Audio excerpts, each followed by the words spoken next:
What's going on, everybody? Today we're here live for the next 4 hours inside of Etheria Restart. No, we are not just playing the game. No, we have a massive event going on. You could take a peek at that right here. It's the Global Invitational tournament that's going to be going on. We're going to be spectating, viewing, and really enjoying all of the battles that are going on with this event. As you can see right now, the event does not begin for another 40 or so minutes. So what I'm going to be doing is diving into my game, playing a little bit of Etheria Restart with all of you, letting you guys see what the game is all about and why I enjoy playing this turn-based strategy fantasy anime game so very much. Now, we are live literally everywhere, almost.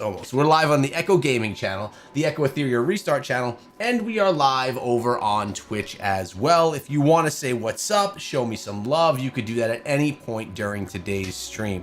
But as I mentioned, for the next 40 minutes or so, we're going to be laid back and chilling. Now, need to let you guys know this stream has been sponsored by Etheria Restart, and at any point in time, if you want to download the game, scan this QR code or my link in the description, and it will get you the game for free, and it gives you 10 additional pulls. Additionally, on top of that, we're drinking ourselves some gamer subs here today, guys. Take a look at the flavor we got right here. Come on now, it's guacamole gamer fart. Really, it's strawberry lime and quite delicious and also quite fitting to me having gone to the movies yesterday and watched the new Jurassic Park movie. Hope you guys are all doing well and are ready for a solid stream. I see you guys in the chat. Prandy, Rayanne, we got Nathan, Sneak King. Nice to see all you guys here. Let's take a... Gotta love it. Gotta love that stuff right there. All right, so I'm doing... What am I running right here? Let's go to Nico Nani. We're doing a little bit of running of right now. You can see this battle in action. We don't win 100% of the time with these battles, but we do okay. We do all right. Doing a little bit of farming as we go. Weird number calling my phone as well. So buckle up, boys. We got a big, long stream ahead. What's up, Osama? How you doing, bro? Welcome to the stream, man. By the way, I have just enabled memberships on my Echo Etheria Restart channel. They have already been enabled on my main channel, and of course Twitch, you know how Twitch works. If you guys want to become a member and support the channel, feel free to do so, but no obligations whatsoever. So, what I love about this is we can do a lot of the farming that we do auto. We don't need to sit here and auto farm stuff. Or farm stuff manually. It's nice to be able to utilize the auto farm feature, which you saw right there. We actually lost. I told you that we don't win all of them. I'm winning about 3/4 of the matches on this this difficulty right here, and I'll show you what the difficulty is in just a little bit once we get done with this final match. This is the final battle of this this auto sequence, our 10 battles. And let me know, guys, have you been keeping up with the guides and stuff that myself and Hermes have been putting out on the channel? Hermes, definitely the expert on things, and I am gaining my expertise as time goes on. Let me just make sure everything's good here. I'm trying to make sure that everything is looking good and sweet and fine. There we go. There's our victory right there. Beautiful. All right, so notice what we were farming right here. Okay, I mean, it's obvious. Let's exit the battle. What I'm gonna probably do is some yo, Osama became a member. Osama, you are the first member on the channel, my friend. Osama coming through as a member on the Echo Etheria Restart channel. The first member ever. Thank you so much, dude. Welcome, my friend. Welcome, man. I really appreciate that, dude. All right, so let's take a look. I want to take a look at a couple of things here. First of all, let's take a look at, for those of you that don't know what Etheria Restart is, it's basically a JRPG. As you can see, we're in the Japanese, you know, style. The graphics, everything looks very Japanese and awesome. This is actually the first JRPG that I really got into. Now, I've gotten into many turn-based strategy games over the years, but this is the first one that I've gotten that's been a JRPG. It's an honor. Started following you since the release of Diablo Immortal. Thanks so much, Osama. Yeah, man. For those of you that don't know, I have 4 YouTube channels: Echo Gaming Diablo, Echo Raid, and Echo Etheria Restart. So 4 different channels where we upload nearly daily on all of them. We do have some new Animus. Inside of Etheria Restart, essentially, Animus are champions. They're like heroes, right? And we have 2 brand new ones. Let me find them for you and give you a look around. We just pulled a couple of these the other day. Nope. Nahor is one of them. Let's take a look at Nahor right here. Take a look at his kit and see what he got. So what he's got going on. Yo, what's up, Nathan? So first of all, we have A1, A2, and A3. That's how I like to call them. A1 is Judgment is but the duty to be fulfilled. Nahor deals 200% damage to a single enemy with a 30% chance to inflict a 1-turn defense down. Now, obviously, we could level these skills up as we go as well, but it can take quite a bit to do that. So you need to be very smart with the leveling up that you're actually doing. The A2, no disorder in the court. Nahor deals 260% damage to a single enemy with a 50% chance to dispel 2 buffs from them and to inflict a 2-turn block. Cannot be applied with any buff. And then we have the debuff. When the Gavel falls, all shall return to balance. Nahor deals 270% damage to all enemies with a 50% chance to inflict a 2-turn defense down and a 35% chance to inflict a 1-turn freeze. That is super solid, and I'm happy to have him on my roster. Now, we also did pick up, where is she? Where do I have, I'm going through a whole bunch of them right now. I don't remember where I have her lying right now. We'll find her. And you'll just get a preview of all the other, there we go, right there. Fuqiu. You could tell that we put a little bit more into Fuqiu right here. She's another new Animus that just dropped inside of the game. All allies trigger Moonlit Veil at the end of their turn after taking damage. Increase the turn meter by 9% and healing by 6% of the max HP. This effect can only trigger 1 time per turn. When Fuqiu triggers Moonlit Veil, she does not gain turn meter. Additionally, balance demands both charity and reward. Fuqiu deals 200% damage to a single enemy and increases 2 random allies' turn meter by 8%. Brocade, each time the enemy ends their turn, if Fuqiu does not have Moonlit Veil, increases their turn meter by 6%. If she already has Moonlit Veil, increases the turn meter by 6%. What's up, guys? How's everyone doing in the chat? Sunday stream, not something we always do here on the channel. Again, Etheria Restart has sponsored this stream, and at any point in time in the chat, the pinned comment, in the description, you guys can find my code to download the game for free and to get yourself some free Animus. You get yourself 10 free pulls when you utilize my QR code or link in the description, giving you a little bit more to jumpstart your account on that day one. So take advantage of that, guys, if you're interested in playing the game. Definitely one of the best right now turn-based strategy games that's available on mobile, PC, basically essentially all platforms.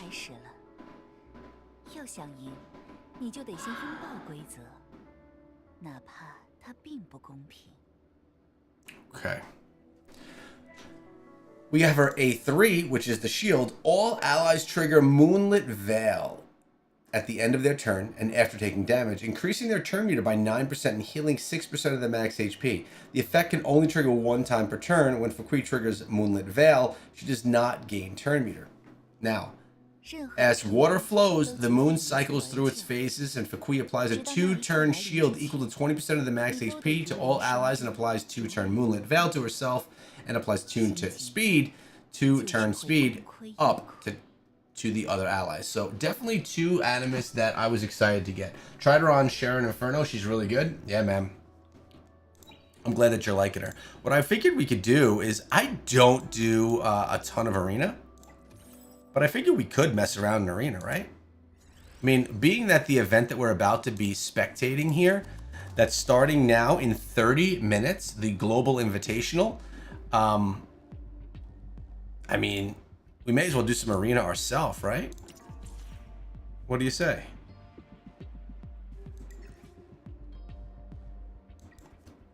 What do you say? A little bit of arena? Not my strength. Ding, ding, ding, ding, ding. I think I'm happy with my team. Let's do it. Let me know how the sounds are, guys.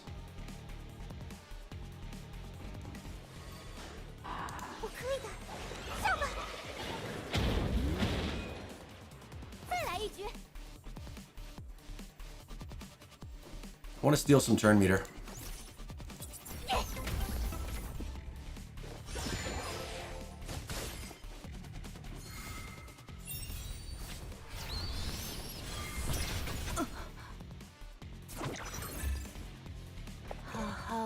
Single damage. So if you hold down, it also shows you what the skills are that you'd be using here. Let's go single. I did not mean to do that. That was unintentional. That's why I'm not competing here today. Yo, what up, Rayanne? How you doing, bro?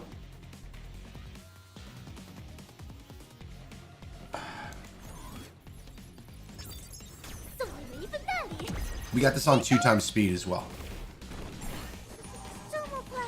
Started to see high-ranking players give up on outspeeding the enemy, but rather stack bulwark and play second. There's definitely something about go second teams. I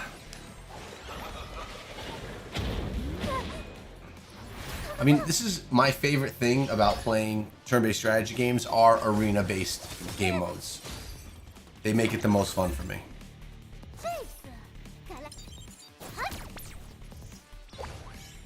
Uh-oh.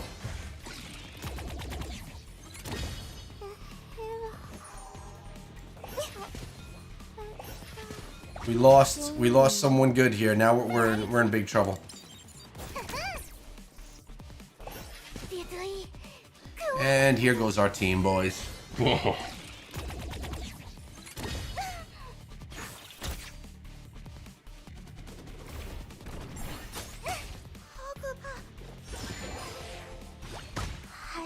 Good night. That's okay.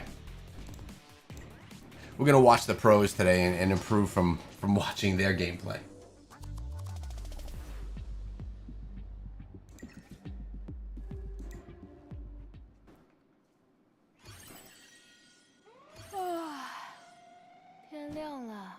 What's up, OBYX? How you doing, bro? Welcome to the stream, man. Is this the team I want to rock?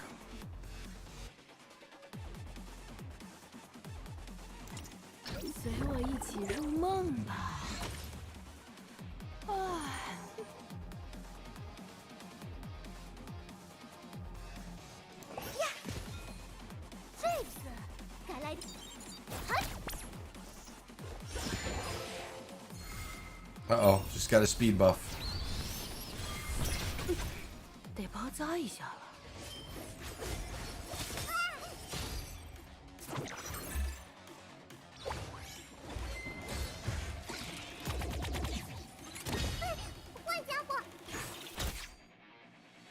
We're getting stunned and spanked here, boys.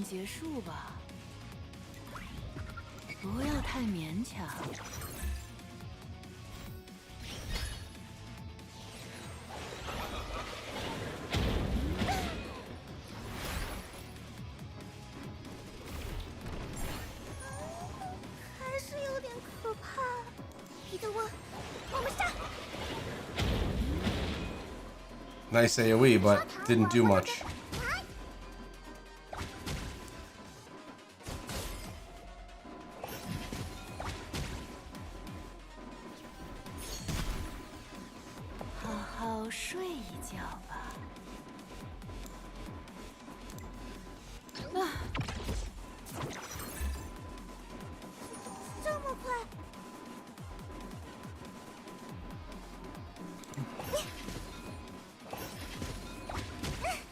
My nuker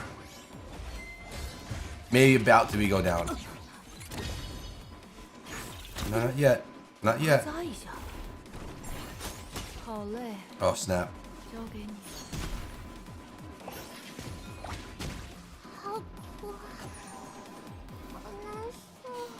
Maybe we just farm. Maybe we just farm. Oh, jeez. Exactly, I know, dude. It's like one shot or go home. I'm gonna have to turn my fan on here. I'm already getting that heat. Boom.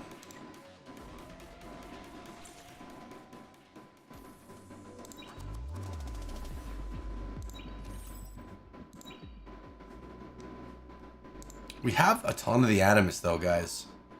Take a look at our archive. We're basically missing 4 lighter darks.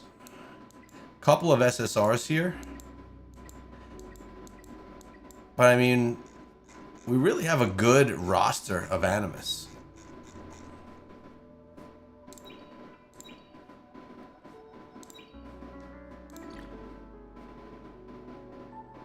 And we'll be summoning more soon. Only 23 summons. I have a lot of Hydra crystals though. We just did a recent summon video. If you guys saw it, let me know.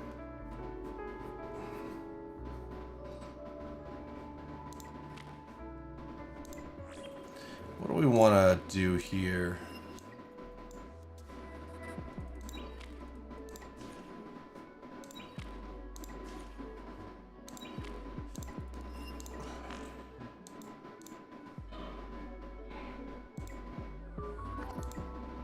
Let's do some of this.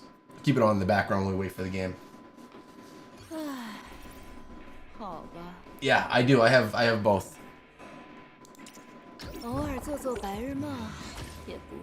Let's take a look at the timer that we got on this. We are looking at 25 minutes until we can dive into the Global Invitational, guys. That's what we're all here for today.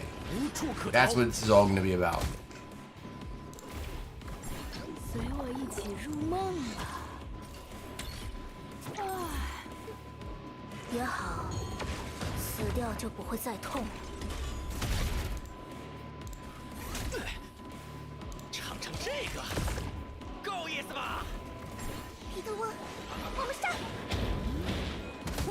I mean, this whole game is about team building, about getting yourself some Animus, building out teams that are going to be able to be used for farming different zones throughout the game, and then for taking it to PvP into the arena.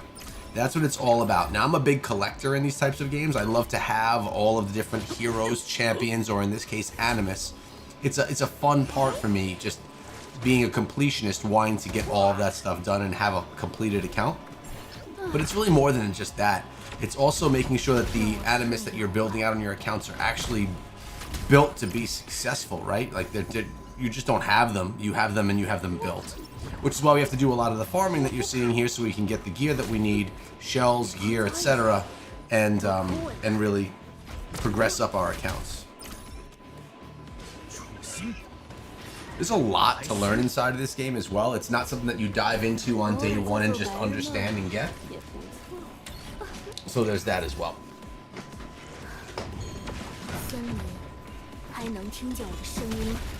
And happy Sunday to all you guys. I hope you're all doing well.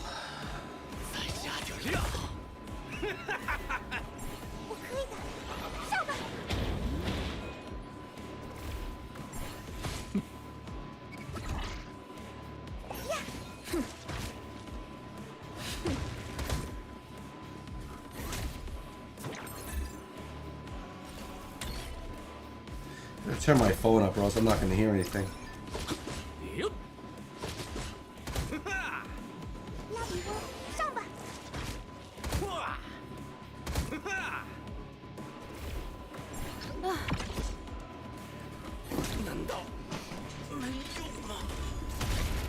Let me know in the chat right now if you have already played Etheria Restart or if it's something that you are seeing now for the very first time.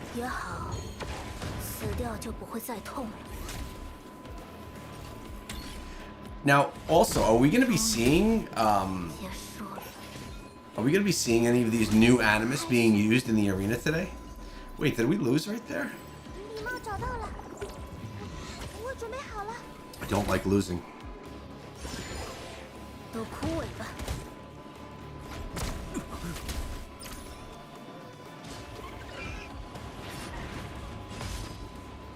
随我一起入梦吧。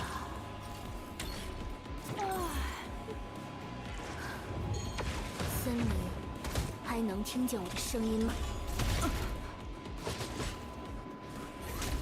So let me pull up some other information for you guys really quickly. Let me find this for you.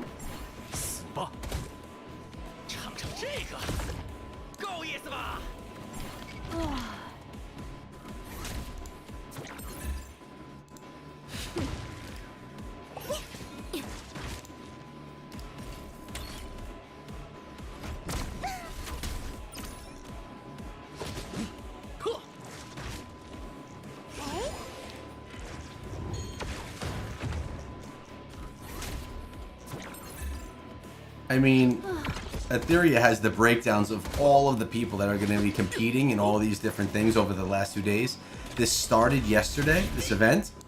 As you can see right here, day 1 started yesterday, day 2 is today. We're going to actually get the champion final, the legendary challenge, and the hyperlink show match all on this stream right here, which is going to be pretty sick. Have you not seen this? Let's mute it.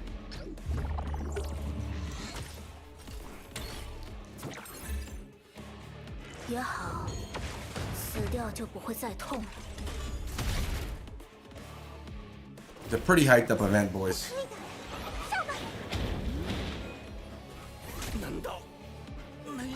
It is a pretty hyped up event.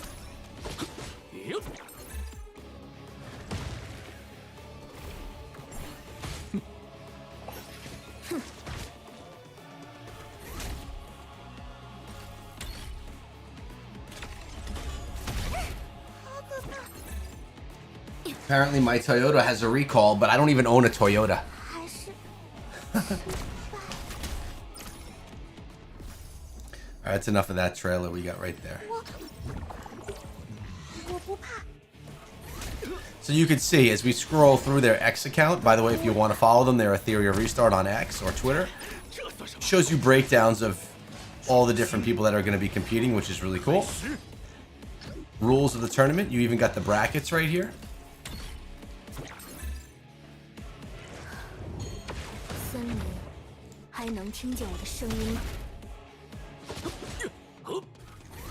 Man, this is going to be a hype event today, guys. This is going to be a hype one.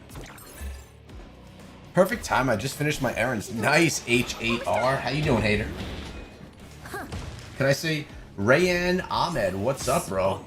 You love this game. No, you played it? Good, I'm glad. Osama's been playing since beta. Chose the game specifically because you can jump immediately into the creative side of building your characters. I don't disagree with that, my friend. I don't disagree. I mean, let's be honest. There's a lot of games in this genre that we have to choose from, right? So when you're coming out with a new one, as Etheria Restart just did, you have to come out with something different. We died again? How many? What is our record right here? 1 second.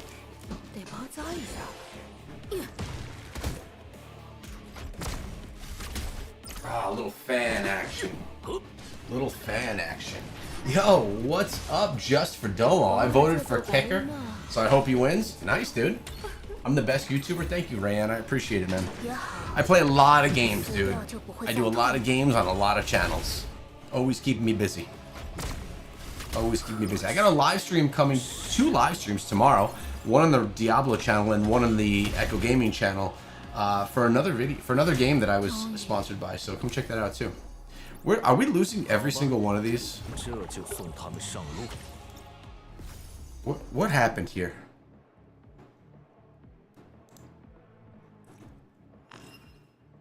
I was literally losing every single one on Inferno.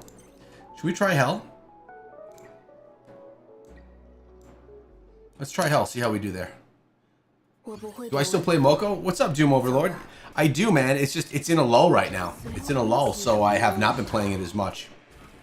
What I've actually been playing more of is Etheria Restart, of course, and Clash Royale. Oh, thanks so much, dude. I appreciate it. I'm really happy. That's what I'm all about, man. I bring the guides. I bring the guides, dude, so you guys understand how to play these games, no matter what game it is. That is the plan. It is a great game. I just think that it needs a little bit of love right now for itself to come back. There's too much competition of solid games out there. I think it'll be okay, though. I just think not right now. Supercell's on their summer break anyways, so things are quiet for them.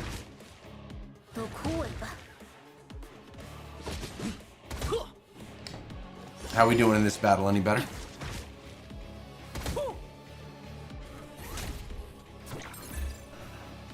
Yeah, you can friend people. Yo, thanks so much, Rayanne.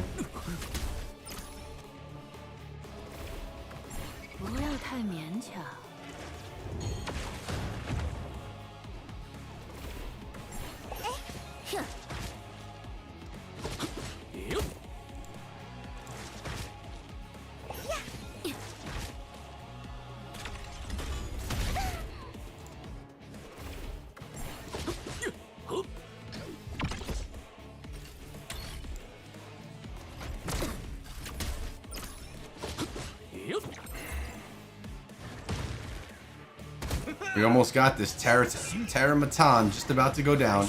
Right here. There's a victory for us. How are we looking on our time, too? Not right now. I can't friend you, buddy. Later, though. There's 1,000 people already waiting for this stream. 1,000 people. You don't know how you feel about the whole season reset? I don't like it. I mean, I put that video out just basically calling out how I don't like that feature in that game. I'm sure they will, Doom Overlord. I'm sure they will. They're a great company.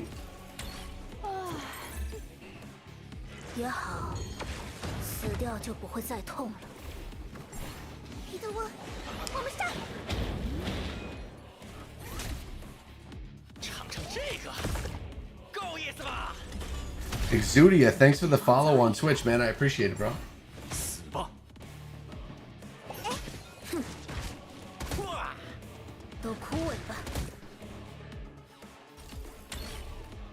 I feel like we should have split screens of me playing and of the tournament going on. Split screen seems kind of fun, actually.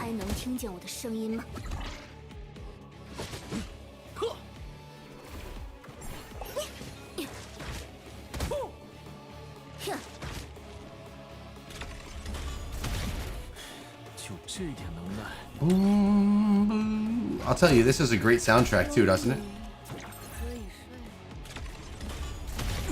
What would I... Okay, what would we... So, we just got the question, what would we rate Etheria Restart? A 1 out of a 1 out of 10?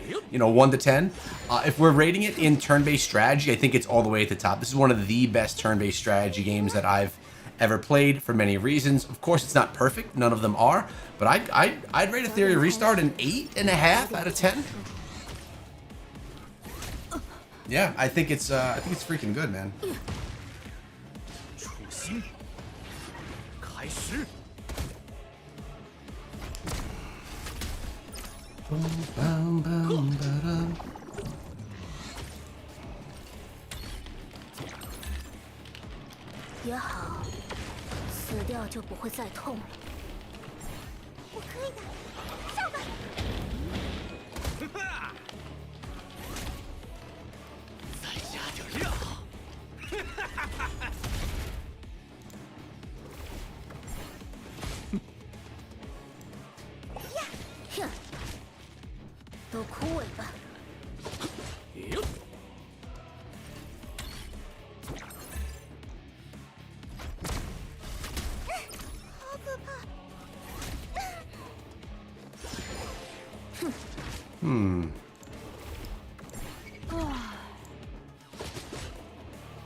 You're playing it right now?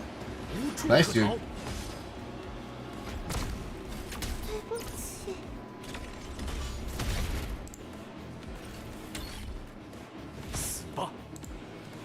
How we doing?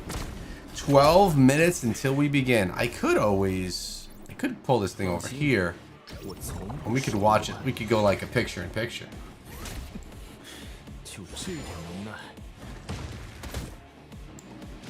There we go. There we go.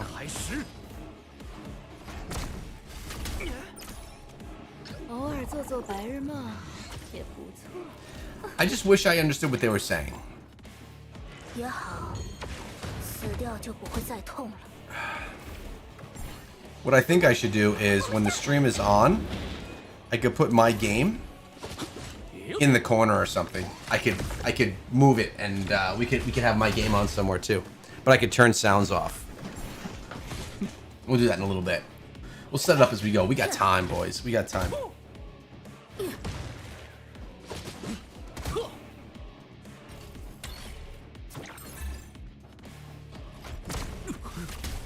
Now remember, we could do all this if we want to as background battles. We don't have to like watch it all, but because we're streaming and stuff, why not? But all this can be done in the background while you do other things inside of the game, which is actually really nice. It's one of my favorite features is the background feature. Other turn-based strategy games don't have that feature, just saying.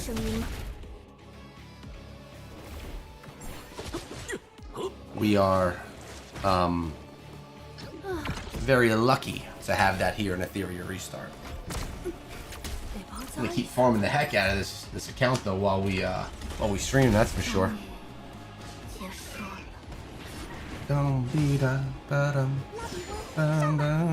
And also, guys, again, we are drinking Gamer Sups Strawberry Lime.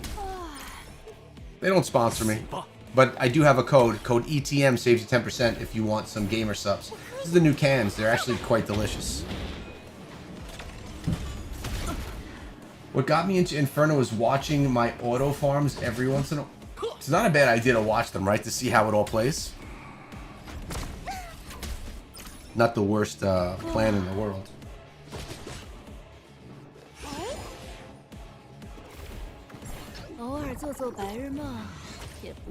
Where are you guys all from? Let me know in the chat.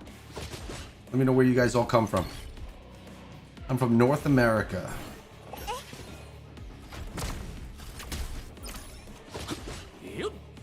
Who are you?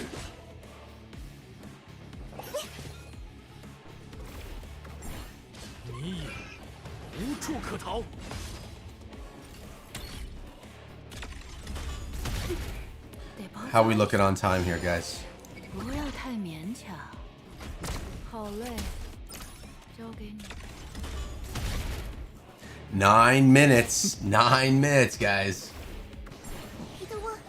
Bangladesh. Nice, dude. Welcome. Everyone's doing the reserve. I had to join. 9 minutes until we begin.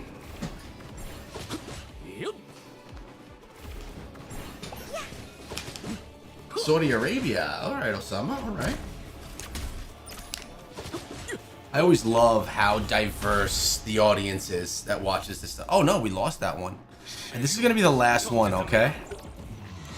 Actually, we don't have to stay in it, right? We can get out of there and look at some other things, get some calmer music on in the background, right?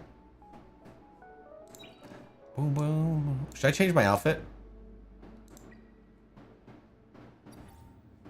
There's not many. Honestly, there's none I'd rather wear than the default. To be honest. Now, we did do our summons. We did our Judgment banner. And we did our Kaleidoscope banner as well. We got both of those. Basically, now it's just about pulling on the permanent summon. We have some free summons as well. I'm not going to do any summons here, though, today. That's not the focus of today. Ah, from Texas. What's up, dude? How hot is it over there in Texas right now?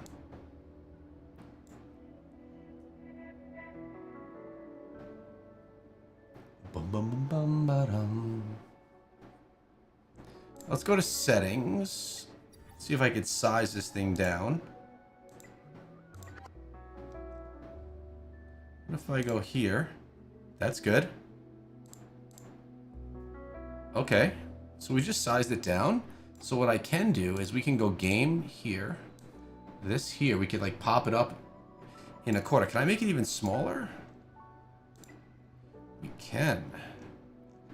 We could also turn off... I'm going to keep it like this, I think. We turn off the audio.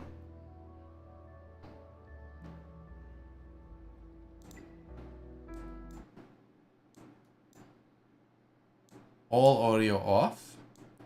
So now if I want to, I could just keep this off to the side. I could do any grinding that I want to during this stream.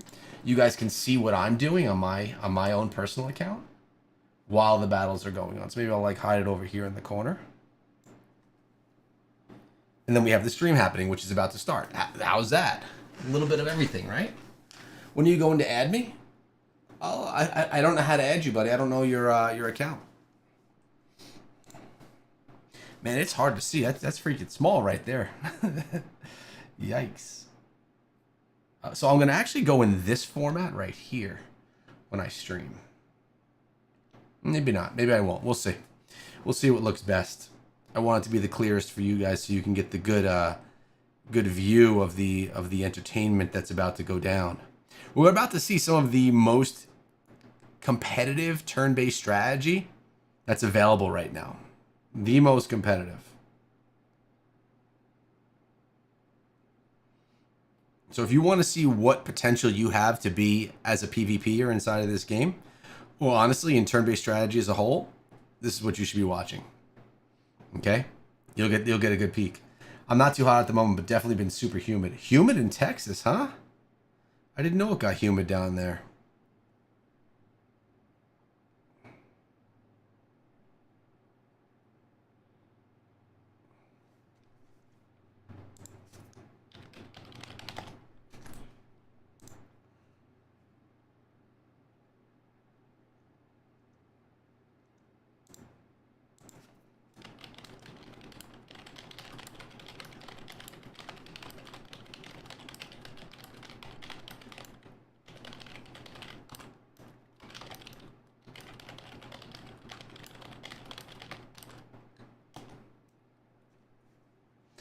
Bum, bum, bum, bum, bum.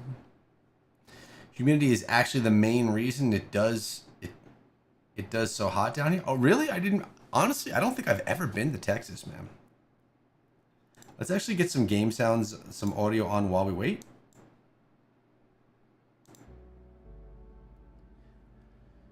Just while we're waiting for the game. For the battles. They start in 4 minutes. 4 minutes. They were supposed to start at 3 o'clock. They changed that. Yo, what up, Trash? Doom Overlord has made a vid talking about that. Talking about what? Yeah, what is he talking about? What are you talking about, bro? Doom Overlord, is that new on mobile? I heard that was coming.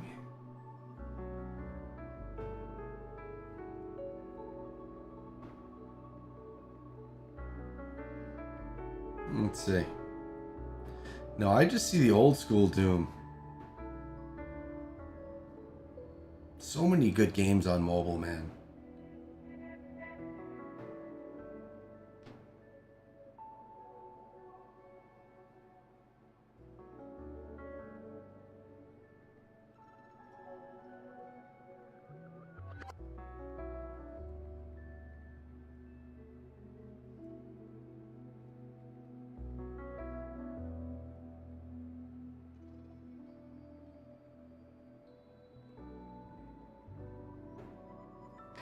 Boom, boom, boom. 3 minutes and it will begin. Who is excited? I watched your video today. Thank you so much.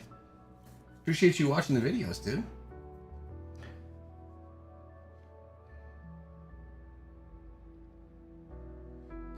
I don't see Doom Overlord in the App Store. I don't know. I did hear that there is a new Doom coming, but I didn't hear that one. I didn't see anything in the App Store. Maybe it's only on Google and I'm looking in the iOS App Store. I mean, all I care about right now is Etheria Restart, though. Let's be honest. Let's be honest, boys.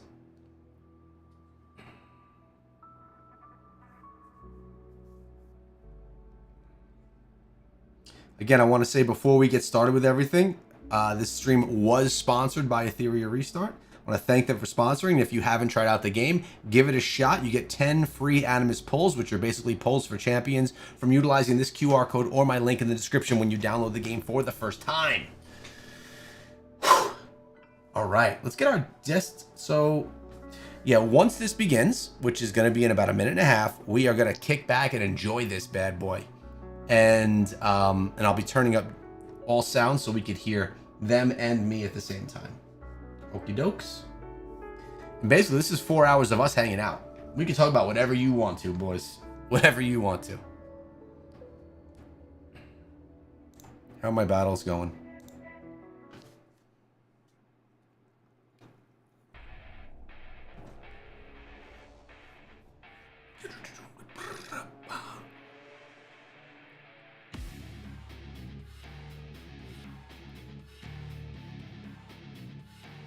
Tell me that's not sick music right there.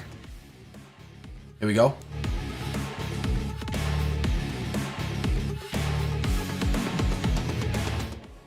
It's just good. It's just good. Oh, oh, oh, oh. I feel like a DJ working so much tech right now. I think we're about to start.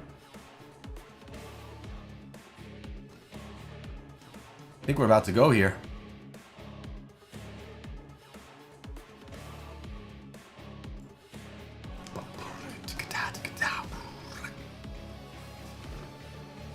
I love hanging out with you guys live. Let's go. Yo, what's up, Alex Taylor? How you doing, bro? Welcome to the stream, man. Nice to see you coming on through. It's about to begin.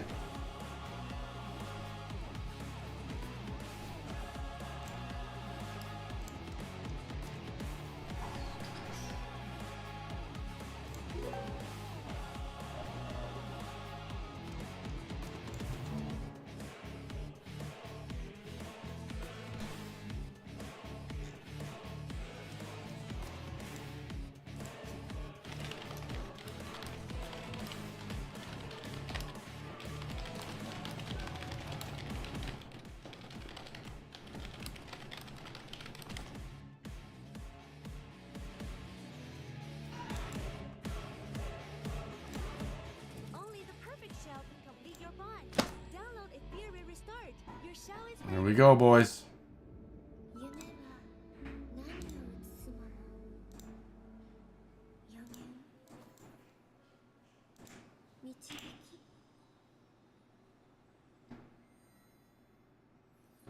Oh, wait, it's saying we're starting soon. I thought we were ready to go. Alright, these are the finals. This is who we're going to be seeing soon.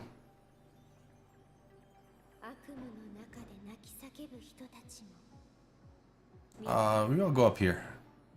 Covering the least gameplay up there. Alright, looks like we still have a 30-minute timer on this thing. At least that's until the battles. There may be something else before that. I'm doing just out here, finishing my music project. Nice, dude. What are you doing for music, man? Let me know.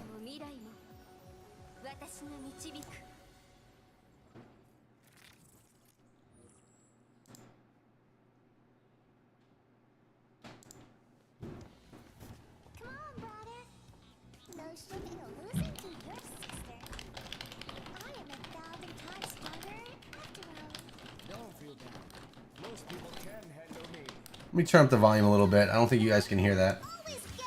That better? Let's see when this is all over. Whatever you say, cry baby. Cry baby. You're calling me cry baby. That's the bed. Heinrich and Lilith are off the table. Match incoming. Know what a safe slot is? I'm about to wipe the floor with them. Wipe the floor with us? Guess you didn't see your lineup just got encountered. time, take the front line. Download Etheria Restart. Use my code. To the top. 安らかに眠ってベレッタ敵は撃つわ Is it gonna loop the same thing over and over again? マーベルあなたは残って全部任せてちょうだい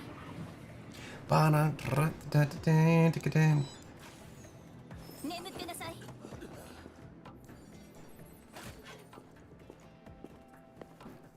Let's get more battles going. Can we buy more of this?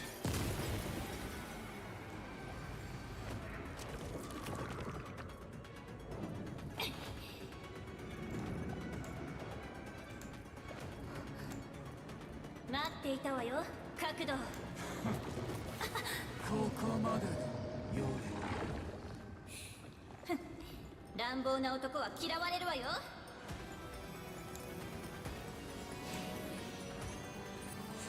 あなたの茶番はこれで終わり」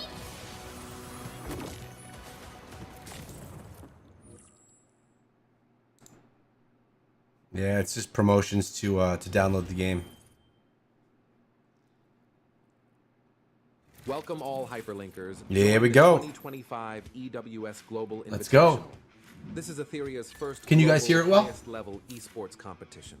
Players must demonstrate professional gameplay. Funk. I like that, man. Brazilian mental funk. fortitude to claim victory. It's funny. My son was telling me about that. $15,000. Runner-up, $7,000. Top 4 semifinalists, $4,000 each. $15,000. 3 stages to crown the ultimate champion. Online qualifiers, playoffs, and the grand finals. 128 players from dozens of countries worldwide competed in the online qualifiers. After 2 intense days and 7 rounds of Swiss system matches, the top 8 players have advanced to the playoffs. The playoffs and grand finals will be held offline in Shanghai, China on July 19th through 20th. That's On today. the first competition day, the 8 playoff players will battle it out in a single elimination bracket. The final 2 players will advance to the grand finals to compete. The last day, these 2 players will compete for the first EWS Global Invitational Champion. That's today, baby. The champion will earn the right to face a mystery legendary star in a special showdown. Additionally, the offline event will feature an invitational show match. 6 special guests from 3 major global regions will be divided into 2 teams for an entertaining exhibition match. What kind of spectacular moments will unfold on stage? Who will become the strongest hyperlinker of the first Etheria World Summit Global Invitational? Stay tuned for the incredible performances of the EWS Hyperlinker in 2025.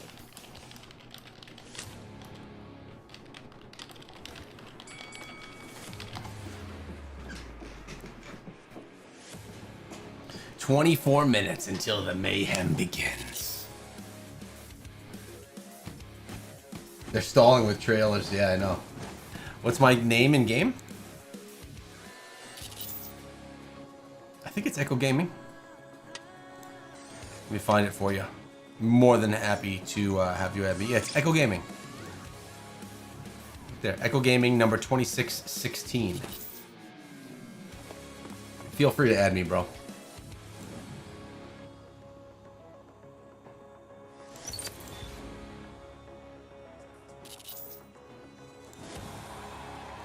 We'll show our battle. We'll show our battle.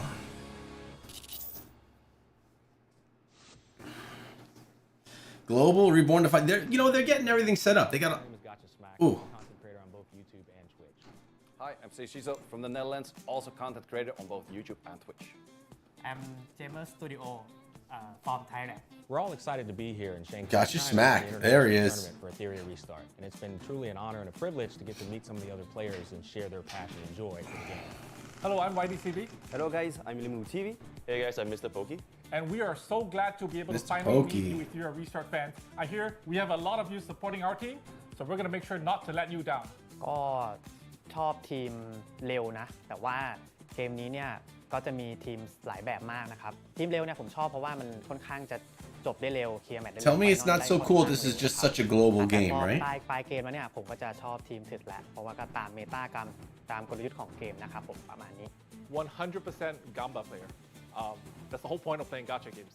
right, is the thrill of gambling and winning, right? Take a risk and win. That is the best feeling. Gambling and winning. Well, to be honest, in fitness, it's a test of courage, strength, and perseverance. I look forward to seeing these attributes in my competitors, in particular, Mr. Pokey. I think one of Ooh, the favorite calling sports it out in right there. PvP is Revelation. So I basically use Revelation for all of my supports. So when they ban away the Mio or the Lilies, if I go for Revelation on Freya, Let me know, guys. you'll How's see the that I chat? do so much damage. Even the How's enemy the runner volume of finishes them. what they're showing? Is the it too quiet? strategy of Let animals me know. that I like to use are mostly swift rush based, so very fast units outspeeding the enemy. But I also love to use Borg because Borg gives me that immunity. And immunity gives me the edge. If the opponent does outspeed me, I can still take my victory by denying all of those stuns, sleeps, or anything that could come my way. The most important things in the game, especially in RTA, so PvP, I think it's draft and the game. Like, it's 50-50.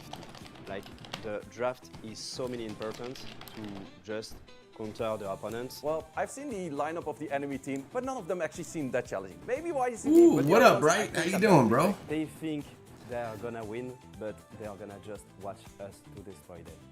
Get leg and taking the win, period. All I want to say to you is luck may grace you again.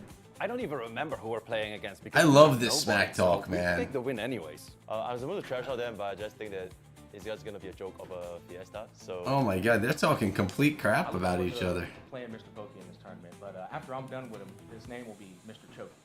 Oh, Mr. Chokey. Oh, these guys are funny, dude. I love it. I love it.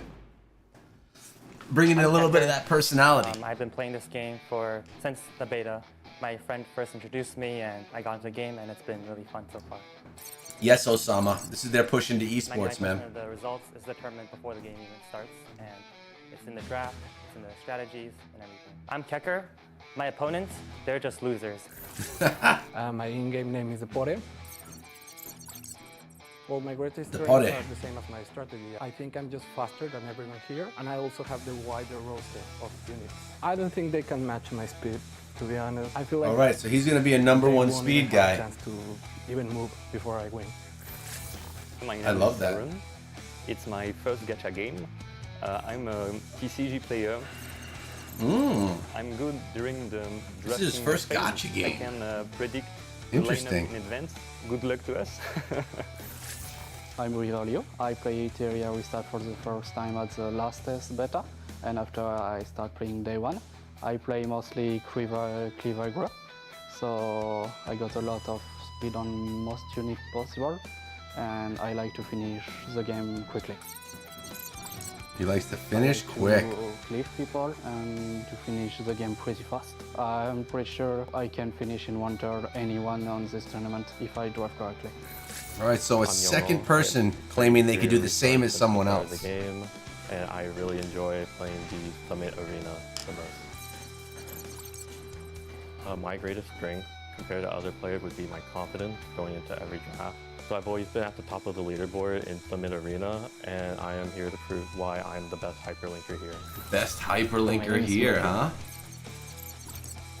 It's the same, my main strength and my ability to analyze my opponent strategy right from the draft phase. I just want to have fun. My name is Shining. All these tournaments I've seen is always the Asian are the best in the game. We'll see. A lot of Euro. Yeah, it's probably my favorite type of game.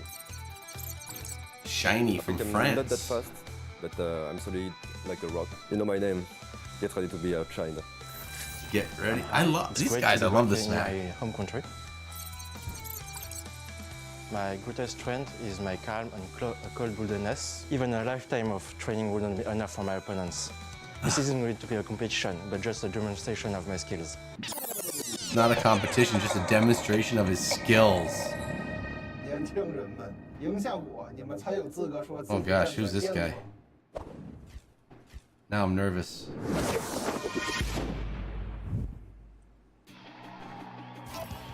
Solid squad. DPS. Healer. CC. I love how they're doing this, man. The hype is real. Yo, what's up, Smoothio? How you doing, bro? Swapped already? Smack is going after them. But Leon can steal turn meter. We're good. Again? What kind of team comp is this? If I'm in, we win! You're swapping me out now? What were you thinking? What is this? What is this? I am the damage. It's goofy. No rush. Whoop. Your dream team takes time. I'm the Download druid. now You're and the get playing as the SSR druid. The druid is League great, man. for free. Druid is great. Not the strongest, but definitely fun. Definitely fun.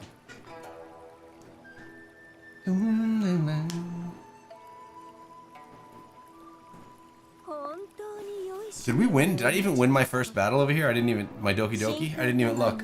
こんなところで関東だなんて。もう深海グループはルパートのシチューに So I just finished my gamer subs. あなた We are drinking the gamer fart right here. Strawberry lime. Just finished it.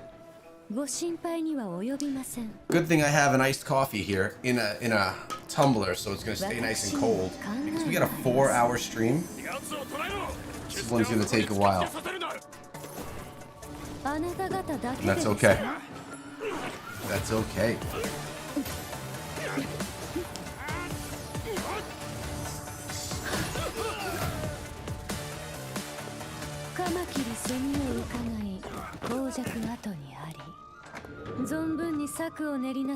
You guys watch Gotcha Smack? Is everyone familiar with the channel?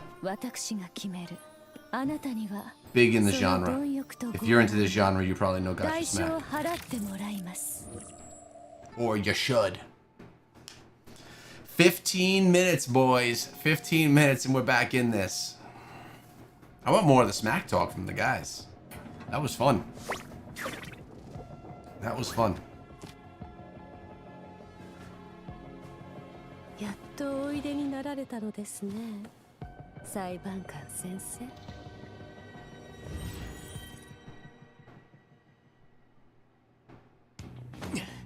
They are. They're just trailering us up. Save your words. Just putting trailer after trailer. Letting her go. I guess that's alright. I guess we'll let it slide.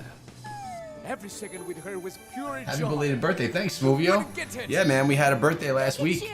Did some crazy streams, too. It was a really great week. I put a highlight video out of the week on my Diablo channel.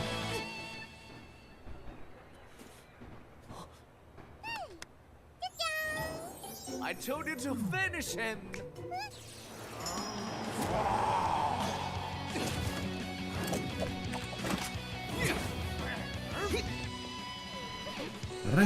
Knew I could count on you. There was some slick work in little problem. Only the perfect shell can complete your bond. Download Etheria Restart. Your shell is waiting. Download Etheria Restart. 夢は何を映すもの？予言？ These battles are taking me, these Doki battles are taking me a while.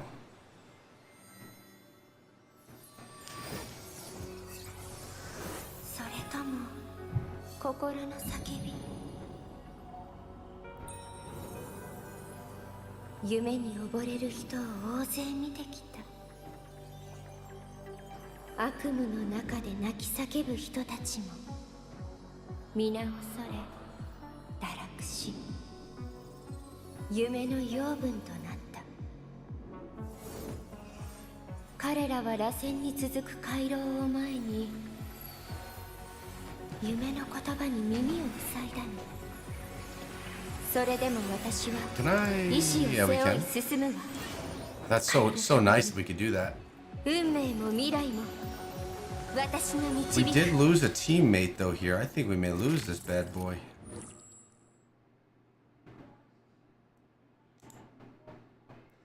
"13 minutes. Come on, brother. No shame in losing to your sister. I am 1,000 times stronger after all. Don't feel bad. Most people can handle me. Big talk from the guy who was always getting beat up. Let's see when this is all over. Whatever you say, cry baby. Cry, baby. You're It's calling just me cry, so my baby. the video is just That's the Ben pit. Heinrich and Lilith. is just me like all the videos from the week put back to back, highlighting some of the moments from it. But it was a good week, man. It was a good week. I'm about to wipe the floor with them. Wipe the floor with us? Guess you didn't see your lineup just got encountered. Next time, take the front line. Download Etheria Restart. Win your And use this QR code while you do it. 安らかに眠ってベレッ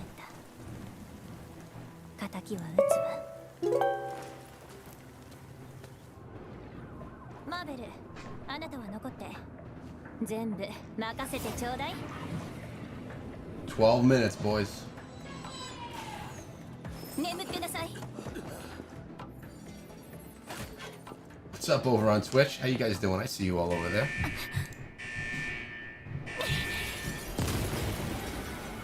One second. Wait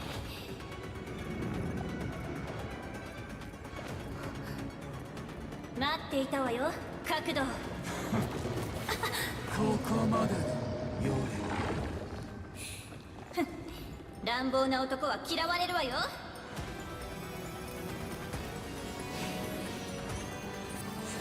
あなたの茶番はこれで終わり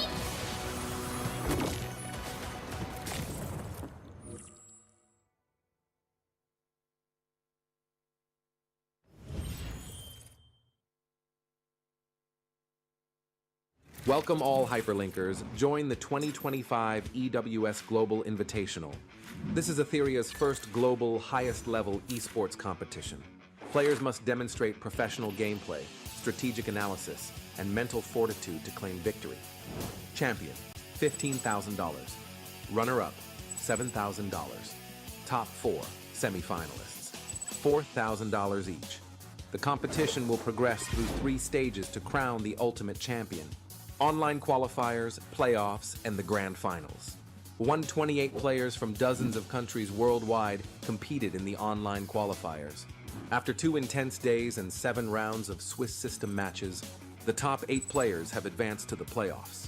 The playoffs and grand finals will be held offline in Shanghai, China on July 19th through 20th. On the first competition day, the 8 playoff players will battle it out in a single elimination bracket. The final 2 players will advance to the grand finals to compete. The last day, these 2 players will compete for the first EWS Global Invitational Champion. The champion will earn the right to face a mystery legendary star in a special showdown. Additionally, the offline event will feature an invitational show match. 6 special guests from 3 major global regions will be divided into 2 teams for an entertaining exhibition match. What kind of spectacular moments will unfold on stage? Who will become the strongest hyperlinker of the first Etheria World Summit Global Invitational? Stay tuned for the incredible performances of the EWS Hyperlinker in 2025.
Hello, my name is Gotcha Smack. I'm a content creator on both YouTube and Twitch.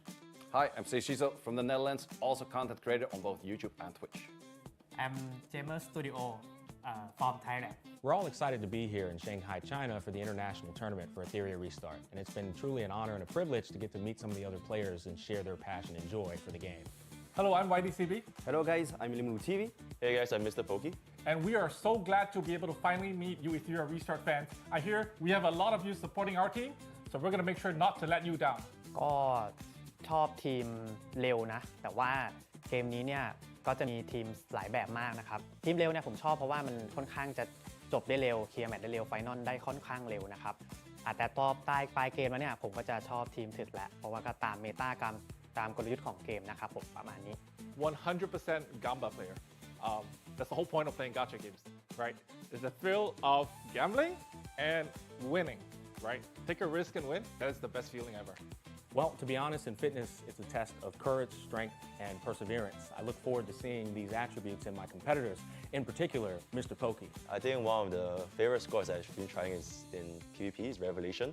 So I basically use Revelation for all of my supports. So when they ban away the Mio or the Lilies, if I go for Revelation on Freya, on Kazuyo, she just do so much damage. Even the enemy run blood buff, they just don't stand a chance. So the strategy of animes that I like to use are mostly swift rush based, so very fast units outspeeding the enemy, but I also love to use Borg because Borg gives me that immunity. And immunity gives me the edge. If the opponent does outspeed me, I can still take my victory by denying all of those stuns, sleeps, or anything that could come my way. The most important things in the game, especially in RTA, so PvP, I think it's draft and the game. Like, it's 50-50.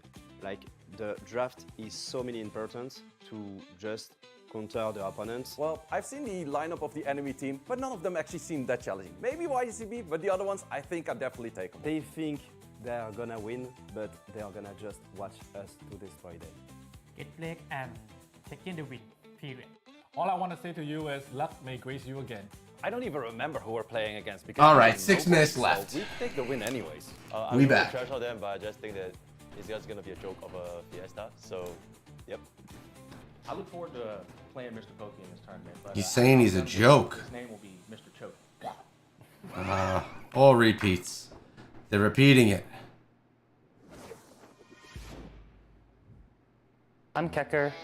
I've been playing this game since the beta. My friend first introduced me and I got into the game and it's been really fun so far. It's cool that these guys, like, some of them just started playing this game. I mean, obviously, I guess you could say we all did since it just recently came out, but you know what I mean. My opponents, they're just losers. My in-game name is Etheria.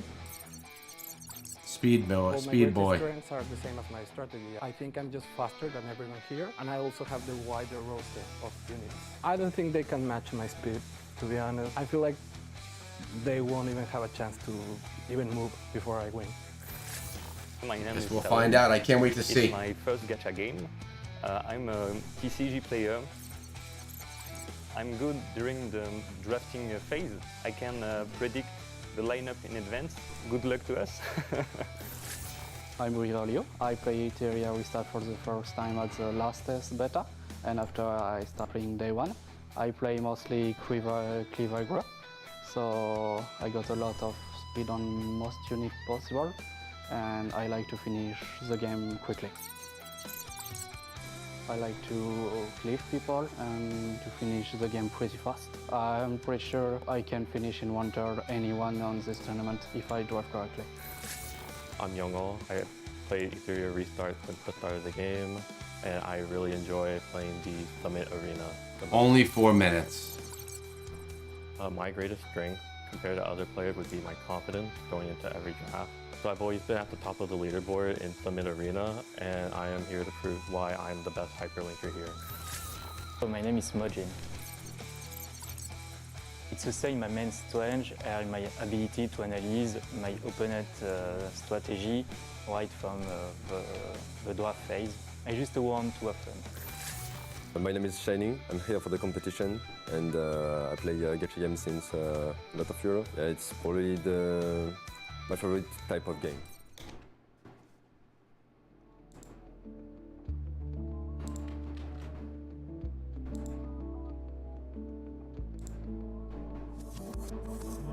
Nothing's ever what it seems. Oh, here we go. I was left alone to bleed, reaching for anyone or anything. I pulled myself from the dark, lonely in the dead of night. Fear became a friend of mine that I grabbed tight and tamed, a beast inside of my head.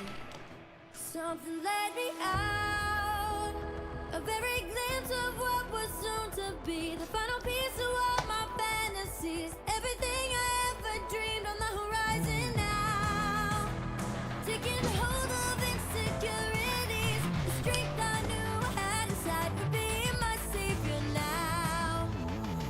Now it's starting, boys.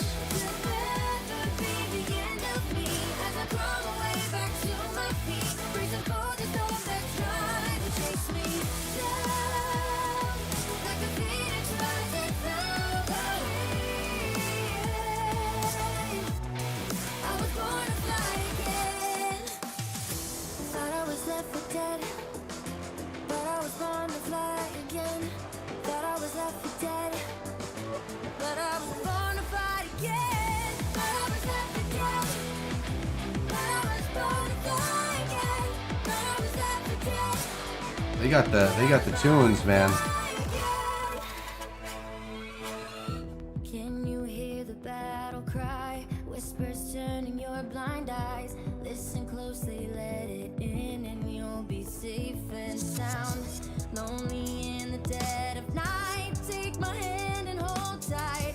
We'll walk through fire, taming peace inside of our heads. Something let me out. A very glimpse of what was soon to be. The final piece of all my fantasies. Everything You ready to do this? dreamed on the horizon now. Taking hold of insecurities. The strength I knew I had inside will be my savior now. Even if I fall, this could never be the end of me. As I crawl away back to my feet. Reaching for the sun that's trying to chase me down. Like a phoenix rising from the heat.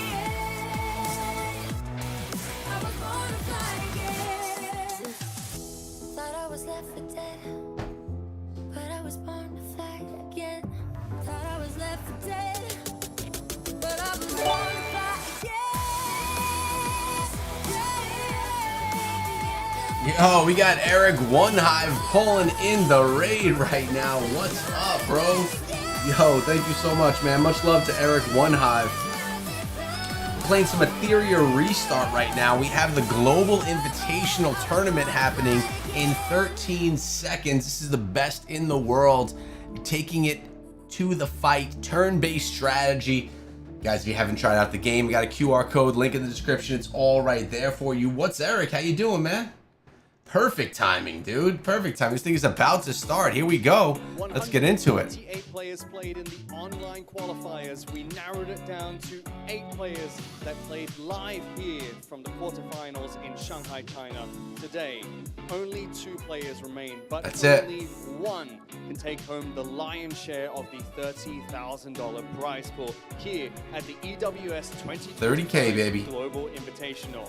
Let's send it over to our casters to kick off today with our This is final match Etheria of the Restart, turn-based strategy JRPG.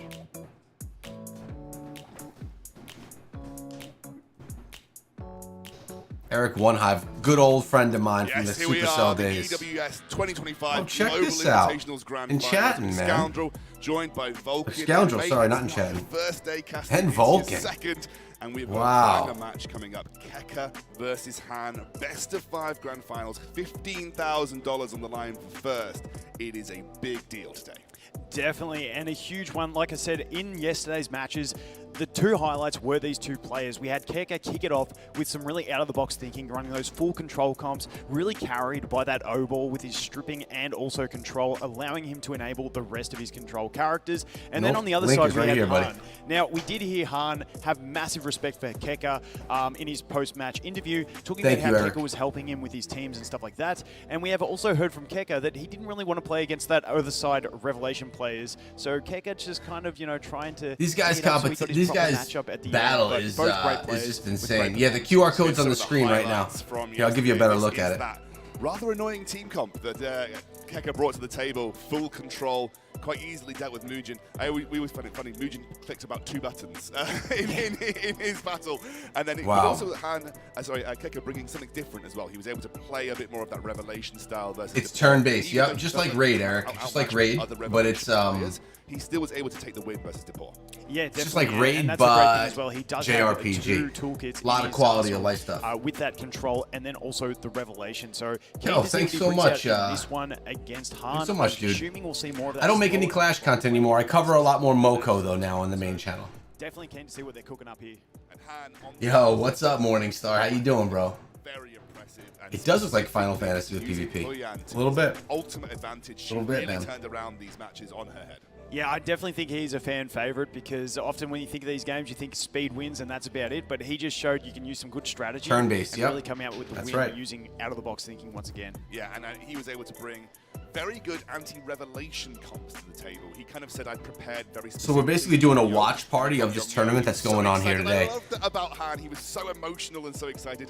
I mean, on the other side of the coin, Keka was very calm. Very Scoundrel and Vulcan are the casters at the event. through, and he just said, "Hey, I'm really just happy to get to the final." They're basically just highlighting now what happened Tough yesterday. chance against Keka, but Han undersold himself the entire day and still won through strategy and picks and bans. Yeah, definitely. And I mean, Keka's going to sell himself as the underdog every time. We learned that yesterday. But I think First he's got prize, it on the table. 15K, 7K for second, third and fourth get 4. 4 quarterfinals and 2 I wouldn't mind that. And now we have that one. It's 1v1, Sandy. 1v1 with teams of 4. $15,000 prize on the line for first, but even if you come second, you are still taking away $7,000 of the prize pool. So You never played this one, Eric? Money for both of these guys getting to the finals. Keka beating Yeah, out this one is sponsored through AMG.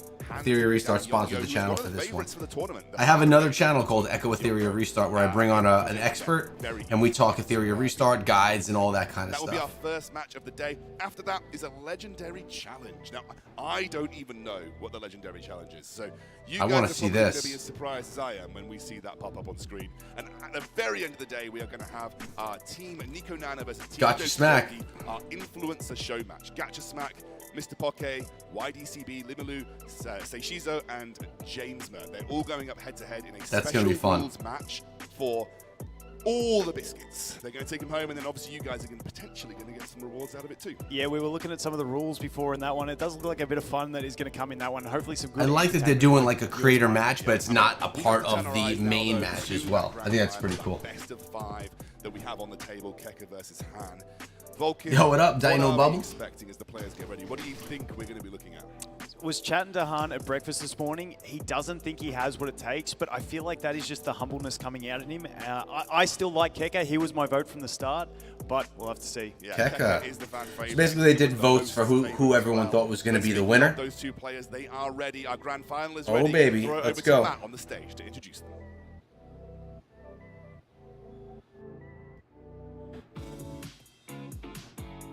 Thank you very much, Scoundrel and Vulcan. The moment that everybody has been waiting for is finally here. All We're right. gonna get into Bring our in that hype, grand Mr. final Caster. match in just a bit, but first, let us introduce to you the 2 players that have made it all the way till the final game.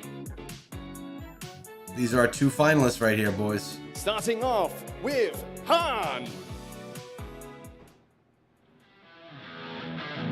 It's a nice little arena that they got there for the 1v1. I love it.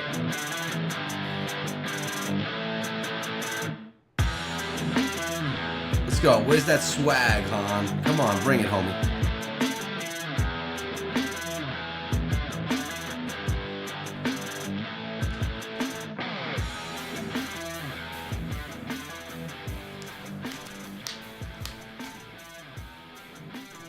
And his opponent has not dropped a single game in this tournament so far. Oh, snap. Keka. Keck is the one. I've seen a lot of people saying that Keck is the guy.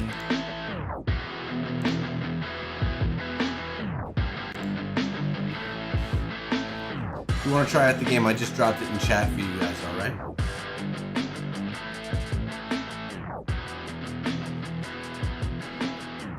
Keka. Gentlemen, 128 players, and only you 2 are left. That's crazy. Out of standing 128, here we're down to today 2. For the grand finals. Han, I'm going to start with you. You said to me twice now that you're still the underdog. 128 players, and you're in the top 2. Are you still the underdog coming into this final match? I mean, how can I not be as an underdog? Like, he hasn't dropped a single game out of every game. But I will try to do my best to inspire people and give my best. Shout out to all my guildmates who supported me, my friends, and my family. I'm looking forward Humble. to watching you in this final Humble, best I of 5 love it. series. But Keka, he does have a very good point. You have not dropped a single game, and you told me in match number 1 you were cooking. You did. And then match number 2, you turned around and said you were cooked, but you were not. Do you feel confident going into this grand final match? I would have to say, I think this whole tournament, Han is by far the biggest cook, the master chef. He has cooked some crazy strategies. I really hope he doesn't cook anymore against me. I think if I met him in the first round, I probably 90% chance I would lose. But now that I've seen a lot of his strategies, That's kind. I think I feel That's better. kind. Well, that's really nice words for your opponent, actually, from both of you, to be fair. It's going to be I a like that. fantastic match. Humble I'm excited players. to watch it. I'm sure everyone back We need at home more is of that excited these for this days, game right? too. Gentlemen, please, it's time to take your seats. Let's commence with the grand finals of the EWS 2025 Global Invitational. Let's go, baby. It's the final day. Let's see how these battles turn out. Welcome everybody back to the casting desk. I'm Scoundrel joined by Vulcan. We are There we go. There's our jumping boys into right this there. Grand final now. Players have taken their seats. They're getting ready to go. And yeah, I mean, it's interesting. I don't know what's going to be brought to the table here. We're going in completely blind. Completely blind, and you know, we have seen that Keka, it feels like he wants to play that controlled style of game, but we know Han has those control units to steal from him, but Keka also has those really fast supports, that Doki, that Tsukiyomi, that Lily, so definitely keen to see how Han tries to deal with what Keka has on the table. Yeah, and we know that Keka brought 2 distinct strategies to this competition. He brought heavy control, which he used to win his first quarterfinal, and then in the semi-final, he brought out his revelation comps. So we know he's got revelation comps. You knew from qualifying, he had very strong revelation comps to work with. So we knew that he had this kind of stuff to work with. Han, on the other hand, had anti-revelation is basically how he phrased his kind of strategy coming into this. He specifically prepped for Yongyo. He sort of specifically said, I'm building to beat Yongyo. That's pretty cool. He kind of did that, obviously, in the quarterfinals. Very strong dealing with Yongyo, and then came into the second matchup and also managed EWS 2025. So kind of excited to see Put that in game. I'm going to do it right now. Yeah, definitely. And on the screen at the moment, you can see we do have a new code as well, EWS 2025. Make sure you go ahead and exchange that in game. I'll have to do that in the next little break that we have. And you absolutely should, because it's worth 10 pulls. That's right, 10 free pulls Let's using see. that code. So make sure you redeem it ASAP. Get yourself one of the Let's animals try that you haven't again. got. I hope you're lucky. I hope you get an SSR from your pull. That would be amazing. And I'm also going to go and redeem it, but I'm actually not using my pulls. I'm saving them. Ah, it's in the mailbox. Let's see what we got there. Too. Hopefully we get a juicy LD one in the future as well that I can pull for. I've been saving those ones on top of the standard ones. So Oh, yeah. once There again, it is I am right just there, baby. Definitely getting excited for this grand final. Like I said, I feel like these two are the 2 showmen that we've had along the way. They've given us the best matches that we've Right had here. along the whole tournament. 10 pulls. And Worth I mean, it. Han with his Worth play, like I it. said, it was my play of the day yesterday, was him with that Hoyan. And I am looking forward to see if we can get some more of those plays. I feel like he's going to try and force Keka into that revelation play so that it's more suited for him. So we'll have to wait and see. Yeah, the Hoyan was really what brought it to the table for him. And actually, I think like there are not many pickups that can deal with Hoyan, but obviously if you've got good, good buff strip, you can deal with her. Messiah is a really good revelation. What's up, Matt Fans Gizmo of and Hoyan Sandy1601? picks, Thanks for the follow, guys. passives. So it depends on how this draft goes, whether Hoyan will be seen. But we know that Keka has got a good Messiah. He's got the things like the Holden, the Heinrich as well. So yeah, we're going to be jumping into this draft now, ladies and gentlemen. We'll see what the pre-bans are. We do know that Han said he felt like he had to ban Doki Doki. So that's kind of where he sort of felt like he was at. He doesn't have Doki Doki, at least doesn't have her built well enough for this tournament. Yeah. And so we know there's It's a crazy very that some of them fast don't Doki have side of Keka. So the he kind of said, I feel like I animus have to ban strong Doki enough. Yeah, it definitely makes sense. If you I don't have think a so, unit Captain. I think and it's just a strong little bit of unit, a and you know that downfall it's right now. I don't think super it's fast for falling Keka, off, though. So it's just the safe pre-ban for him. Look at the going notes into he's got every right match there. here. It's one of those unfortunate ones because if he had a Doki Doki, he'd probably have her built in some sort of sense and then be able to counterpick it. But, you know, it's going to probably end up having to be his safe pre-ban as we move forward into this one. Yeah, and we are now heading into that draft, the first of this best of 5 grand finals. Best of between 5, two baby. Let's amazing go. players. As Matt said, 128 players were in this running. 2 of them now stand on the stage, Keka and Han, both from 2 of the biggest. You're lucky I didn't come and fields. participate, It is right? going to be the Doki Doki from Han, I and it will cracked be myself the Tiamat from Keka. Almost forgot who that was. Tiamat from Keka. You can't be forgetting my girl Tiamat. But there we go. Keka does get his first pick with the Lily. We've seen, he has that fast Doki Doki. That's been banned. He's obviously going to go for his next speed threat, trying to get that first turn advantage. And he does pick up that Lily. And then we move back to Han. And so this is where Han is trying to force Keka into playing that Revelation type play with picking the Mio and the Obol, 2 units that were heavily relied upon by Keka in those early matches when he was playing that control-based game. Absolutely. We're going to get Tsukiyomi and Messiah picked up by Keka. Keka getting Messiah in the protected pick, which makes Hoyan very difficult to go for now for Han, because that means that, Messiah ignores passives with his S3. Obviously, a passive of Hoyan is that she gets that revive and can go for her ultimate when she gets taken down. That gets ignored by Messiah, so that makes Hoyan a less attractive pick for Han. Yeah, very, very strong, and I don't know if we saw how fast Han's Mio was, but, I'm liking Keka as being the faster one with that Lily and Tsukiyomi that we know are both very fast, but Han then locking in the Viper and taking the Sanya. So Viper in that protected slot, and then Sanya. So I don't think we saw too much of Sanya in the previous day, but Sanya great with that max HP, mix up how I have things set up over cleansing, here. and the revive, which could be very clutch moving forward into this one. Yeah, and we're going to see the Heinrich and the Holden locked in for Keka. Plenty of buff strip. As you mentioned, Heinrich has lots of different builds. We heard you talk about it yesterday, and I think Heinrich specifically could be Revelation here for Keka. Yeah, I believe Keka was on a Revelation Heinrich, so he's got some big damage. We do know that Han does have that Ling Lo on Lighthouse with the immunity, which could be an option for him, but he does also have that Hoyan, but the problem with the Hoyan is that Messiah in the protected pick. If he thinks he has something to deal with that, maybe he does bring the Hoyan in there. So I like the Messiah in that pick, and the Lily. I think that Keka has the better team right now. He does have a bunch of control on his team, but I just think what do you guys it's think? going to be too Who's fast got the from stronger Keka team? for him to be able to deal with. Yeah, it's interesting. I mean, he had a lot of options. Hoyan comes through. There's plenty of buff strip on Keka's side. You can't ban it all. And then you obviously have the passive ignore from Messiah. So it doesn't feel like the most... So the Lily is super fast going into this one as fast, well. And the Heinrich outspeeding as well. And also, everyone's super fast in this one. So boosting, and it is the Revelation. So we're going to see some damage here on this one. Goes for the skill 3. Let's have a look how much damage it does. Good damage, strips the buffs, and it's just not looking good because we do have the buff block on that Hoyan as well, which is not great for her. Plus being so low, we're going to get the cleave straight away with this one. And there goes the Hoyan, and there gets a bit of extra damage. Now, if he resets, and he does reset, meaning we do not have any revive, and that is going to be game 1 pretty much done at this point. I don't see an out unless I got it wrong and the Sanya didn't get her skills reset, but then we are going to use that skill cooldown reduction. We have the heal blocks as well on the skill 2 from Heinrich that are going to come out, and I think it's just going to be too much. There's plenty of debuffs on there, and, trying to cleanse, you're not going to do it, and then we're going to go ahead and get the kill.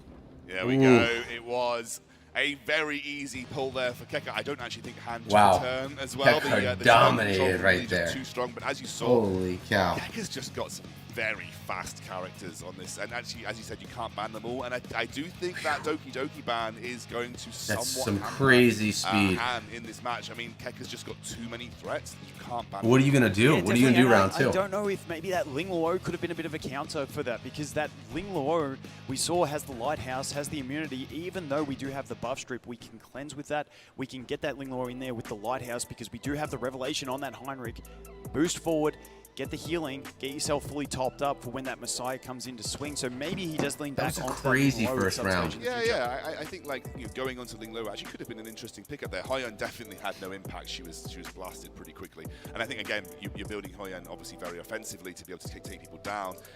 But in that case, Messiah just does too much damage. And then the follow up from Heinrich. It did feel like it wasn't a super heavy damage Heinrich though. I love that Vulcan's here on the table. Revelation Heinrich, but not built in the way that was going to burst people down 100%. I love it. With the S2, it wasn't particularly powerful. Definitely, and the Lily boosting that Heinrich in that one was a very smart play because it meant that the Heinrich. This is what this game is all about, guys. This game is all about the arena, fighting in the arena. That's what this turn-based strategy game really focuses on. He ultimate reset Messiah with the S3. So that's just good. If you like arena fighting, because you didn't want that Messiah going before the Heinrich. It must be a damn fast Heinrich. There's not a turn-based strategy game better in my opinion. It was close to Lily on the For Arena. You think that Lily must be 330 something speed, so Heinrich must be up there for him. We are into the second draft phase. Second draft, let's we're go. waiting for those pre-bans to come through. Looks like they're staying the same. Doki Doki from Han, Keka going for the Tiamat. Ooh, I'm surprised that Tiamat's getting the ban there. We're going to wait for the first pick in from Han. He is going to take the Messiah away this time, so really doesn't like that. He went with ignore, Messiah. maybe looking for ways to make Hoyan feel a little bit more effective. Hoyan does feel like the ace card for Han, so yeah. Yeah, definitely that one. So it does make you think that he's going to lean into opting for that Hoyan play. When he picks that Messiah, it's just like, okay, that thing just counted me way too hard in this game. I need to bring the next option. The problem is we still do have the Heinrich, who is also a great counter, that buff block, meaning you no longer get the Soul Ward with the Hoyan. You still do get to use the Revenge, though. So, Keka being super sly on that one, taking the Lily, which we know is fast, but then shutting down Han's idea by taking the Hoyan. Great insight there from Keka. Yeah, really, really big play. He just tore that out. I know that he relies on Hoyan as kind of like the anti-revelation part of his comp. I'm going to take it. It means that he will not be able to grab it, and he's now gone to his second pick phase here. Han does not look happy. He did not look happy on that one. He had the big head shake, and honestly, that's just great play by Keka, and that's how many mind games are in this pick ban phase, because Keka just steals your option. I feel like you need to take Tsukiyomi if you're Han here, because if you now let Tsukiyomi through as well, that's just, again, two massive threats that you're not going to be able to take away from the other side of the board. But it does look like, obviously, there's Mio still available as well. Lots of things on the table for Han that he probably needs to pick up this early in the draft, because otherwise you're basically giving a god draft over to Keka. Yeah, and he does take up that Mio and puts the Lingluo in the protected slot. Now, we did see, his Lingluo was very vital for him in previous matches. Now, we do have the Hoyan with that very heavy single target damage coming out. So, not too sure how it's going to play out, because, once again, we do have the Hoyan from the Keka as a counter pick trying to stop that strategy.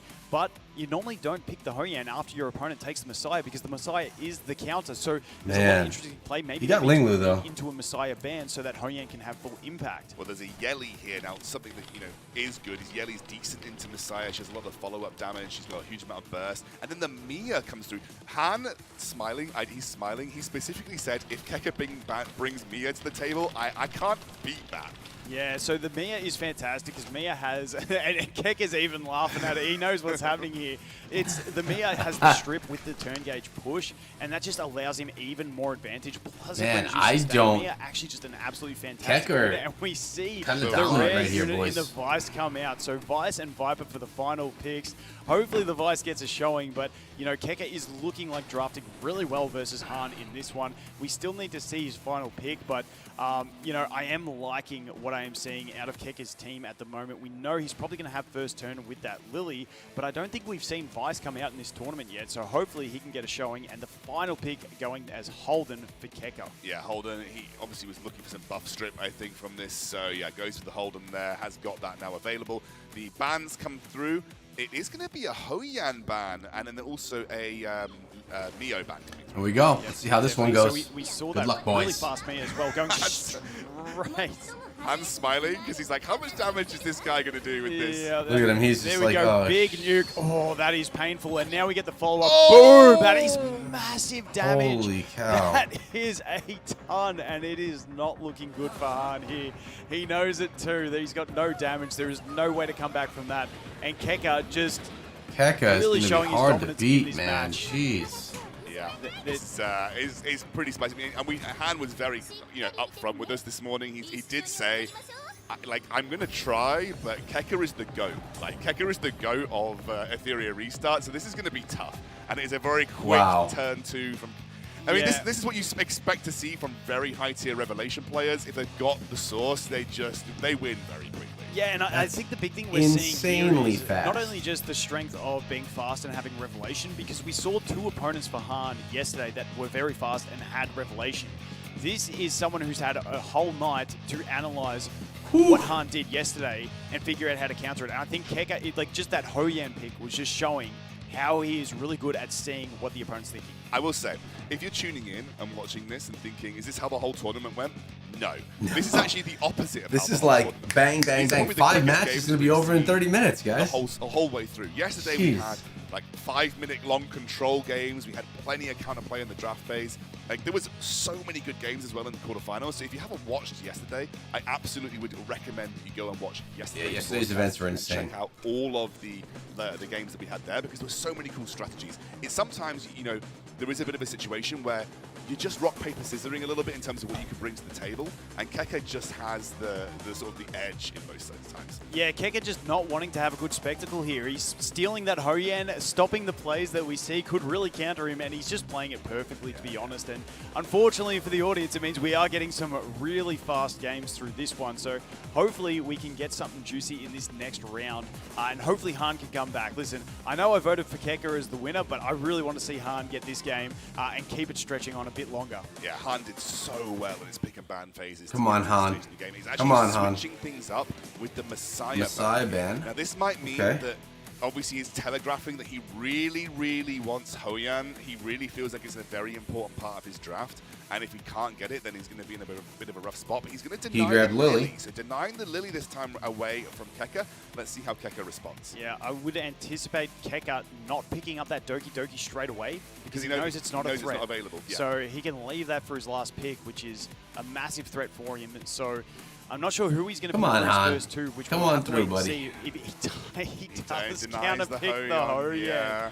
So unfortunately, that is not going to look too great for Han. Also taking that Yelly, just going for all the damage at the start here. So very strong plays. I just don't know what Han is going to pick up next to really deal with this. Is he going to go control? Is he going to try and take some extra damage? We know he is more control based, but to wait and see these next two picks. But that Hoyan play is so dirty from Keke. Just sees exactly what he's trying to do and says, I ain't going to allow that one. So it's going to be Kazuyo and Obol. So again, you mentioned control heavy. That is where Han is moving. The great thing about Lily is she's flexible in these comps. You don't need to just buff a damage dealer. Like Lily's really great at getting your control moving. Like you can get Obol to move first, you can get Kazuyo to move first, and if they can use their ultimate and land a full spread of CC, then you know, obviously in a pretty good spot. Yeah, very fantastic. So, I mean, I always think back to how pivotal it was having that Ling Luo with the Lighthouse. Maybe we see that coming out a little bit later to counter that big Yelly damage, because that Yelly damage was huge, but will it be enough? Because the Yelly just hits so damn hard, she deletes the whole field. And then there's Doki Doki and Tsukiyomi. So, I mean, some really tough things, and Doki Doki's protected as well. So if you don't want the Hoyan to be there, you've got to ban Tsukiyomi, but then Tsukiyomi is insanely powerful as well, and so that puts the ban phase into a bit of it's a tough spot for Han. Yeah. I will say that we had the Ling Luo last round as well, and Yelly still one-shot her, basically. Yeah, it's just too much damage. Had the follow-up onto it, knew it was coming, and then there's just the damage. And that is, I just think Keke's Yelly is so well built. Do you go ahead and ban the Yelly and deal with the other two? We've got to see what the last pick is, obviously. I like the idea of banning the Yelly because that meant you kind of rely on Hoyan, and Hoyan's not a cleaver. These right? picks, it's taking a long time to think about their picks, Obviously, huh? we expect it to be really well built on Keke's side, but if you're in this situation, maybe you do just say, yeah, all right, ban Yelly. Like, ban the Yelly, because we have so much control over on Han's team. We have the Mia, we have the Obol, we have the Kaz, which means we can avoid some of that damage and the revenges from the Hoyan. So maybe that is the play he goes for. Does bring in the Veronica as well, which we know for turn 2 players is fantastic. Getting the cut in, we got the Soul Ward, we can steal some buffs as well along the way. And Mia comes out for Keke. I actually think I would ban the Yelly in this situation. At least you know there's no hard CC for you to have to really deal with. You know that you're going to take turns, so it's probably the best play you can make. And the bans do come in, and it is the Yelly band and the Lily band. So that very fast Tsukiyomi, it's a lot closer on speeds this time. So the Tsukiyomi Here we getting go. the boost Come on, straight Han. away, bringing up that Hoyan. Something is going to die here. Something will get taken out. Let's see what it's going to be. I mean, if you were would you take out the Obol or the Kazuyo? I honestly don't know. It's a really tough one. He goes for the Veronica and does not get the damage. That is really lucky for the Veronica because it does also boost her. So now she is going to be able to put that Soul Ward up as well, but it's not as big of a threat. So honestly, this game looking a lot better for Han at this stage. All right, he does Han. have the ability to go in and start looking to cycle some control. The one issue for him is he really Let's needs go, to buddy. strip that Doki because it has immunity. And if Doki gets to use her skill 3, she will have her buff, which means she's going to be cleansing her Doki's whole scary. team at the start of their turns, which is a massive Oh, he issue. stripped. And he does strip it, and he does steal all of those buffs. Now, the unfortunate thing is the speed here, because the Doki is going to move next as well, which means we are going to have so many cleanses to deal with. But we do have a lot of debuffs to apply. We have the poisons, we have the stuns, we have the freeze, we have the heal block, and we also have the attack break and sleep. So we have a lot to apply that's going to be hard to remove. Man, Vulcan's on top of this. Yo, what up, Osama? Starting to shape up quite nicely. Kecker might be cooked on this one. We'll see. We'll see. Use the skill 2 for the strip. Definitely using the strip to get those extra dots on there. More stuff to have to worry about trying to dispel with those. Good draft by Han, in my Wouldn't be opinion. surprised. Do we go for the freeze here? We do go for the freeze and the heal block. Unfortunately, not landing on the Doki there. We get the attack break now and the sleeps, and we're just stacking up those debuffs. You can see the Doki cleanse did not actually work to get the freeze off or the sleeps off. So that was actually a really nice play there. We've got the ultimate, yeah, and we're going to get it to see if the stuns come through. They land on 3, so Fuqiu's still available. Oh, snap. And it's actually looking really decent. We do want to get rid of that Hoyan while she has the stun on her, so we'll have to see if we go ahead and poke into her, try and get that last little bit of damage. Let's see if Kecker can come back right here. Coming out from the Mia, so we'll have to see what he chooses here. Mia's currently stunned just for the time being. Oh, she is too. Yeah, not to worry just yet. He's going to try and... He slumbers the Fuqiu, so make sure that most... Oh, the cleanse comes in. The cleanse does come in from the Doki Doki, and it gets the heals up. That's the issue that we have there. Okay, we can take away turn meter here, so we can maybe try and get Obel ahead, but I don't think he's got his stun up because he used the Codex on his skill 2. Oh, he does cut up though, but it's not going to be enough. We're going to put that dot over onto the Hoyan. It's not going to be quite enough. We do have the boost available for us as well. Veronica coming in next. We are going to move up. There she goes, the cleanse coming out once again. That Doki Doki is such a threat in these longer games, especially against control comps. She just kind of shuts Are they down going to come back with that Doki? It's big stuff, but he hasn't got the ultimate available, so he's just got his I think- S1. Not going to do a huge amount of damage. I just think yet. he He's may. not stacked up any of the passives, so that attack boost not coming through just Look at yet. Han, he's so nervous even, right now. Even though we've had those heals, they're still looking pretty decently low. That Hoyan is not very healthy at this stage. We do have the skill 3 available once again to go ahead and steal and spread. Honestly, the survival that has been coming through from Han has been really good. Those shields have really helped him survive, and he's actually staying super healthy into the game without any healers on his team. So definitely having to think through, and this is like the most strategic match we've had so far. As you can see, he's got 6 seconds on the clock, and he still hasn't decided what he wants to do on this last one. Who is he targeting? I think he just goes for the steal, as you can see. Yep, onto the Hoyan, getting her really low, goes for the basic, and Oh, gets... it's so close. I didn't. So Oh she's my God. She's still up. We really need to hit this. If we attack the Hoyan, we need a freeze. And we do get the freeze. We do get the freeze. That is so good on the basic attack. That was a risk there, but he took it, and it managed to come through. For those of you that don't know, Mio has got a very low percentage chance to get a freeze on her S1. Wow. It's not a consistent thing at all, so it was a big risk. The Obel has the skill too as well to convert that buff into a dot as well. Oh, this is big. This is really big. And there goes for the it. Hoyan. Oh boy, Hoyan down. Coming back big in game 3 here. And there's actually the just- recede. he Well just concedes it done. out. Han. Gets a game back. Honestly, I was not expecting Let's that. go, I was really dude. thinking that Keke was dominant from the start, but he That's switches up that nice. I bounce like strategy seeing a from little Messiah. competition You can see here. he's talking It's not to him over yet. These guys are good friends, and they were joking back and forth, but that was incredibly well That's played. awesome. What a game. And super respectful from Keke there, not to drag it out the whole time without any damage. He knew that it was done after that. And Yo, thanks so really much, well Alex. I played by appreciate Han. you, bro. Great work adjusting. We saw No those worries, first 2 dude. matches, No so I thought it worries, was going to man. be a clean sweep done quick, Yeah. and we weren't going to get any excitement. But there we go, Han coming All in right, with a really that was great match. that was a I cool am battle. so glad All that you about guys drafting got to see right that on there. stream, because it just shows you that this is how competitive Etheria can look like.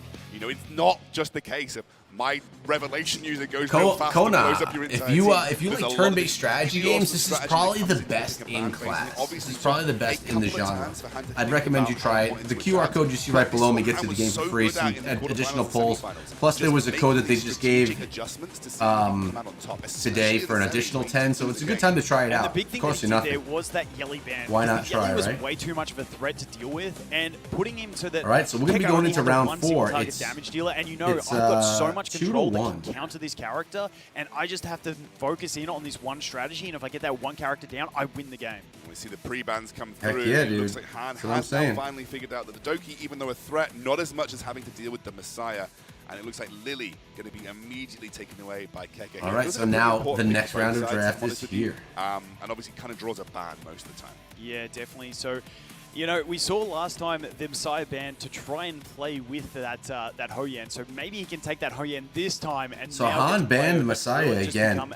It worked for him last time. Why not try it again, right? See how that goes, but once again, I'm super excited after that last game to see what can happen. And he brings the 2 units that came out in dual banners. And now Lily though. And Holden. Okay. So 2 really strong units, very strong bruiser. We've got the strips.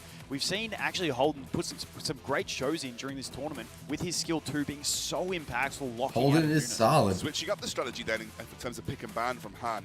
And now we're going to have to see how Keka looks to respond. He is safe picking the Yelly. Got Doki Doki again, though. Making sure that that's not a ban option for Han. You kind of felt like that might be the case from Keka, having left it exposed last time round and it being such a big part of his win strategy previously, and also going to run with the Doki Doki and the Lily. So tough ban phase here for Han. Yeah, definitely. And that lock-in of the Yelly with 2 incredibly fast units makes me think no matter Decent what draft Han this picks time. next, I feel like that Hoyan is on the chopping block for the bans, and that's a really good situation for Keka to be in. So we'll have to wait and see, but that Hoyan is a great counter for that Yelly being able to go ahead and revenge. But, you know, we're looking a bit tough on this one. We do put Mio into the protector slot. We've got Kaz there as well. So now Is Han going to tie things up right here? Is that going to happen? I want to pick up some sustain. Maybe that Veronica again to try and cut in between. But we saw how much raw damage that Yelly has from Keka. It is built incredibly. And we are going to see the final 2 picks coming in from Keka here. He has got a couple of options. You could deny some healing. Obviously, we've generally seen Han default back to a couple of the sustain picks, like the Ling Luo or the Sanya. So Keka's got some options on the table. Let's see. We've seen that Heinrich come out as well. Yeah, maybe Yelly and Doki Doki and the Lily. That is a powerful combination. He does lock in the Ling Luo, and I think this is the first time we are seeing a Rosa in the tournament. Very strong revelation damage dealer as well. So that's rounding out his picks. He does have the sustain as well as a heap of damage to go ahead and deal with, and those 2 really fast units. And the final one coming out from Han is going to be the Valerian. He saw the damage from that Yelly, knows he can't ban it, so he needs to stop his whole team dying straight away. The issue with the small issue with Valerian. What team do you like right here? Kind of counters it because she's got the follow-up. Better than Raid? Different than Raid. I like them both. I mean, obviously, I have a channel for both of them, man.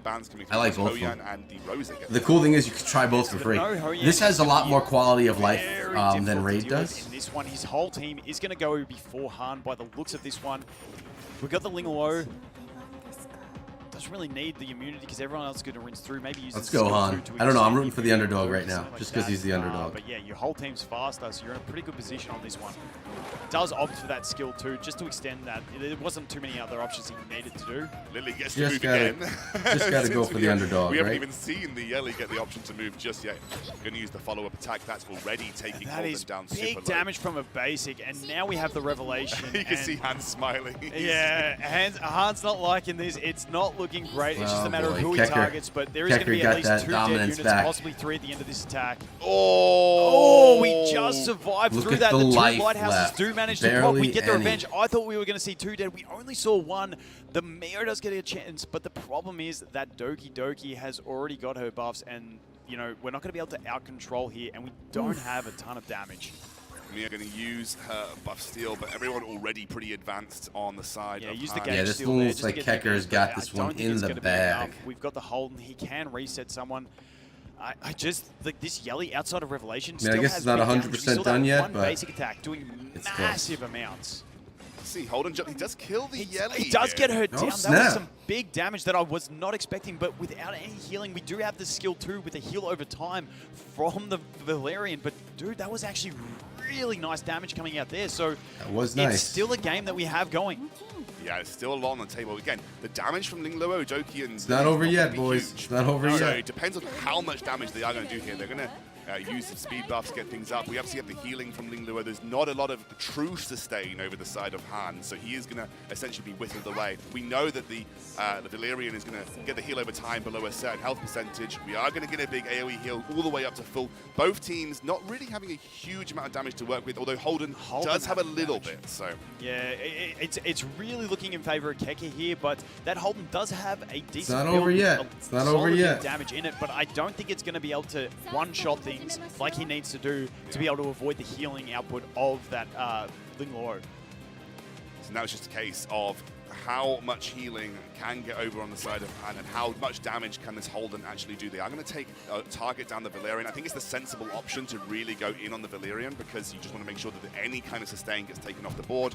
You don't want another prevent death coming through. Is Kekker going to be able to finish this one out? It's a decent chunk, but honestly the damage from the revenge is pretty strong. It's very strong, and we are getting some really solid damage there in, and that's why you don't really want to focus down that Holden at the moment because his revenge has hit so hard, and he is built quite well for damage. So Holden working wonders here. Lily. He can chip away one and then another. He's actually looking in a pretty decent position.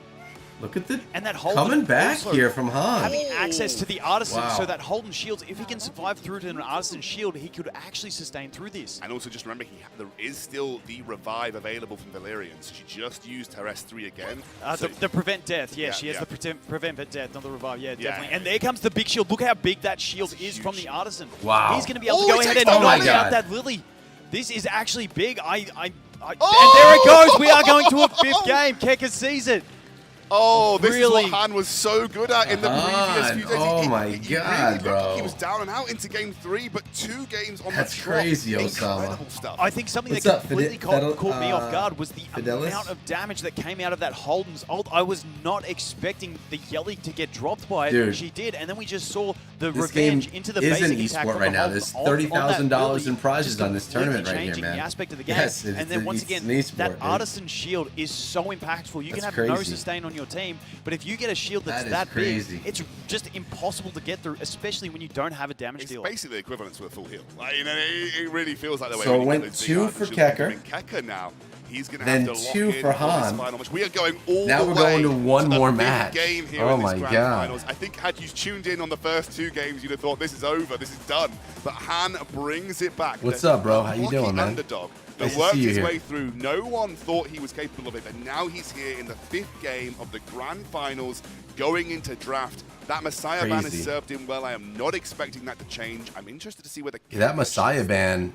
Yeah, definitely, and same bands that team at So good staying for him. ban. But yes, I was worried we were going to have a non-event and it was just going to be a clean sweep. But Han has completely turned things around, and we did see those lighthouses come in as well. So It's he going is very spicy, is defensive, right, but Osama. That play in That's the last right, game, bro. that Holden is a massive threat. I wouldn't be surprised to see Kekker try and counterpick that Holden because he's just built so well with so much damage, and that Artisan People shield didn't dig helping it? him survive No, into the late dude, game. this Kekker opens up this with one's a pretty good, big man. first This is a great pick. I game. think Han may just Have run you tried back. it? You know, when you've had a strategy that works and there's opening 2 picks. If you haven't, use my QR code. You get yourself, or my link. It gets you 10 extra polls. Definitely, and yeah, that free Holden game. is another threat that Kekker has to think you like about turn-based now. strategy, But obviously, it's a Hoyan, good one to check when the out. Messiah is banned, is a 100%. huge threat.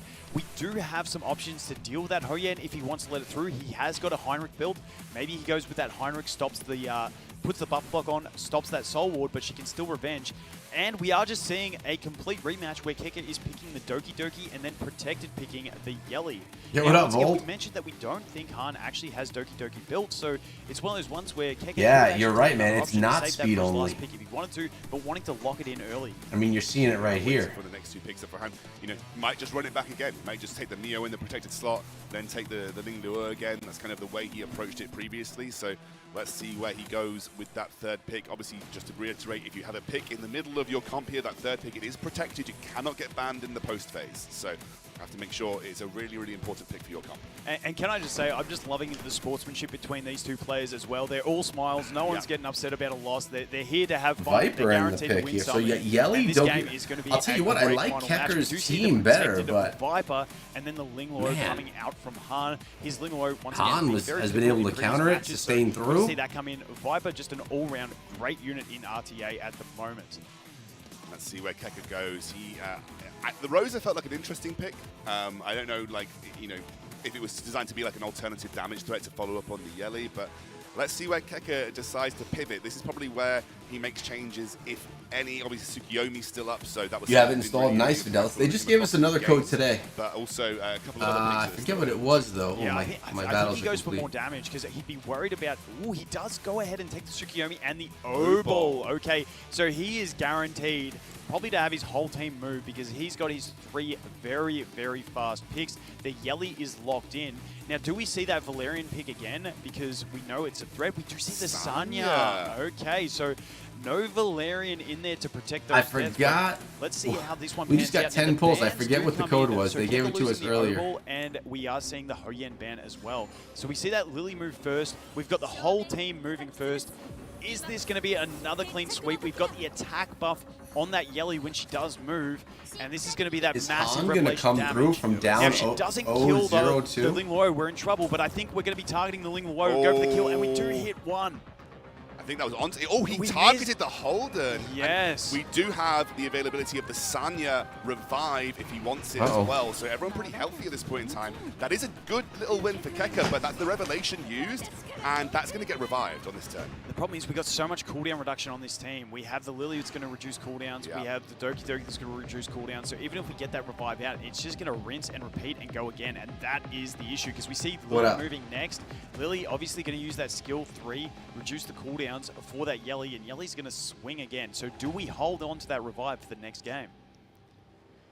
Having to think about this one. Not sure what he wants to do. Does go for the skill 2. Is he reviving or he's putting on the Sanya, trying to increase that max HP, survive better into this next I attack, know. which we know It is going to was, be coming in this one. We do see the CD increase Wait, on the it Sanya was- as well, so it's going to be a long time before that revive can come out. We have the Revelation proccing again.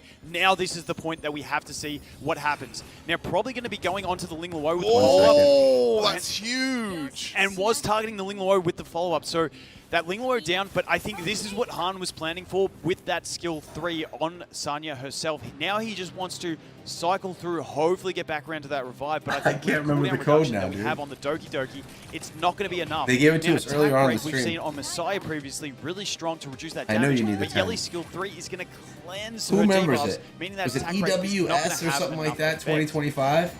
We do see the boost, and we are still on 2 turns left. Something on the like cooldown. that. But that big damage, raw damage coming 2? out. Only 2 hits, not getting the final hit. We are going to cleanse that defense break. We are going to get the heals.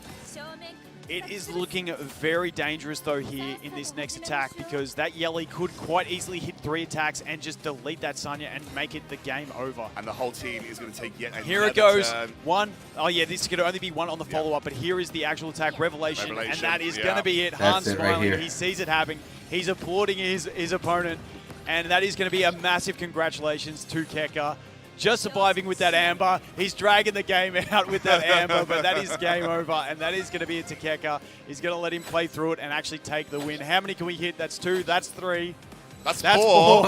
And unfortunately into that Amber, which is not going to give him any damage. Han making him work for this final kill as well I until don't the think you Viper can takes see the just kill. yet. Anyway, it looks like it goes down. There it is. It is going to be Keka. Keka And he's comes won. in with Keka's the won win, the bro. entire grand final. He doesn't even. He's chilling. And Keka in his Super standard bad. aura, Also, just staying Hoyen calm, not did even not worried play about it. with We can't even get a sustainers or at smile least out of the one. man, can we? There we go.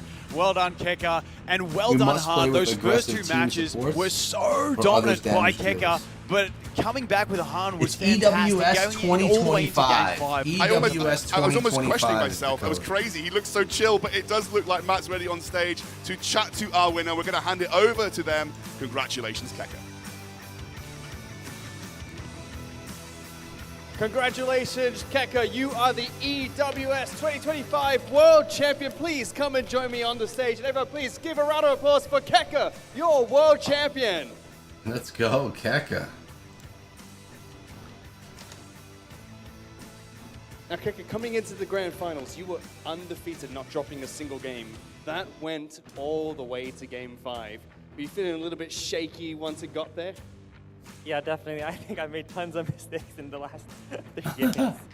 Walk me through your thought process going up against Han, because backstage both of you were talking really highly of each other. Yeah, congratulations, Talking about how Vold you're says to strats going Kecker. into I the agree, grand man. finals That still. was What your thought nuts. process against him? What do you think was?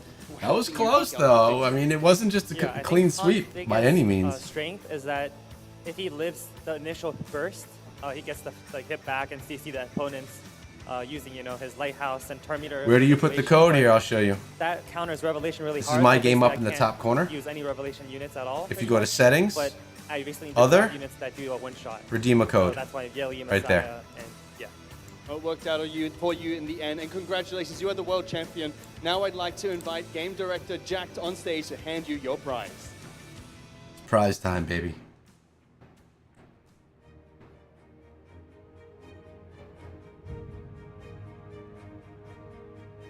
This is cool, man. I love esports, dude. I know sometimes like esports aren't as crazy as they had been in the past, but it really is awesome.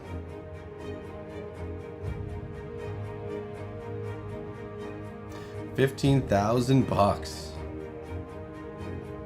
That's some serious bread.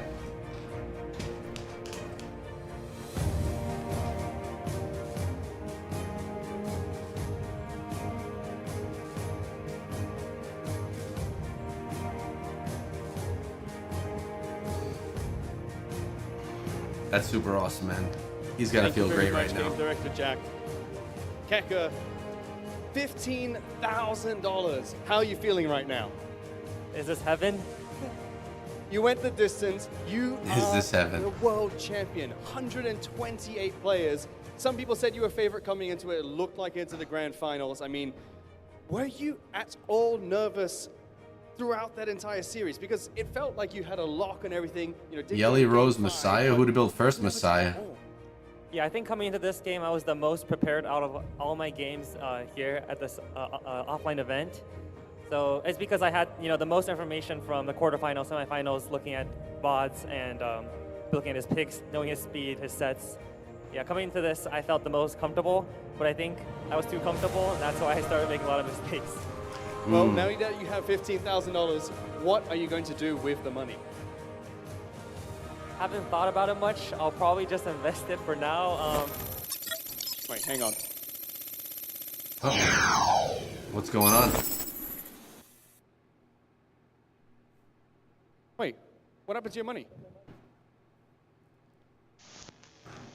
Oh, what's this? 听说你刚拿了 EWS 冠军啊！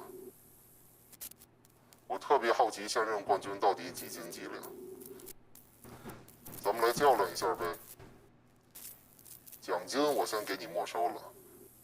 They took his prize money. 得了我的认可后，我再还给你。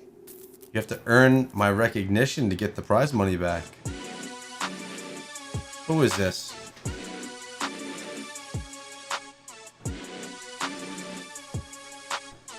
What's going on here?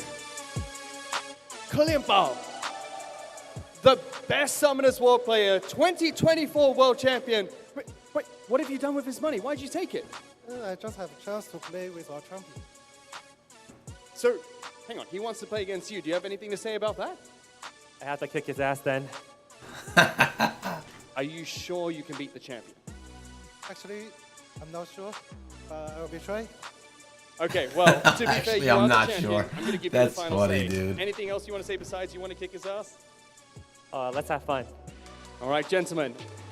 Please. Are you take sure your you can seats. beat him? We have I'm not one sure. more legendary challenge coming up. Let's get into the game. This is the legendary challenge. Let's go. This #1 Summoners War Champion from last year. Let's see how well he does in Etheria Restart. Different game. I did not think we had more Etheria action coming our way, but we have the Summoners War 2024 World Champion taking on the Interesting. Etheria 2025 World Interesting Champion. twist. That is huge. However, Keka's a goat.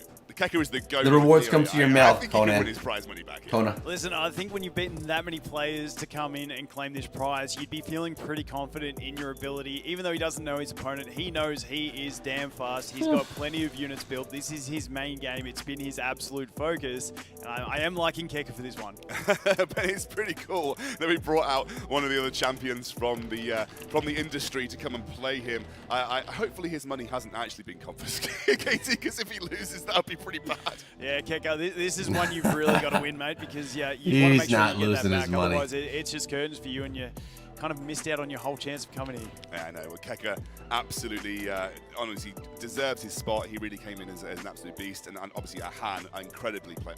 So well played in that fight. Yeah. I want to give commiseration to both of them. They're amazing. Yeah, and while we're setting up for this next match, I just wanted to give a massive shout out to Han. He did have to go straight off stage, but fantastic performance the entire time. Absolutely. Guys, if you missed it, there is a code that you can redeem in-game, EWS There it is. 2025. EWS 2025. I'm going to redeem it as soon as I get off of this broadcast because I want to make sure I want to get those 10 pulls. I'm going to save them because I want to use it on a good banner, but you guys, 10 free pulls you can grab. Make sure you grab it. It's a huge code. Go and put it in game. Yeah, I'm still missing Kloss and Tiamat. Maybe I'll just run up the standard banner again. You're missing Tiamat? I know. I've still got my selector. I'm absolutely torn on my selector. Tiamat. You are literally Mr. Tiamat, and you're missing Tiamat. My selector's sitting there, and I'm torn between her and Kloss. So maybe I just got to run up that standard banner. I'll probably hit another dupe of Rahu. We'll have to wait and see.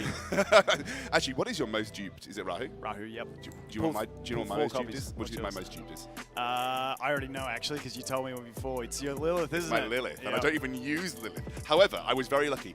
I pulled Yelly, and then the next two permanent pulls I got two dupes of Yelly. So I've got the Yelly crit increase, which is huge. Yelly getting her crit increase on her dupes is absolutely massive. Anyway, enough about. We've had some crazy pulls here too, guys. Yo, what's up, Canaro Pop? You know, a lot of strategy goes in here. You know, similar kind of game in the form of our Summoners World Champion. A lot of strategy goes into. Sorry, it's better than Minecraft. El Primo says. Both guys, the top of their strategic minds in their relative fields. Where's your mail? You really don't play this game, huh? Yeah, maybe focusing All right, check on it out. the game is going to cost you the strategic Your mail. advantage. Click on the boxes on the top. But Maybe. you Right never here, know. When you've got talent in these things, it's like in real sport. Guys that have talent, and they can come through. Well, it is a best of 3 as far as I'm aware, so you've got to get the 2 wins to make sure you come out on top here. And so we'll be seeing, can Keka, after the high of just winning on that previous match, can he keep that going for another best of 3 after the final? Yeah, Another best of 3. Then we have the content creator battle. He's absolutely kitted out on his account. Not only his account, but his strategies and the way he thinks through. I just think back to that previous matchup against Han when he just counted. Oh, you'd never played Han before? Picking that Messiah, trying to stop him so he could play his Hoyan. You never played before. You should have used my download code. It'll give you an additional 10 pulls, which would give you 20 pulls right off the bat. This goes. Kilimbao versus Keka. It is going to be a very, very cool match to see. Let's see what I Kilimbao predict does to ban. Keka Would be in spicy 3. and ban Just saying. He bans Tsukiyomi, so an interesting ban. Yelly OP, huh? Yelly, but he bans the Tsukiyomi. Yeah, definitely. Like we said, we don't actually know what's on his account. We have no insight into him at all, so he's a complete blind one for us. We just got to wait and see how this first match pans out to see how he's going to play the game. Is he a heavy revelation? Is he a turn 2? Is he a control player? We don't know. See now. Looks like Kilimbao has gone for, we're waiting to see what they're kind of going for in the draft phase at this point in time. It is the confirmation of the Tsukiyomi, the Ling Luo ban for Keka. Yeah, Ling Luo stopping that sustain, but Keka going in blind like us to this one, not knowing what he has on his account. We do see with a Lily. Lily pick up on the first pick.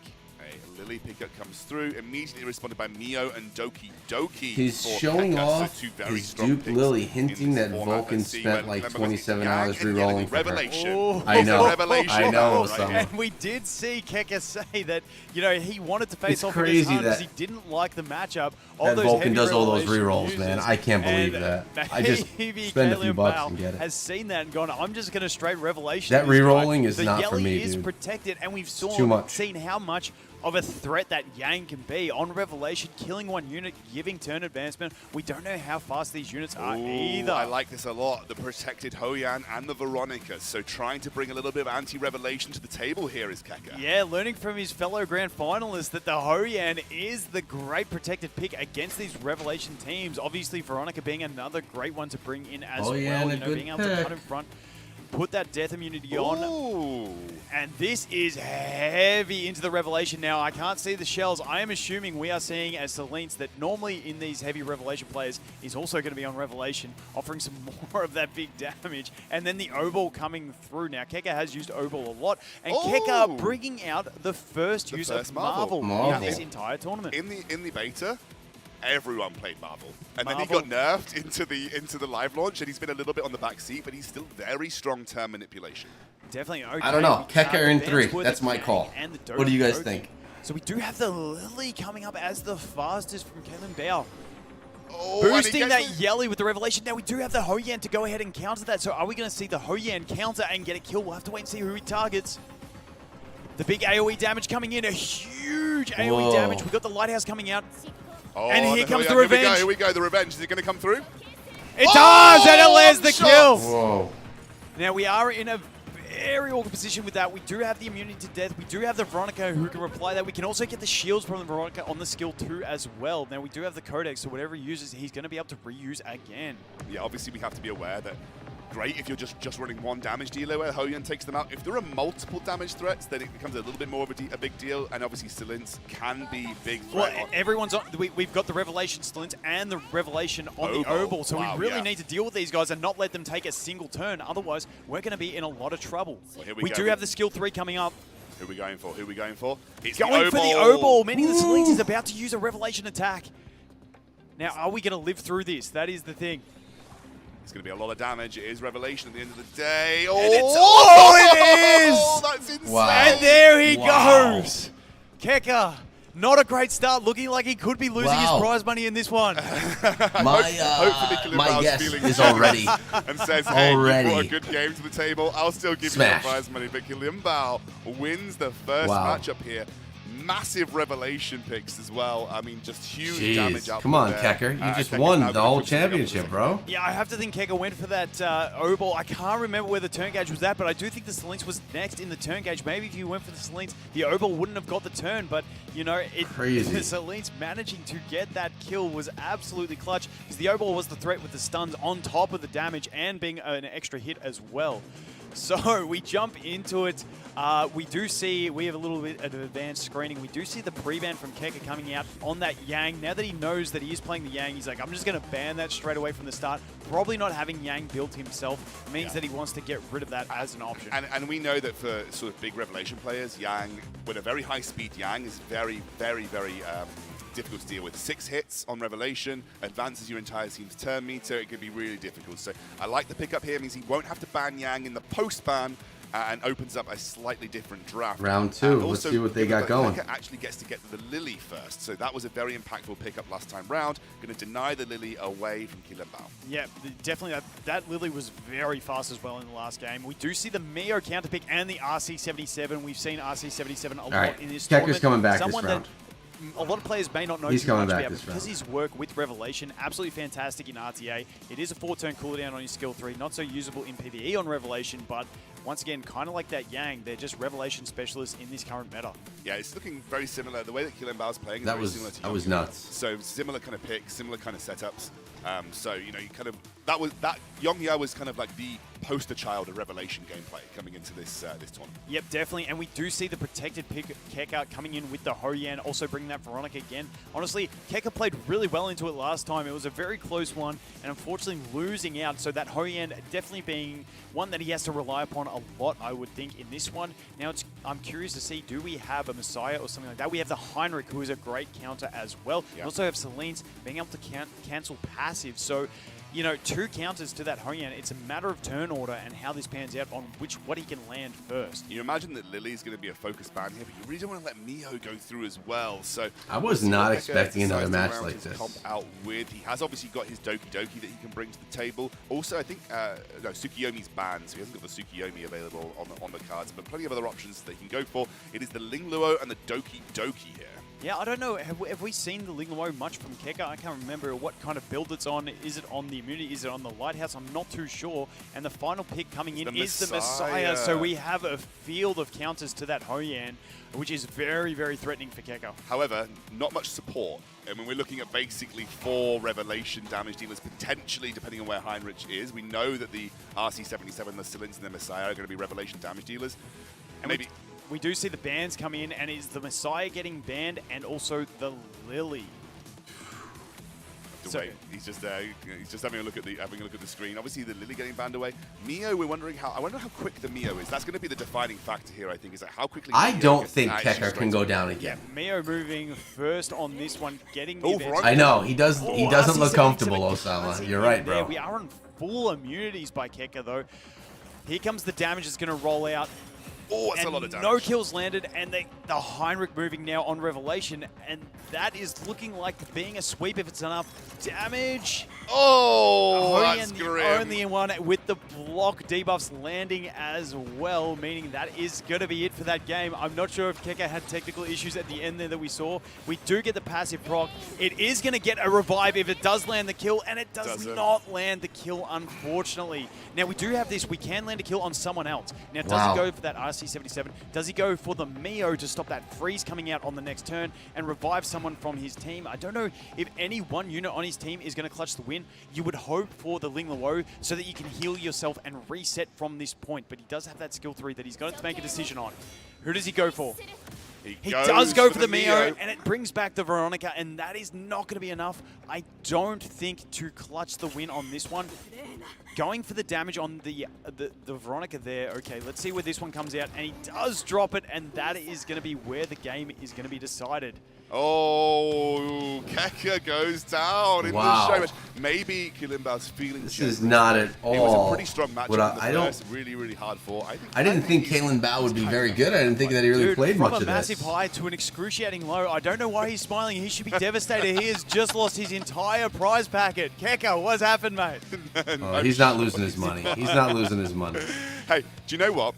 That perfectly showed why Keka did not want to deal with a very strong Revelation player, because that was why his comp was not doing it. Anyway, we're going to hand over to Matt on the stage, ready to chat about that game. Jeez, man, that's crazy. Thank you very much, Scoundrel and Vulcan. Gentlemen, please join me on the stage one last time after that legendary battle where we had Kalimba So, picking wait, was that best of 3? So that's over, right? 2 questions for you. One, how do you feel, and will you give back his money? Feel good.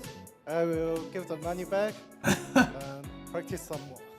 I'll give the money back, practice some more. Oh my god, that's insult, dude. Come on. What happened there? You were doing so well this entire tournament, and then Kalimba, the best Summoners World player, came in and just, that wasn't very close right there. Yeah, I'm telling you, I'm not that fast. Are you happy at least he's giving you back your money? Yes, very happy. Well, thank you very much, gentlemen, for the show He's happy he's getting his money back. My goodness, that man. we have here today. We still have more to come. Stick around, because right after this break, we're going to have a couple of influencers play in a show match. The influencer match is going to be fun. Maybe even more exciting than what we've seen so far. We're going to have to see.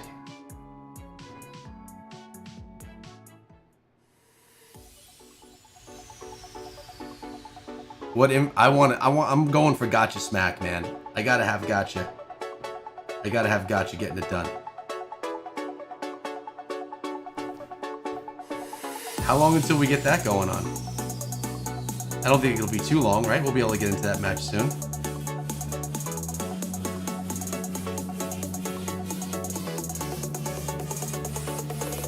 In the meantime, I guess we can get going on with what we have going on in our game, right?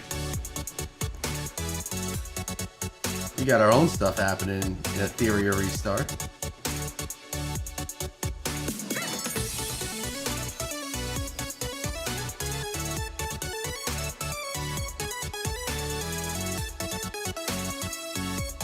It's not over yet.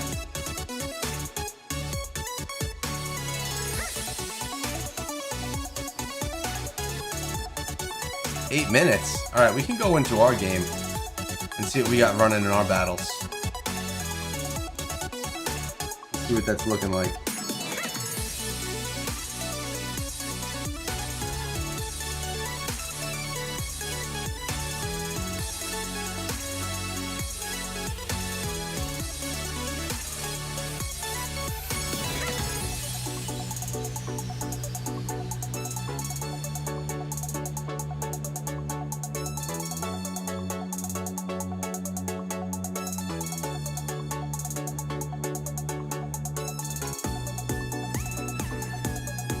So we got 8 minutes until the next matches come in, the influencer matches. I kind of want to go into a little stuff. The king has been dethroned already. I know, man. I know, that's pretty nuts. I mean, him winning must feel great, but then him losing right after, That's gotta take a lot of wind out of his sails, man. I can't feel good. Now let's go do some arena ourselves.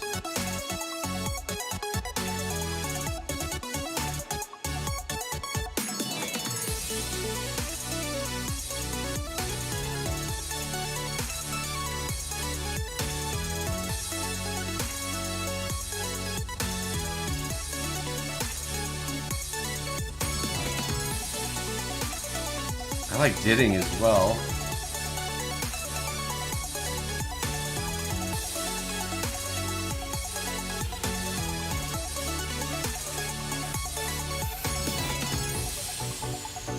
Let's go ahead with a challenge.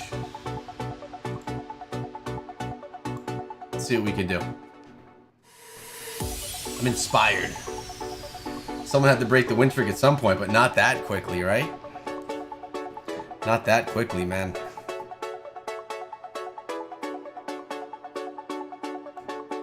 Buff. Get the buff on our team. Steel turn meter.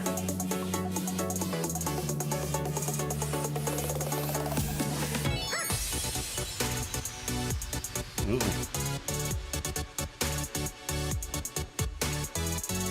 Single damage.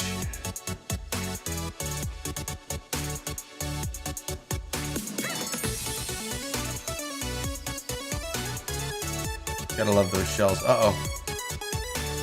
This is what I was worried about. And I should have been.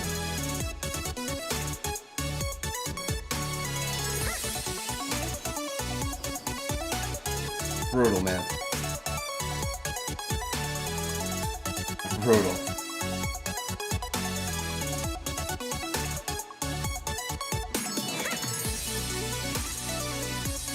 You go another damage dealer in there?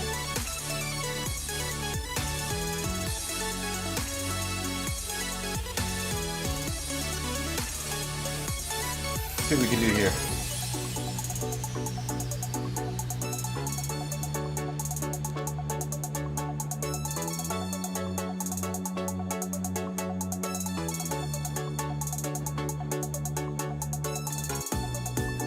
Let's buff our team.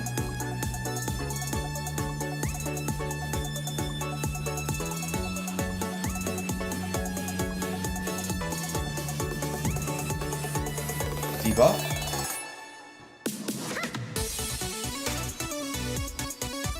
Uh-oh.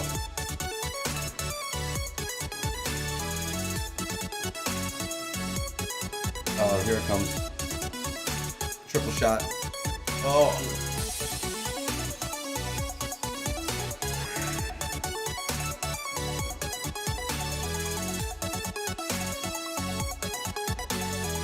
Let's go AoE. Got no other choice, right? Can I go? That's not what I wanted. That's not what I wanted. I want the A3.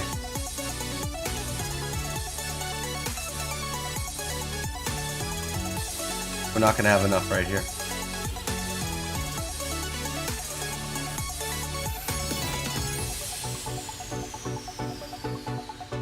Uh-oh.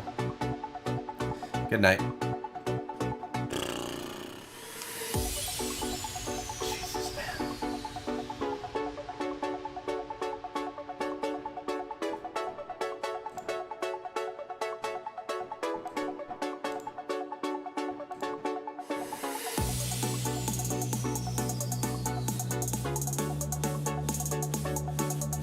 Well, well, well.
2 minutes until we're back into it, boys.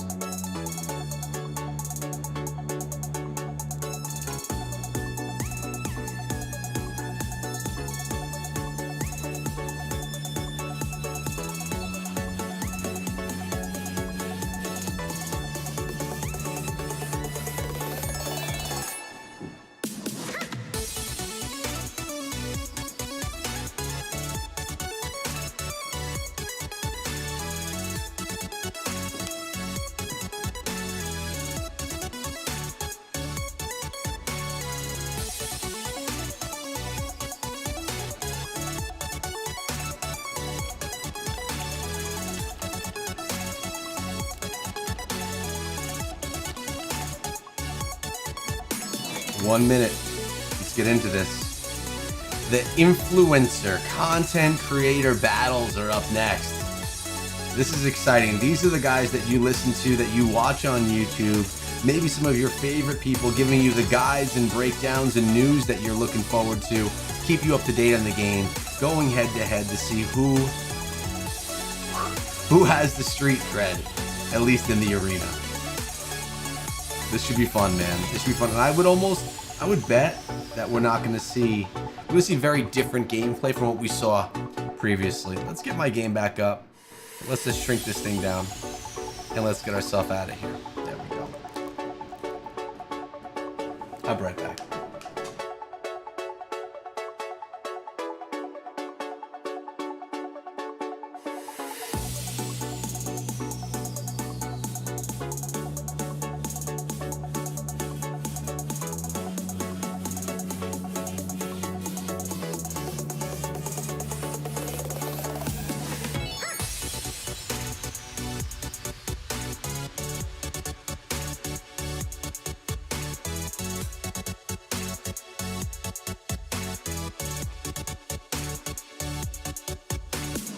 Just in time. Let's see how this goes. We've already crowned our world champion for EWS 2025 Global Invitational, and we saw absolute destruction from Bao in the legendary show match, but we're not done for today. Now it is my pleasure to invite two teams of different KOLs to the stage to present to you a glorious show match. Starting off with Team Nikonana.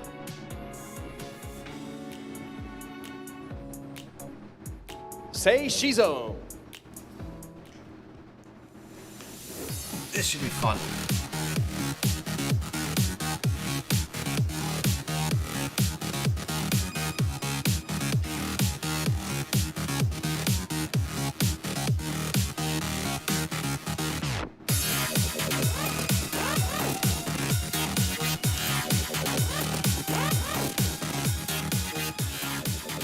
KOL number one. Next up, we have Gotcha Smack. Is there an audience there? There's no live audience.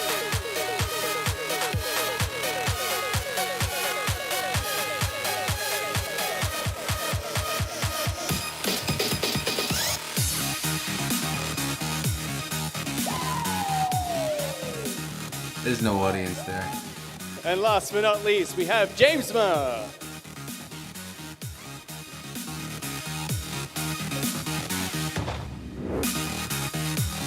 I like how you're hyping this up.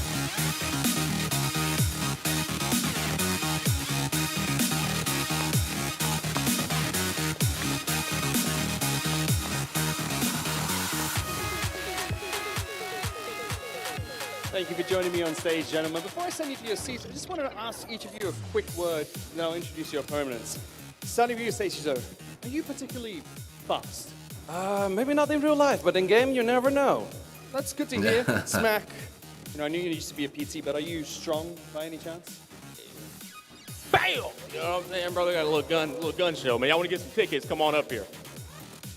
Jamesma, my question for you. You used to be a personal trainer, huh? Do you have a lot of strategy available?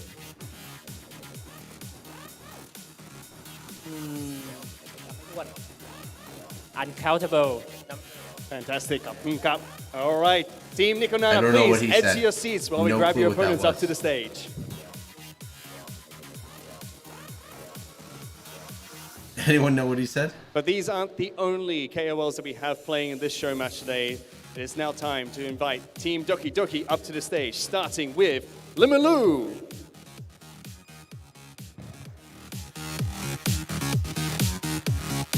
Team Doki Doki.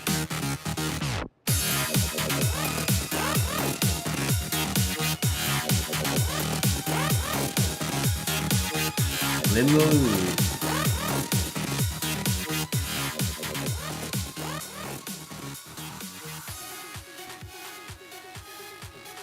Next up, we have Mr. Fuqiu.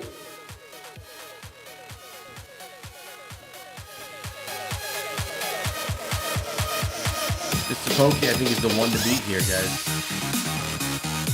Mr. Fuqiu is the one to beat.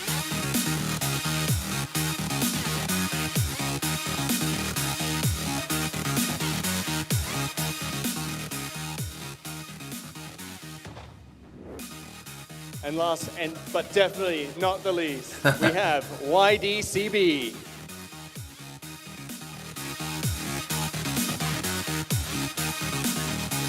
YDCB, the grandfather of all. The sunglasses.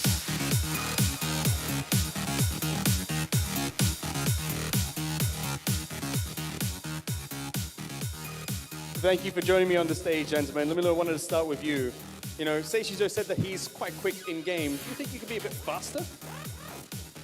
I have one word, is Seishizo making guide.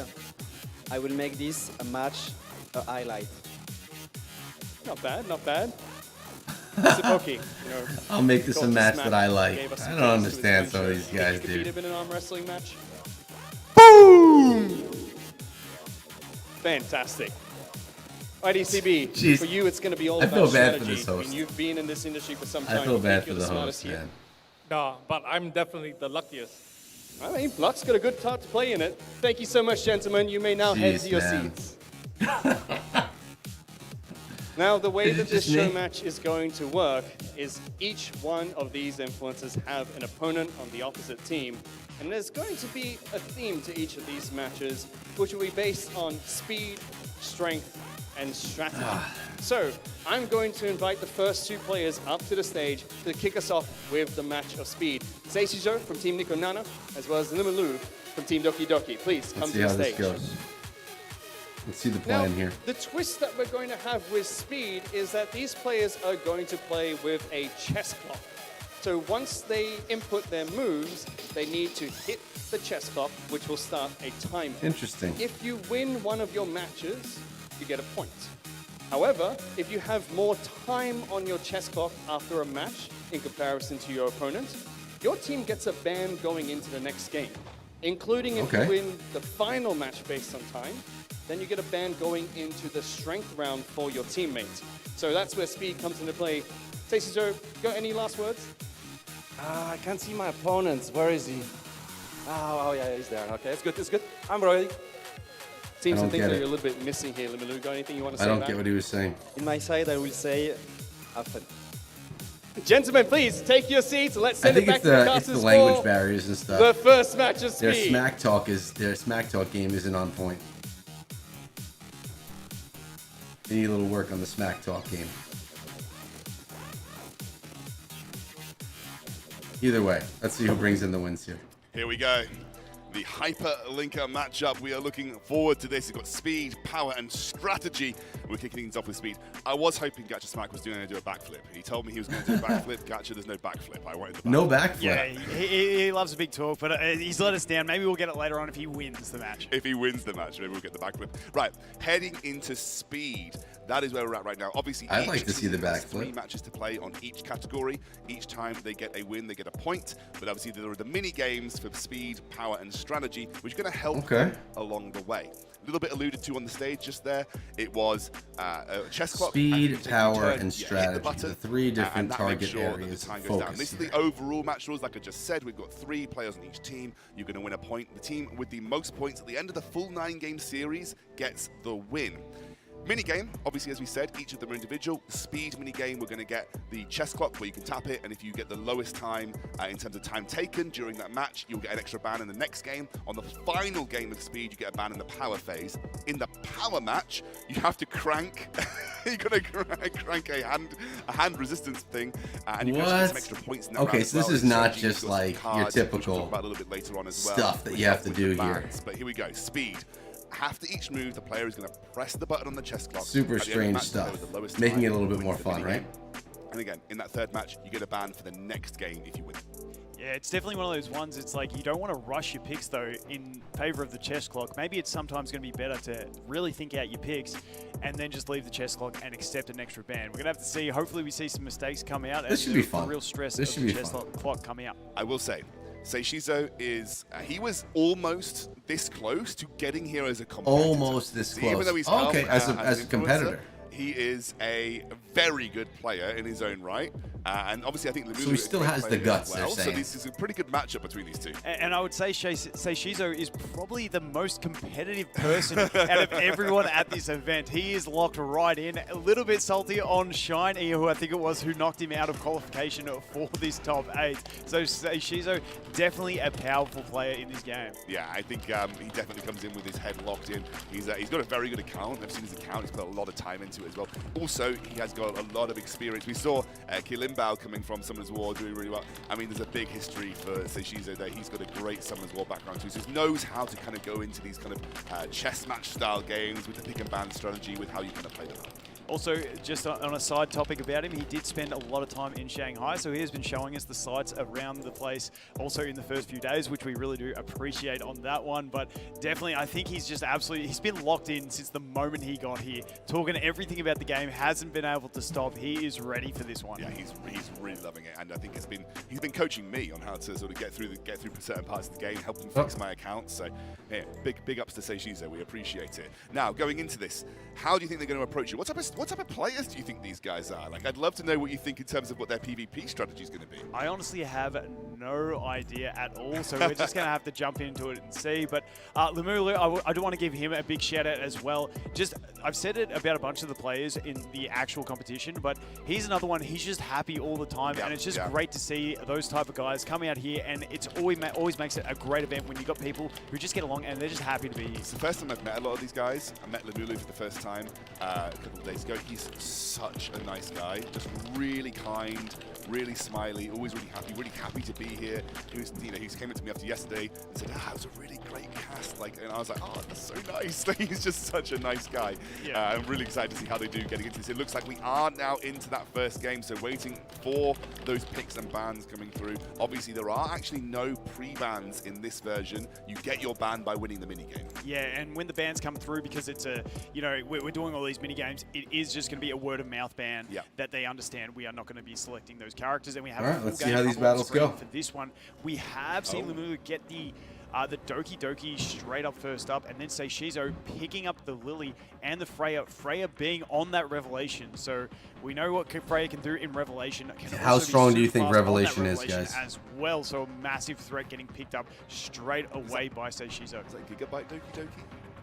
The Doki Doki is on the Gigabyte, yes, correct. Now, just something to note about the Gigabyte, it doesn't have the Swift Raid or the Swift Smite set, so it does limit the speed that you can actually build your characters on. And then we do get the Lingwo pick up there. Speed limiting. On the Codex, and then the Rahu over there on the Artisan as well. We do know that the Artisan provides some massive shields in this one. So we'll have to see how that goes. We got another Revelation unit coming out from Seishizo, so he is a Revelation player at heart. Oh, an Opal. Seishizo, I'd say he's one to look out for, guys. I'm assuming it is going to be fast. It is on the Codex. We can get double stuns with that one as well. It also gives him another option to deal with some of those threats that maybe, on the Lighthouse, if he does see them, because then he can just go ahead and control them instead. So really solid option there from Seishizo. He's got his 2 big damage Remember, deals, he almost is just a great pick qualified as a player in the competition. See the Rin come out as well on the Alicorn, so being able to cleanse, but that Rin, the taunts can really disrupt as well, and she does provide some nice mitigation. And who are we going to see from this final pick?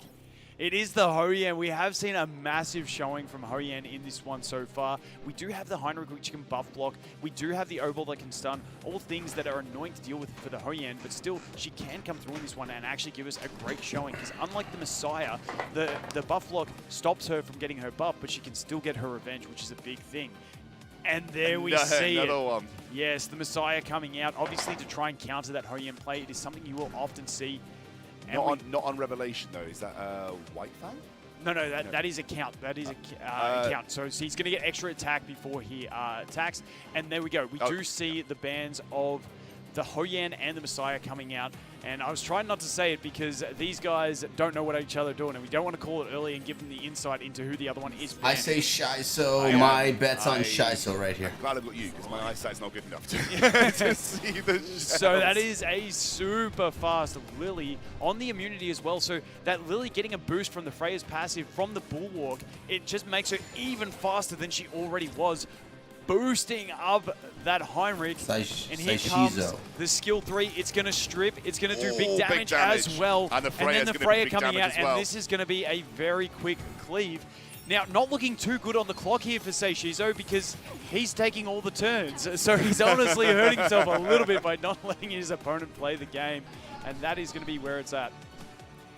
He's having a dance. He knows he's got it. He's letting the clock run though, so the mini game win will be there for Limelu, so he gets the ban in the next game if we go down to it. Yep, definitely. So she's just taking his time there. Going to use the S3, going to reset Heinrich. Doesn't get the S3 fully reset because it's got a slightly longer cooldown, but he'll take the win here, and Limelu just claps his hands. Wow. The first point goes the way of Team Nico Nana, and Seishizo very happy about it. However, did lose the minigame, so does not get the ban. I don't know about the minigame portion of this. Definitely. So he was confident coming into this one. I do know he was probably the most confident person. Like I said, out of all these creators, he's the only one that actually went into the top 128 to try and get into this tournament. So what is it, best of 3, did they say? Pipping him out. So, he is fast. He has built his account very, very strong to compete with some of the top competitors that we have. Let's see what the next round of bans look like. Okay, we're going to pass it back over to Matthew on the stage to have a chat to our guys in between the game. Okay. Let's see what they got to say. Thank you very much, guys. After that match, we now have to check the chess clock. So, judges, can you please indicate who had more time here? Let's take a quick look. Cool. So, what's happened is you have 20 seconds and you have 19 seconds, which means that you have the upper hand here. If there was a ban, what would the ban be? Let's go for Rin and then the Fire Rin. Rin is the ban that can't be played into this next lane, gentlemen. Best of luck going into that match. I see how the minigame's working here. Okay. We got it wrong. Yep. Well, we are heading back into the second game. It sounds like me and Vulcan got it wrong. We thought that because he hadn't taken a turn, his clock would not have moved, but it sounds like they had to go to a tiebreaker. So ban comes through for Seishizo. We're heading into the game 2. Might be an inverse chess clock. That's not the way I've known of it today. It is what it is. The man taking the advantage, getting the win, taking all the time, not letting his opponent touch the game, and also getting a ban. So in there, look, it looks like they were a little bit off on what the rules were not as going to be able well. to pick up that red Rin in this one. So we're heading into this All right, second next round starts. phase. It is going to be a doki lock-in with the Gigabyte again for Limulu, so not moving away. It's from funny the to see like the Lily away from Seishizu, may not have it fully built on his account. the animus that Difficult to get but it's going to be immediately Lily taken Freya every once. time Yeah, so just quickly. Same pick, so we are going to have to see something change here for Limulu if he's going to have a chance, because once again, it wasn't too kind in that last round. Maybe he tries to steal the Heinrich if he has it built. Maybe he tries to, I don't know, go for something a bit more tanky. I'm not sure what he has in his arsenal to come ahead and take at it. We do have the Codex there on the Lingwo, and then protected picking the Hoyan, but going straight in for the protected pick on the Yeli, also on Revelation, and then also taking up the Messiah on top of that. Now, I'd be curious if Limulu takes the Heinrich. It's not a bad pick to help that that Hoyan stay protected, because we can ban that Messiah, let them do their damage, and then maybe we can revenge back and get the revive. We have seen the impact. I like the come in, plan. and this is the I first love how time we're Vulcan's seeing breaking a this thing Fuqiu down. today, which is another He's very making strong threat really good gapping sense of in everything. between your opponents, depending on how fast we are. And that final pick comes in of the Heinrich, unfortunately. So we do have two massive threats. I guess we are not playing the protected pick. No, not protected pick. It's normal RTA on this. Oh, I thought the protected pick was still going to be there. Okay, that is very threatening then. The Hoyan is gone. We've only got the 1 damage in the Rahu in this one. To see where he chooses to get rid of the Messiah, but still the Yeli, which we know I think he's is still insane got the Revelation. same thing that he's got to worry about and here. the Heinrich, and Heinrich doing a lot of damage with that Revelation too. Yeah, super fast Lily with triple Revelation. It's going to be a tough one, this one. There's the chess clock again. Once again in the start, we have Lily going first. Let's see. Straight into that Heinrich again. Going to strip those immunities, but do we get the advance there? We don't get advance enough, and we are going to be just behind, and this Revelation may do enough damage. If it doesn't, we are going to advance with Fuqiu, but that is going to be it once again with another clean sweep. Oh my gosh. And there comes the extra arrow. Lemuelu And that is TV. job done very, very quick. Yeah, it's like we said. Wow. Got to put it out there. Seishizo was this close to qualifying for the actual event. He's got a very, very strong team. And we're going to hand it back over to Matt on the stage to chat. That's crazy strong. That's it right there. Best out of 3, right? Okay, well, you said you were fast. That was very fast. You've got one more game. You think it's going to be the same speed? Yeah, unfortunately, yes. But yeah, that's what's going to happen. But I want to give my ban to the opponent to ban something on my side, just to be fair. Why not? I mean, okay, Wow. why not? He's offering the ban. You're going to get this ban, apparently. What's the ban going into this match? Lily. Lily?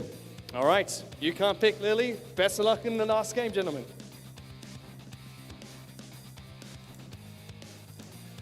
Lily is a good ban. I think that's a very, very strong ban. Takes it off the field, means he can't accelerate things super quickly. So maybe gives Lemuelu a little bit more of an edge here going into this last game. Yeah, and we saw that Lily with the bulwark, very fast on a bulwark. And for anyone home playing, if you do have that bulwark set on a really fast character with some really fast substats, if you pair that with the Freya's passive does give you the extra boost at the start of your first turn, meaning you're essentially faster already. So here we go into the pick ban, and we are seeing that Doki Doki first pick again. Freya coming in, no access to the Lily, which means we are going to see a different Ooh, pick. Messiah. It's going to be the Messiah coming up next. It's a big pick. For Seishizo, and it is locked in. I do believe the Freya was very quick anyway previously, so obviously that gives it a little bit of an edge. Freya also can advance. He's so confident in how fast his team is that he was saying, ban anyone you want, I'm still going to be faster than you. That's essentially what he just said. Let's see if it hurts him right now. Shake things up a little bit. Went for the Doki Doki first, so let's see where he goes next. And obviously that Freya being on the Revelation is a massive threat as well, because now we have the damage, we have the attack buff. She is so catered-made for the Revelation in this current meta. We do get the Ling Luo out. Once again, on that Codex, meaning we can back-to-back do those big heals, but the problem is trying to get round to those heals so we can actually use them. Yeah, it's going to be tough. I think, need something that's the speediest thing that you can grab, I think is what Lemuelu needs to go for here to try and give himself some edge. Maybe if he has a Veronica, he's going to go for the Rahu again, so he's going to take that one off the board. Survives most of the initial onslaught, obviously his tankiest character, but it is going to be the Yeli and the Heinrich locked in. 4 Revelation, not a Revelation on the Messiah, but 3 big Revelation users here for Seishizo. Yeah, it's a scary one when you know that Freya is so fast as well. So maybe the Freya ban coming out, because if you ban that Freya and you can outspeed with the rest, you might have something. We do have the Lighthouse there on her as well, coming out with the Valerian. Valerian's going to stop that death, and then we do also see the first Lilith for the entire 2 days. Is he going to get the Very sweep? interesting one. That Lilith going to be able to put the bombs on, reset someone, but the problem is it's not full I think the AoE sweep is control, coming. meaning that someone's going to get through and attack, and we do see the... I'm not going to say it because I don't want to give it away for them, because they won't be seeing it on their screens yet. So we're just going to wait and see both these bans before we go ahead and call them out. You guys can see it on screen right now. We're just waiting to see who Seishizo decides to ban. Oh, sorry, Lemuelu decides to ban from Seishizo. Just waiting for that one to come through. He does take his time. He really likes to think about this one. There are a few good options. He's going to get rid of the Heinrich. So there we go. I'm a little bit terrified of how fast that O-ball is, but we also know that Freya is super fast as well. So let's see where this lines up and who gets the first turn on this one. It's good. I think it's going to be that Freya. It's the O-ball being super fast as well. We do have immunity on the Ling Luo, which Limlud is like unhappy right now as well. The Freya damage not going to be enough, but is her push going to be enough to cut in front? She won't be able to push back the Ling Luo, so the Ling Luo should be safe to go ahead and heal up this damage with that skill 3, apply the immunities. She is on the Codex, meaning she can rinse through the healing again. So really nice to see that we are going to get that opportunity. The unfortunate thing is that the Yelly is going to cut in between and probably going to target that Lilith, meaning she doesn't have a chance to impact the match at all. And we see the big damage come out. There's one. And it's only one. We still did have the Valerian protection as well. Now we get to apply those bombs, choose who we want to reset, which is probably going to be the Messiah, I would have to say. So we're going to put all those bombs on. The Messiah is immune, though. I didn't see the immunity on the Messiah. That is a massive, massive issue for him to deal with. That is going to be a big issue. Messiah, immune. So it's kind of figuring out where he wants to go with this. Obviously, can go for a relatively decent size AoE hit, but it's a very healthy team that he's looking at. So here we go. Skill 3 coming out, putting on those bombs. Probably going to opt for, I would say, the O-ball, because the O-ball is on the Codex, meaning he will use that skill 3 yet again and provide those stuns again. Now, we do have the Ling Luo who is able to cleanse, but, you know, just getting rid of that threat might be the option, because the others are on Revelation, but we do have the Yelly who can deal big damage regardless. After this match, I got to go get myself another drink. This is where the decision comes in. This skill 2 will instantly explode the bond and reduce their turn gauge to 0. And he does opt for the O-ball on that one. We got the Messiah, going to use the skill 3, nothing else. Does he kill 3 units, 2 units, 1 unit? One unit. Only one goes down, but it is the Ling Luo, which is our healing. Now, we are going to be able to use that skill 3 if we want to go back into a protected mode, but it does put us heavily on the back foot, especially because we don't even have a bomb on that Messiah. Now, we do have the Lilith with the capacity to, you know, luck out and get some extra turns off of her basic attack. If we see a really high roll RNG, maybe we get bombs out again and we can actually provide some impact. But we are going a lot deeper into this one. We do also have the Artisan over here on the Rahu, which can provide some shields later on as well. How big is the damage on this Rahu? We get that defense buff from the skill 3 and then some big AoE damage. How much is it going to deal? We do have a squishy team on the opponent. Ooh, we do land the 1 kill. damage. We almost get the Freya as well. Unfortunately, that Freya is going to get that gosh. defense buff. Also some immunity availability there. Can we get the attacks on the basic onto the Yelly maybe? If we get an extra attack, we might even land a kill. It's 1. We don't get the extra attack from the passive, meaning the Messiah is going to go in and land the kill there. Now, onto the Rahu, 1, 2, survive, and he survives. 2. We do have the health equalization, which is going to bring him up a little bit. Is also going to give you that 1 death avoidance. And we do have the Freya getting dropped there on that one. We have the big Artisan shield coming out as well. Oh my gosh. Now we're going to have to go ahead and probably finish off this Yelly, otherwise she's going to get to keep going. But we do have that massive ignore defense damage coming out next turn from the Messiah, because he does have that available on the next turn, which, you know, Rahu is stacking a ton of defense. It's going to be but tough. Don't forget the Valerian still has that protection. So Shizo may go down really here. Solid performance in this one. The problem is Messiah also with the invincibility on the next turn that he's going to be able to provide. He won't be able to extend it a massive amount unless he does take down the Valerian. Valerian at semi-decent HP. We'll have to see how much damage comes through. He has now got that opportunity. He's got the invincibility from the last turn from the kill. He gets to reapply. How much damage? Honestly, not much damage coming out there. So really nice to see. Can we get a sleep? We cannot get the sleep. We do get the defense break, but he does. Honestly, not too bad. Does he get the kill with this one? I don't think he's going to kill with this one. Not enough damage, even though it was really large, meaning we can go ahead and get a bit in. Ooh. The Messiah being too quick, though. The basic attack, will it have enough? It does! And that, okay. We unfortunately have the invincibility once again. That passive, giving him the invincibility on kill is huge. Dealing no damage with that, but extending his invincibility into another turn. Can we land the sleeps? Ooh, we do not see the sleep.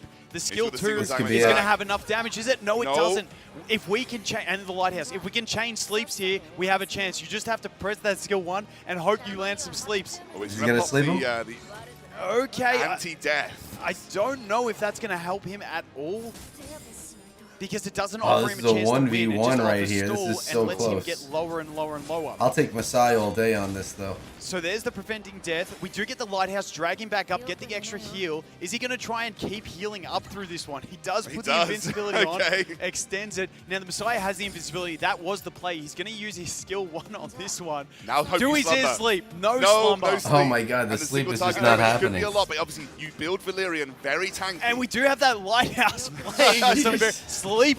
Oh, we No, are not no hitting sleep. any of the sleeps. Now this is probably where the game ends with the AoE from the ultimate. Going to be enough damage to go ahead and wipe it out. That was a great game. Great game. But well done to Saishizo. Limulu That was coming a back good battle. after 2 really quick games and putting in a great performance. Yeah, the Lily Band really helping him out in that situation, but a really, really, Wow. really great That was an game. exciting I one. think Limulu did himself proud there because it was against a pretty tough competition. We're going to hand it back over to Matt to chat to both of them on stage after that first series, and we'll see who won. Thank you very much, Scoundrel and Vulcan. Gentlemen, please come back down and join me on the stage. Everyone, please give them a round of applause for the show match on speed, everyone. That was fun. That was fun. I hear no audience, though. I don't think there's an audience there. So, Seishiko, I want to talk to you first because not only did you get a 3-0 there, but you managed to get 2 bans for yourself, one which you gave over to Limulu, and you've also secured the 3rd ban for your team going into the first strength match. That was quite a fast and dominant victory. Well, definitely there, but the last match was just fun, and that's what we're here for, right? So that's why we do that stuff. Yes. It definitely was a really close last match. I mean, did you have fun with that? Did the Lily Band help you out getting to that 3rd game at least? My main objective was to take 1 round. Not this time, but maybe the next time. Hopefully next time. Thank you so much, gentlemen, for that Good first effort, match. buddy. Please, Good everyone, give effort. them a round of applause again. You may take your seats. Right, so we've completed the first of the 3 matches that we have for this showcase. We've done speed, now we're moving on to strength. So I'd like to invite our next contestants up to the stage. Please, Gotcha Smack, as well as Mr. Pokey, join me on the stage for the strength challenge. Strength challenge. Right into it. They're not wasting any time. The way that this strength challenge is going to work is you're both going to be given a grip device. Oh, Weighted grip God. device. A grip device? The number of repetitions you can get in each game will give you advantage going into the next. So whoever gets the most repetitions of the grip The strength, squeeze, the grip you thing. get a ban going into your next game. Now, Gotcha Smack, That's a you'll little start with a silly. ban thanks to your teammate. However, on the 3rd match, you don't get a ban for your teammate going to the strategy portion. Instead, if you win the 3rd match, you get 2 points outright, as if you got 2 extra wins. Either we will compare who has the most amount of repetitions at the end of each game. They don't add up between games. Or if you hit 99 repetitions, you instantly win that portion of the match. Sound good? All right. Gotcha, Smack. You said you were strong. You still think against Mr. Pokey you're a bit stronger here? Well, what I can tell you is, as I've been out here in Shanghai, China, me and Vulcan haven't missed a day at the gym yet. Meanwhile, Mr. Pokey hasn't been in the gym yet.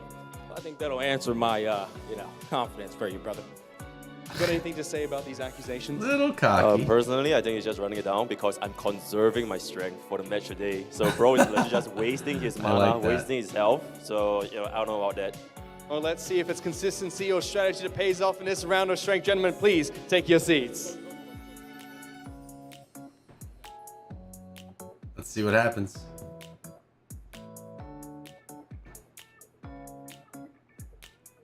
I'm looking for. I want to see who could squeeze that squeezy thing. That's gonna be interesting. Haven't missed a day at the gym yet, Vulcan. I went once, by the way. I went once right at the start, and, unfortunately. You had a bit of an accident on that day, but I'm not going to tell the audience about that one. But yes, no. These two great friends as well. It's been great in the background. So great to see a bit of friendly competition. This one, as Mr. Pokey might say, could be absolute cinema. So looking forward to this game coming out on this one. Absolutely, and obviously, as Matt mentioned, there are some rules. There are the power grip that you've got to get at 99 repetitions on the hand grip. And it's not easy, by the way. It is a tough hand grip to use. I mean, I'm hoping they crank it up to max because we tested it yesterday. That thing is bloody tight. Yeah, and obviously if you get to 99, the first person to I get can't to wait to 99 see that wins hand grip and thing gets the go. ban for the next pick. However, in the 3rd game, if you win the 99 or the most, repetitions in the third game, you get 2 extra points for your team. So it adds a little bit of strategy here. Are you just going to go straight up for the bans to try and get the points through, pick and ban victory? Or are you going to go for the extra 2 points, conserve your strength, and go for a very quick 99 in the final game to get those 2 points for your team? Yeah, definitely got to wait and see. So we see on the screen at the moment the scores and, Seishizo taking out those 3 points. Limulu coming so close in that last match, which was fantastic to see. A bit of a good game at the end there. Yeah, actually, do you know what? I really, really hoped Limulu won that because it was just such a cool game. If one slumber landed, there was a real shot at that going his way. Anyway, we're going back, having a look at these rules. As we know, you get a point for winning. That puts 3 points in the bank of Team Nico Nana going into this second phase. However, in this one, the power round is power in every sense. You can win for 3 points for getting the win. How well it goes. But you do have those extra 2 points, the only round where there are extra points available at the end if you're able to win the mini game. So a total of 5 points available in this series. So a lot of points, and it can swing the match either way. Yeah, definitely a very pivotal round, this one, with the only one being access to the 2 extra points, bringing up to an 11-point total available for either team to grab from. So, the boys really have to sort out their strategies. Do they want to, like you said, conserve their strength and just save it for the last round and see how they go? But, I think a bit of pride is going to come out, and they're going to want to win both rounds. I mean, especially for Gacha, he's got the pride of being a PT. He's a personal trainer. He's going to want to make sure he dominates the power round. We are waiting with Matt up on stage with Gacha and Poke for this first match of the series. Let's see how it goes. Let's go, baby. Thank you, Scoundrel. Smack, before we go into this game, Seishiko was able to help you out by getting a ban going into game number 1 for a little bit of advantage against Mr. Poki. Maybe that's going to help you because he was accusing you of being a bit tired after going to the gym non-stop. What is your ban going to be for game number 1? I'll go ahead and ban Tiamat.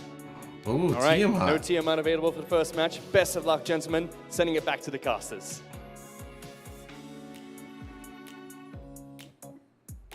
Tiamat, decent ban. Go here.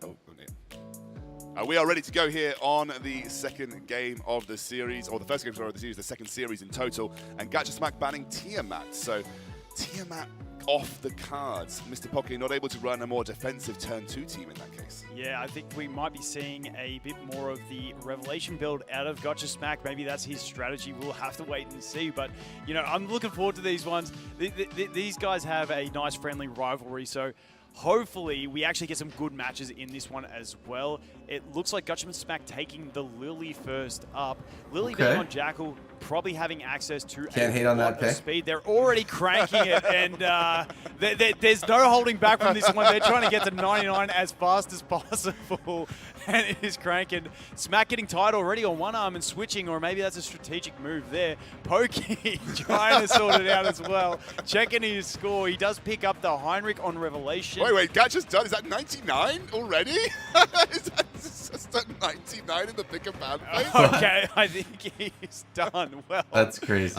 There's no way you could get it that quick. I'm not sure what happened there, but it does look like he was going for it. The man was a madman. We do have Mr. Pokey's Tsukiyomi on the White Fang, meaning we probably are looking at a super fast Tsukiyomi on the Swift Raid build as well. Then we see Smack take up the Revelation Freya and the Revelation. Oh no, the White Fang Messiah. My eyes are a bit shot trying to see this, but it I'll is going say to be though, White Mr. Fang Pokey Messiah is a tough one to battle here. Big damage coming out of Smack. What's up, Reaper? How you doing, bro? Freya into Messiah, but what can Pokey bring back, and how fast is Pokey is the question. We need to know speeds on both of these teams. Obviously, we've got Tsukiyomi, so has the ability to advance pretty much anyone straight to the front of the queue if she's fast enough, so always going to be a threat. It's going to be Holden coming in from Pokey here, so we're waiting for a next pickup on his side. Yeah, Pokey's got to really think these picks through, because you don't want to fall into the trap of being a bit greedy and stupid and making the wrong decision. Oh, Kazuyo. So Kazuyo comes through here for Pokey. He's got the, is it the, looks like the Kaz with the Codex. Yeah, yep. the Codex. So double sleeps available on that one. We do have the Alicorn. I like Gacha's team a little bit better. I'll be honest. If he does get them early on in the game. Smack with his final 2 picks that he's got to contemplate. Now, I think we might have to rejig this and make them get to 500 on the counter because that was way I think too it maxes out at 99, so it might just be the max. The O-Ball coming through here for Gacha, again with the Codex, so has the double stun available to him as well. And then we're looking for a final pick to round out his comp. So double Revelation, or actually, no, rather, White Okay, let's see how this one. Revelation on the This Freya. is the one I was really curious about, White this Fang battle. Messiah gives him a little bit more single target priority if he wants to like make sure he's like focusing someone down off the back of a big Revelation hit from Freya. Yeah, and that O-Ball being on Codex means he can also be very fast. So we've got 2 speed threats and then 3 massive damage threats. But we always see that Freya, even on Revelation, is yet again another speed threat that you can bring in. So Pokey got to take his last pick. I don't know if he has any defensive options. If he doesn't have another one, it's going to be... Oh, it's the Hoya! Okay, Yeah, I here wouldn't we be go. surprised to see the Messiah out of this one, but we do still have the O-Ball to deal with, who has the stuns as well. So there goes the Whose team do you Lily like? off the team. I just spoiled that for them, so we'll just wait. We'll just wait. It's okay. It can be difficult. He's going to get rid of the Tsukiyomi. So the Lily and speed Tsukiyomi. is gone. I would anticipate the Freya, maybe even the Kaz being Messiah's fastest in gone. the game. Quick, yeah, we'll have to wait and see. You tend to build Kaz pretty quick for Doki Doki. Oh, no, he's not. anyway, He's still so, there. I mean, let's just see how it runs. It looks like it's going to be the Holden. Holden being super fast. Mr. Poke is running a bit of Terramaton. There we go. Yeah, so we can see, we know that the skill 2 is a massive threat. He gets the cooldown reduction and he also gets the pushback, which is really, really nice. The Kaz comes out with the control. We now have the Revelation. Ooh, You don't really fall want to asleep. wake everyone up, though. That is the problem. So the Revelation comes out. We just go for the basic on the O-Ball because we know he's been pushed back. Cooldown's maxed out. Now we have the Hoyan coming out, and she's going to be able to probably delete one of the big threats there. The Yelly is no longer asleep. Maybe going for the Yelly. Takes Goes out for the O-Ball. O-Ball, who was kind of locked out already. Bit of an interesting choice on that one. But we have the Codex Kazuya, and she's coming up next again. So. Yeah, we do have the sleeps to bring back on this one. Gacha feeling like Muujin up there. And once again, we get the sleeps, but now we've got to choose who we poke into. So is it going to be the Messiah or is it going to be the Yellow? You'd think the damage Should be from Messiah. this, along with a basic attack from the Hoyan, may be enough, especially if we land an attack from, yeah, I think that is going to be enough. We can opt for a sleep over onto the Freya. Okay, we put it on the Messiah. Looks like we're going to double down on the Messiah. Maybe poke. Looks like they want into Messiah Freya out with of this there. one with the basic attack, just not to wake the others up. Yeah, that's the safe option to go forward. Now we can probably just completely KO. There we go, and that is going very, very fast. Ooh. Smack's chances of winning Mr. this one are Pokey. receding faster than my hairline at the moment. And there we go. We are getting... This is a Receding faster than massive his threat hairline. round out of Pokey. He does opt for the skill 3, hoping to kill the Messiah. If he doesn't kill the Messiah, it is Oh, threat. it's Gets an them easy both blast. down on Mr. that one. Pokey. Oh, He Mr. might have lost, Pokey he might have lost the smoking. power round, but he absolutely Yikes. dominated. I was worried about this guy, Yeah. man. Gotcha Smack having the brawn, but looks like Pokey having the brains in that one. Oh, you got me laughing. I'm going to pass it back over. I can't talk. I'm going to pass it back over to Matt to chat to these guys. Thank you, gentlemen. You know, it's not a great outcome to lose, but the best thing about winning by, winning with the grip is that Mr. Burger doesn't get to speak. You get to do all the talking here. So you still get a ban even though you didn't get the point. Who would you like to ban going into this next match? Go ahead and ban Holden. All right. There you go. Can't play that hyperlink in this next match. All right, everyone, let's go. Holden got the ban. All right, so Holden banned. That's an interesting one. I might have actually gone for the Hoyan myself, but the Holden getting banned by Gacha here. I think the big threat, I think it's a good one because the big threat on the Holden is just how fast he was. Yeah, it's true. Actually, I completely forgot that. You're the brains of the operation here. Even everything, your hairline's receding into your brain and making it bigger. That's it. With age comes knowledge, and that's the one. But obviously, they both banned the speed threats. So next round, if one of them does happen to pick 2 speed threats, then we get to see the true speed of everyone on their team. So that's what we need to see coming forward into this one. So the Holden is banned, leaving access to the Tiamat if he does want to take it in this one and play a bit more of one of those tanky type rounds. So hopefully we can get these picks up on screen soon and see what they're doing.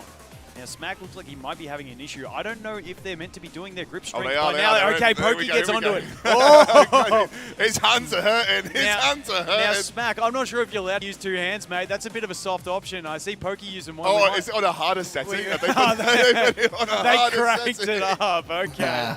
Well played, Pokey. You've got this, mate. Smack, one hand, mate. Get the other hand off you. You got this, all right? He's really going for it. Oh, Smack, I don't know if this is against the rules. I need a referee's decision about the two-handed grip. Smack, you're using too much chest in that one, mate. It's supposed to be a hand grip, not a chest grip. Get that second hand off. All right, now I would love to get the screen. Okay, we've got the screen up. Now we can see some picks. So we do have Gotcha Smack. First pick was the Lily. Then we get the Doki This grip and the thing is Sukiyomi. funny. So as I mentioned, 2 speed threats coming out on Pokey's team. Now we get to see the true speed of everyone in this one. Gotcha Smack then taking the Heinrich and the O-Ball, but not really looking at it, more just going ahead and... I'm not sure this is against the rules. Smack, you can't, like, I don't even know what you're doing at this point, mate. Just have Is he saying he's done 99 already? What's going on here? Listen, judges out the back. I think the double hand thing's a bit cheesy. Don't let him do it next round, please. We can't see. Yeah, no, okay, we'll take it. All right, now we get the That's Freya funny, pick bro. from Mr. Pokey as well. That Revelation Freya coming out into the Codex on the Kaz. Okay, so honestly, I'm liking Pokey in this one just because of those 2 massive speed threats into 2 massive amounts of damage. And then we also have, 1 massive amount of damage, but then we have that Codex with the sleep, which is, we've seen is a massive threat in the last round as well. I will say, into hand grip strategy, they look like they were really going for it. And we've got the most important round is the next round where the points are available. Yeah, listen, I'm going to be real. I think these guys care more about the strength matchup in the hand grip than they do about the raw gameplay. But hey, let's see how this one goes. Vulcan's we do see right. Mio come out there from Gotcha Smack as well. Another very threatening speed unit as well. And when you see, you know, the options like the Sukiyomi on the White Fang and the Freya on the Revelation, you know they're not going to have those immunities. But the problem is that we do have the Doki Doki on the Alicorn, meaning she can cleanse, but she can still get pushed in the turn gauge. And we do see that final pick coming out from Smack of the Hoyan, who has been honestly probably my favorite character of these past 2 days in gameplay. She is just a fantastic one and provides some really exciting gameplay as well. Hoyan, huh? Hoyan going to get denied away from Poke, which I think was genuinely one of his more impactful picks in the last round, but he's going to go for the Kraken, one of Vulcan's favorites from beta, especially before he got nerfed, but he's still a very, very impactful pick.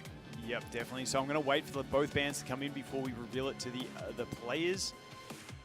But yeah, I mean, it's a tough choice on this one. Once again, Pokey having 2 speed threats in the game. So I'm thinking, unless we see a really fast Mio, that Pokey is going to have the first turn advantage. We do go ahead and ban the Kaz, which we saw doing massive work, and then also All right. the Lily get Round banned 2, as well. baby. Gotcha Smack. You going to be able to pull this home, buddy? I remember on the last time round, so we'll have to see. Here we go. Now, Doki Doki in game. It is going to be Sukiyomi going first, and Gotcha shaking his head, knowing this is not a great position to be in. He can advance pretty much anyone to the front. And the advancement comes forward, and we get the Kraken. Now, we do have the immunity there on the Hoyan, so that's a really good position to be in, considering we don't have another damage dealer. It means the Hoyan is going to be able to pretty much just kill anyone that she wants. I don't think anyone's going to have a massive stand-up against it. Maybe you go ahead and opt to get rid of that Kraken. Maybe you try and go the Doki so that they can't reduce cooldowns. The Freya isn't too much of a threat. It's massive damage coming out, but the Freya isn't the threat anymore. Do you hold on to the skill 3 from the Hoyan to kill the next turn? It's a really tough situation here. Obviously, skipping through turns. man. We're going to have a Pokey is hit here from Sukiyomi. dominant right now. Yes, and then the O-Ball is up next, but O-Ball being frozen is not going to do himself any favors in this one. Oh, the Going AoE for the comes AoE, through. yep, getting that in, and then that White Fang, unconventional, but getting a little bit of extra damage in on the Mio. But let's not forget that we do have the ultimate from the Hoyan, and then she can also revenge kill on one as well. So it's not done and dusted yet. Here we go. Who are we going to snipe on this one? Who do you think you would? We do have the Doki. defense buffs there as well, which is a massive threat. Are we going to be able to kill through it? We We do do. kill through it on the Kraken, bringing back the full health O-Ball. Great for O-Ball because he does have the strip, converts into I was poisons, wrong. and then he also does have the skill 3 with those extra poisons and the stun on top of that. looking really strong. And the thing to note is the only damage that Pokey really has here is his Freya on Revelation, but Revelation is desynced from her skill 3, meaning he can't AoE Revelation on this one. Now, the one interesting interaction is most cooldown reductions do apply to shells as well, but Doki Doki skill 2 does throw it out as well, so we're going to have to see what happens. The Mio goes down, but... Oh, he's got it, and he's it got does it. tee up, so the Doki Doki playing fun and games and resyncing that skill 3, but this is where we're going to see the big revenge come out from the Hoyan, and we do proc it, and I'm assuming we should see a kill. And we do, and we get the Mio back. Massive turnaround in the play there. We see the AoE coming out. Now, we are going to get around to the next turn as well with that Hoyan, because she does have the Soul Ward. Now, in we come. We do proc it, Not over yet, silence, boys. so we don't get to use anything on the Oba. We're only going to be able to push out a little dot, and that is going to be it. Now, I don't know. It's still anyone's game, because that Hoyan, after her next turn, is at massive threat of getting deleted. And then we do have, obviously, the Doki Doki, where she's going to cleanse at the start of hers. And also, we get the kill with the White Fang. And we got the silence here as well. We don't get the freeze. So what kind of damage can we get on this basic? Because after this one, it's not looking great. We do get that little bit of healing thanks to the count. So we got a little bit of healing back up. Now, are we going to be able to kill the Hoyan here? That's pretty close. I think this is going to be it. Oh! Now, it's going to be a very interesting one. This could be a long, drawn-out match, because if that Mio does manage to kill the Tsukiyomi, it's going to be just a slow match. And if it does come down to Mio and Doki, they kind of both have a really annoying matchup. So this could be a nice little 15-minute match of the boys sitting there. We do get the double freeze, but once again, Doki's passive giving the cleanses. And so long as that Tsukiyomi is alive, it's just giving him more and more advantage. We're going to probably see the kill here, and it is. Now we are down to a support 1v1. I'm going to sit back a little bit in my chair. There's not too much excitement to go, so we're just going to have to slow play this. Doki going to get the cleanse every time, though. Opting for the basic attack, not stacking it up. And we're just going to have to slowly see how these two go about this one. You know, we do have the extra control. The gauge manipulation is going to be nice on that one. I can't see how many stacks Doki Doki has, because I'm an old man now and my eyes are shot, but she does continually cleanse and get those buffs as well. Every basic has a chance to give her an extra stack as well. Yeah, so she is fine. And the damage amplification from Doki Doki looking like it is going to shine through. And that is going to be it for Gotcha Smack. Not going to have enough damage on that Mio to get over the Doki Doki. And the DPS Doki Doki probably going to take it away from him. Has got the CC, but not enough, because obviously the cleanse is coming through. Doesn't actually land that one this time round. He's trying to mix it up a little bit. Goes to the single basic attack again. Gacha's looking for freeze, but it should cleanse. It does cleanse, and there we go. The final basic attack. Pokey wins again. Game. Well done, Mr. Pokey, but don't forget, we do have the strength round coming up, game 3, which is going to allow 2 extra points. And at the moment, it's looking like Gotcha Smack has the strength, but I think we need the judges to rule if he's allowed to use 2 hands. I'm not sure if that's really going to be allowed. I need to know whether that's in I the need rules to know or about the against 2 the hands rules. or not. Let's hand it Also, over to Matt on the stage to talk to them. Thank you very much, guys. Well, I've been told that you've won the second round again in terms of strength, but points-wise, it's not going so well. You know, people bought tickets to the gun show. It seems like that's all they're getting right now. Smacks, everything okay there? It isn't how you start, it's how you finish, my guy. All right, so who is the band going into game number 3? We'll pick Holden again. All right, Mr. Pokey, I haven't given you a chance to speak yet, but you have a chance here for all the marbles if you win both the strength match as well as this final game. You've just been saving your energy, making sure these tied the first 2 rounds. It won't be close. All right, it's not going to be close apparently. Let's send it back to our close. casters for the 3rd match of strength. Like we said, Gacha definitely interested in winning the power round though, and he has got the ability to claim 2 points back if he wins the power in this round too. Again, the double hand technique, I'm just not sure how legal it is, but it's fine. Yeah. We're going into that 3rd game. Can he redeem himself as well? Because if he beats Pokey in this game and gets the 2 points, he technically takes the round win for Team Nico Nana. Yeah, it's going to come down to that. Even if he does win the strength, if he doesn't have the smarts to think of a solution to deal with Pokey, he's still going to come back with the L. So Smack needing to win both strength and strategy in this one. However, Mr. Pokey just needs to win one of them to really gain the bragging rights over Gotcha Smack in this one. And he will not let Gotcha Smack live it down if he does. If he clean sweeps him 3-0, that's I think Mr. Pokey will be thinking about that for a very long time. And he has played really well so far. You know, credit to Pokey. All right, next round of bans is it. It's coming. Yeah, and can I just say that last round was a really fun round. Once again, I think the most exciting character for the weekend has definitely been Ho Yan. She's provided some great highlights across the weekend. And Smack showing that once again, but just unfortunately, Doki scaling with her passive, giving herself the speed, the damage, and not letting that Mio land a freeze. Smack going with the patented method of stroking your own beard to increase your IQ. Maybe we'll see. All right, the strength has started, so Pokey going with the rapid fire method. Pokey, use 2 hands if you want, mate, because Smack is using 2 hands. It looks like he's a bit scared, and I don't know if we're going to see any picks and bans. I guess we're just going to watch some cranking of the hand stress. And let's see. So I want to talk it through. Oh, wait, Pokey's saying he's won. Pokey's got it. He's saying he's won. Pokey No way. as Pokey. Nah, Smack, I think Pokey has got it. Smack showing, but I think we're going to have to go back to a replay on that one because Pokey seemed to claim it first. So that's going to come down to the judges. But now that that's over, the judges can worry about that. We are here to talk about the game. The judges can worry about that. So much worrying about that. It's so funny. Bans. Okay, so Smack has picked himself up Tsukiyomi, Heinrich, and O-Ball, and Pokey has picked up that Doki and Lily combo again. So let's see what his next 2 picks are. He's going to have to start looking at some damaging options. He goes Kaz, which is another non-damaging option because it's not on Revelation, this one. This one is on the Codex, which is going to bring him some really good control. We saw it in the first match. That Kaz is a massive, massive threat. So definitely needs to pick up some damage. Now he is going for pure control. He is trying to be Keka from round 1 and be that annoying guy who doesn't let his opponent play. And honestly, he's in pretty good shape to have it. I don't think we had immunities over on Gotcha Smack team last time. I think the Ho Yan was the only one that had the immunity. Yeah. So I could imagine that pick coming back again. But you know, if we can see that control play, is going to be fantastic. But I think it's going to be a massive threat if Smack does pick it up. So we do see the Revelation Freya coming out.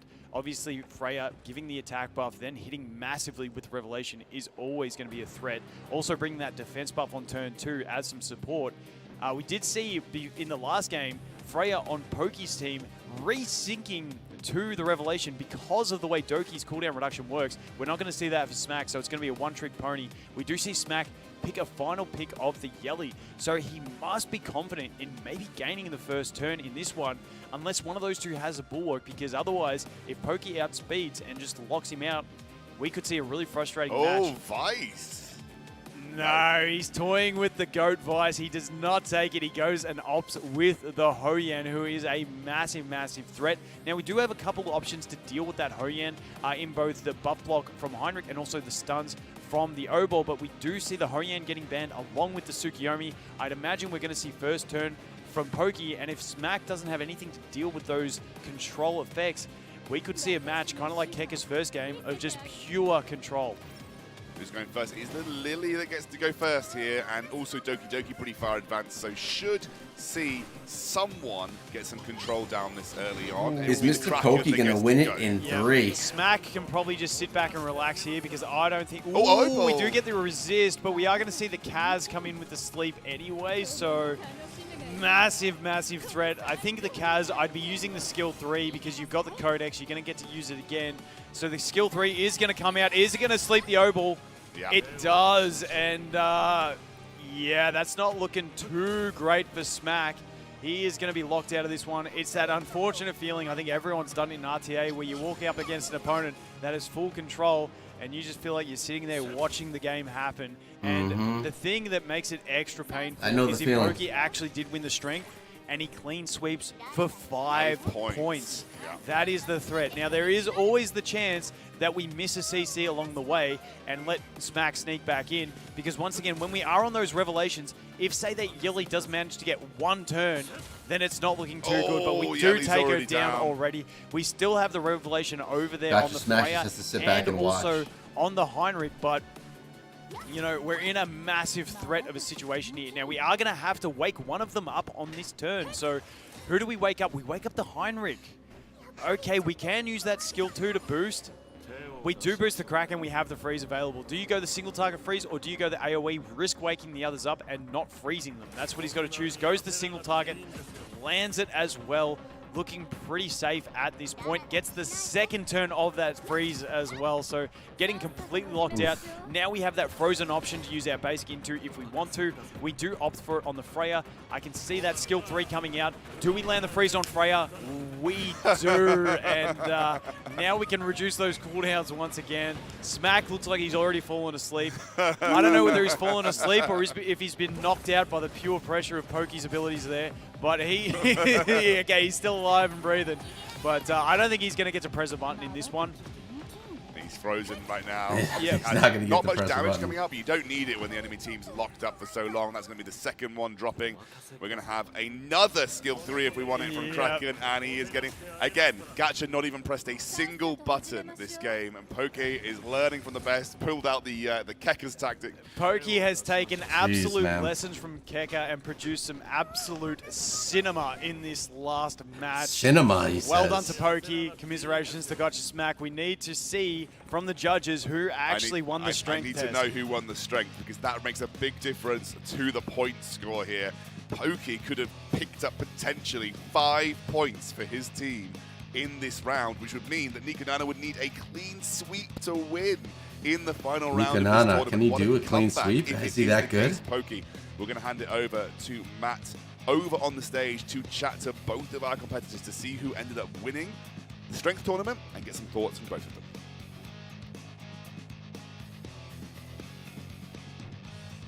Thank you very much, Scoundrel and Vulcan. Please, gentlemen, join me on the stage as soon as you can. Smack, Pokey. That was an interesting battle of strength there.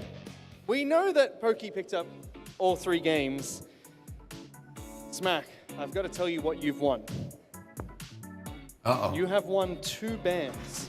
That's all you got in that match. Not the best performance, I would have to say. Honestly, I think I started the strength thing late. I didn't realize it was on the table until I think he was probably halfway done. But in terms of the game, yeah, no, well played, man. I just got slapped. No excuses.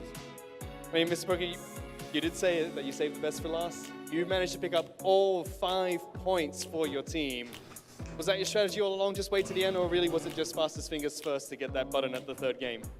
Actually, I didn't really expect to do that because I didn't know that every single crowd control unit would be available, and someone just permanently made bro not take a single move, and I honestly feel really, really bad. But yeah, good game, good game. You still picked up all 5 Yeah, what points up, despite Chris? feeling bad. Thank How you you so doing, bro? much, gentlemen. Thanks You for may coming to the head stream, back man. to your teams. We've been live now here. Please give them a round of applause. 3.5 hours watching the Etheria Restart Invitational Tournament. now we have now finished have both the speed KOLs as or the well content creators as doing the final strength. battles. So only This was one sponsored thing by left to Etheria do, which is to Restart. get If you want to play into the game, final QR round, code's right which next to will me. be Come on, join. Strategy. Please, gentlemen, join me on stage, James Murr, as well as YDCB. All right, this is the final match. We need a clean sweep out For of strategy, what we're going to the do guy in the is left. both of you, now that If there's his no team has to additional win. bans If coming his in from team your wants to teammates, win, I it's all should down say. to the games itself.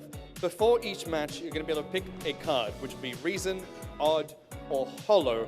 And based on the hierarchy of what wins in the game or what has a strength over the other in the game, if you beat your opponent's card, you get a ban going into that match. If it's a draw, we'll keep drawing until we have a winner. We'll do this for each game to decide who gets that extra ban.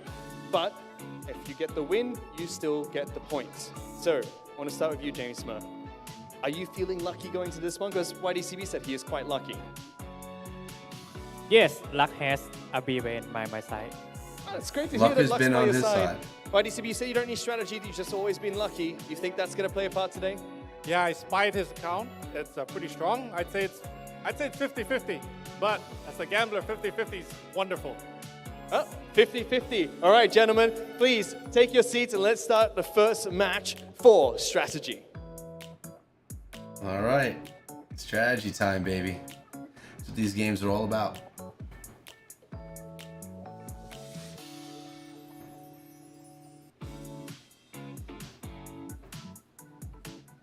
Third series here, YDCB versus James Murr. This is a big deal for Team Nikonana. They need to win all 3 to actually come away with the win. Now, I don't know what happens if we get to a tie. I have no idea. But there is a situation where we could end up with the... Oh, no, we can't. No, we can't. There's 11 points to choose from. I was trying to math that. I was trying to math it out there. And Good thing we weren't on screen because I was DDoSing there. I had no idea. I was trying to calculate. For some reason, I thought Nikonana had 4. I was like, wait a second, that doesn't make sense. Anyway, yeah, no, you're right. Can't get a guaranteed draw here, but Nikonana do need to win all 3 in order to get the win. So just 1 win from YDC. All right, let's see if Nikonana can get it in. End up winning the ultimate tournament here for Team Doki Doki, and that means they get the opportunity to spin for those prizes. Yeah, definitely. That middle round with Smack and Pokey was so pivotal, and getting 5 points is just a massive one for them. Again, it is the same rules as normal. If they win the mini game, they will get a strategy ban on each game. Now, instead of affecting the next game, strategy will only affect the current game. So they're going to do it before the ban phase happens. What's going to happen is they are given 3 cards. It's going to be a bit like rock, paper, scissors. Instead, we're using the the affinities from Etheria Restart. They will hold up either a Razor, Hollow, or Odd card, and whoever gets the win will win the ban for that game. So, a little bit of luck will be involved. So maybe YDCB, if he gets the lucky pull and manages to beat out his opponent, then he will be able to pick up those bans for the game. Yeah, definitely. YDCB, a veteran in the space. I remember watching him about 10 years ago before I even started making content. And yes, 10 he years has always ago been before we started making content. Dang. He's always been very lucky. Well, let's see if he is soon. Now, obviously, heading towards this first game, he did say that he had a quick look at James's account and said it was pretty strong. I think I've seen a little bit of backstage. Look at the account, and they get to spy each other's accounts, so, huh? YDCB will have to see if he has his animus to be able to match up against him. Yeah, definitely keen to see the strategies they bring in this one. Absolutely. We're going to hand it over to Matt on the stage for that first pull to see who gets the ban and get into that first game. All right, let's see what this strategy looks like Thank you very much, here. gentlemen. YDCB as well as James, but before we get into this match, I'm going to need you to both pick a card. Once you're ready, Pick a card, any card. You know what card you picked? You've got yours. James, do you have your card? All right, on 3, I'm going to ask you to show it to the camera. 1, 2, 3. All right, we have Odd being picked, and we have Reason being picked, so Odd wins. Fair. What ban would you like to ban? Messiah. Okay, no Messiah being able to be picked in this. Best of luck, gentlemen, for the first match of strategy. Let's send it back to the casters. All right, let's see how this one goes. It's not going to be a lucky start for YDCB. He will lose the Messiah in this one as well. Messiah's a tough one to lose. Again, Messiah kind of coming in a little bit here and there. Not as prevalent as you'd expect. I thought Messiah was going to take over the tournament, and Lily, I guess, as well. Into standard PvP, they're like, Messiah's everywhere. But again, getting banned away from this one, so YDCB will not get his hands on that. Does that mean we could see James Murr playing more of a tanky type setup, that he's trying to ban one of the big DPS threats? We'll have to wait and see, because once again, we don't know the strategies that either of these guys take. So as soon as we jump in the drafting, I'm pretty sure we'll get a good feel about it pretty soon. But that rock, paper, scissors format, you just got to have luck. And unfortunately, YDCB didn't have the luck in the first round. James Murr locks in the Lily, and now YDBC looking to take all the Tiamat and the Doki Doki. So we're going to get a Tiamat in the game. Seen her a couple of times in this tournament so far, but not a huge amount. So maybe leaning towards a more defensive comp for YDCB. Yeah, it looks like I said, I thought James Murr may have been playing the defensive formation, but he does have the Revelation, and YDCB is playing that more Bruiser type meta based on these first 2 picks. And we do see double Revelation with Revelation Freya and a Revelation Yelly. Now that Lily also is on the Alicorn, so even if she's not quick enough, she can cleanse those debuffs and get through. Same with this Who's Veronica. the ban She gonna is on be, the though? Alicorn as well. Veronica really good at cutting in between your opponents. There's the Hoyan. And there's the Hoyan. So, you know, YDCB having this great turn 2 play that he's got available to him, and James Murr going straight in for the full Revelation plays, bringing in his second booster. It looks like he hasn't locked it in yet, but if that Tsukiyomi comes in, he is going all in for damage. But just keep in mind, we have the Veronica that can cut in, we do have the Hoyan who can revenge kill, and we have Tiamat who's just a massive bruiser threat. Now, the the Messiah does get picked up, which makes me lean towards YDCB maybe banning that Messiah to stop him killing the Hoyan. And honestly, for James Murr, it's a tough ban. Like, 'cause you got the Hoyan, who's a massive threat if the Messiah does get left out. You got Tiamat, who's a threat because over there on the Lighthouse, get that extra healing, get the cut in between. Veronica also has the cutting, and then we have another unit built for cutting in between. Now, the big thing is that YDCB does have 2 damaging options. Tiamat isn't as big and bursty as that Hoyan, but if she does transform and gets on top of a game, she can really dominate the game. So now they've got to consider which bans they're going to do. We'll wait and see before they both get them, before I actually call it out. I almost got excited there and I wanted to call it. Thanks for stopping me there, Scoundrel. I got a bit too excited. And we do see the Messiah getting banned so that the Hoyan can have the plays, but the Hoyan as well getting banned. So the Tiamat could get her first big showing in this weekend. Let's see what happens. Who is going to take the first step here? Waiting to see. It is going to be the Tsukiyomi who gets to go first. Tsukiyomi being super fast, so we're going to be able to boost one of those DPS. I would say it'd probably be the Freya to get the attack buff to maximize that damage, but the Yelly is better to have, you know, going in with those follow attacks to really land a kill. So we got to see the main target is a very big importance on this one, because the main target can make a massive difference with those follow-up attacks. We see the big AoE damage coming in.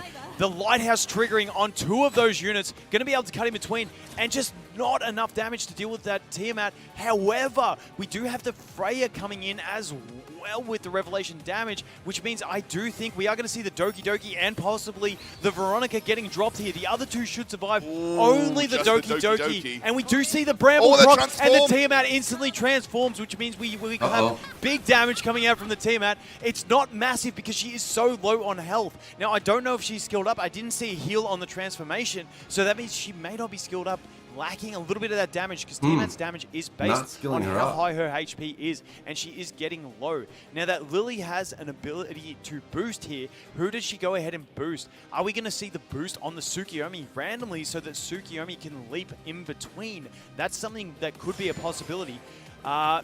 It doesn't, and we do see the Veronica come out. Now, we are able to steal those buffs away, maybe from the Yelly, because the Yelly is the main damaging threat at the moment. We can spread them to our allies as well, and we do see it come out on the Yelly.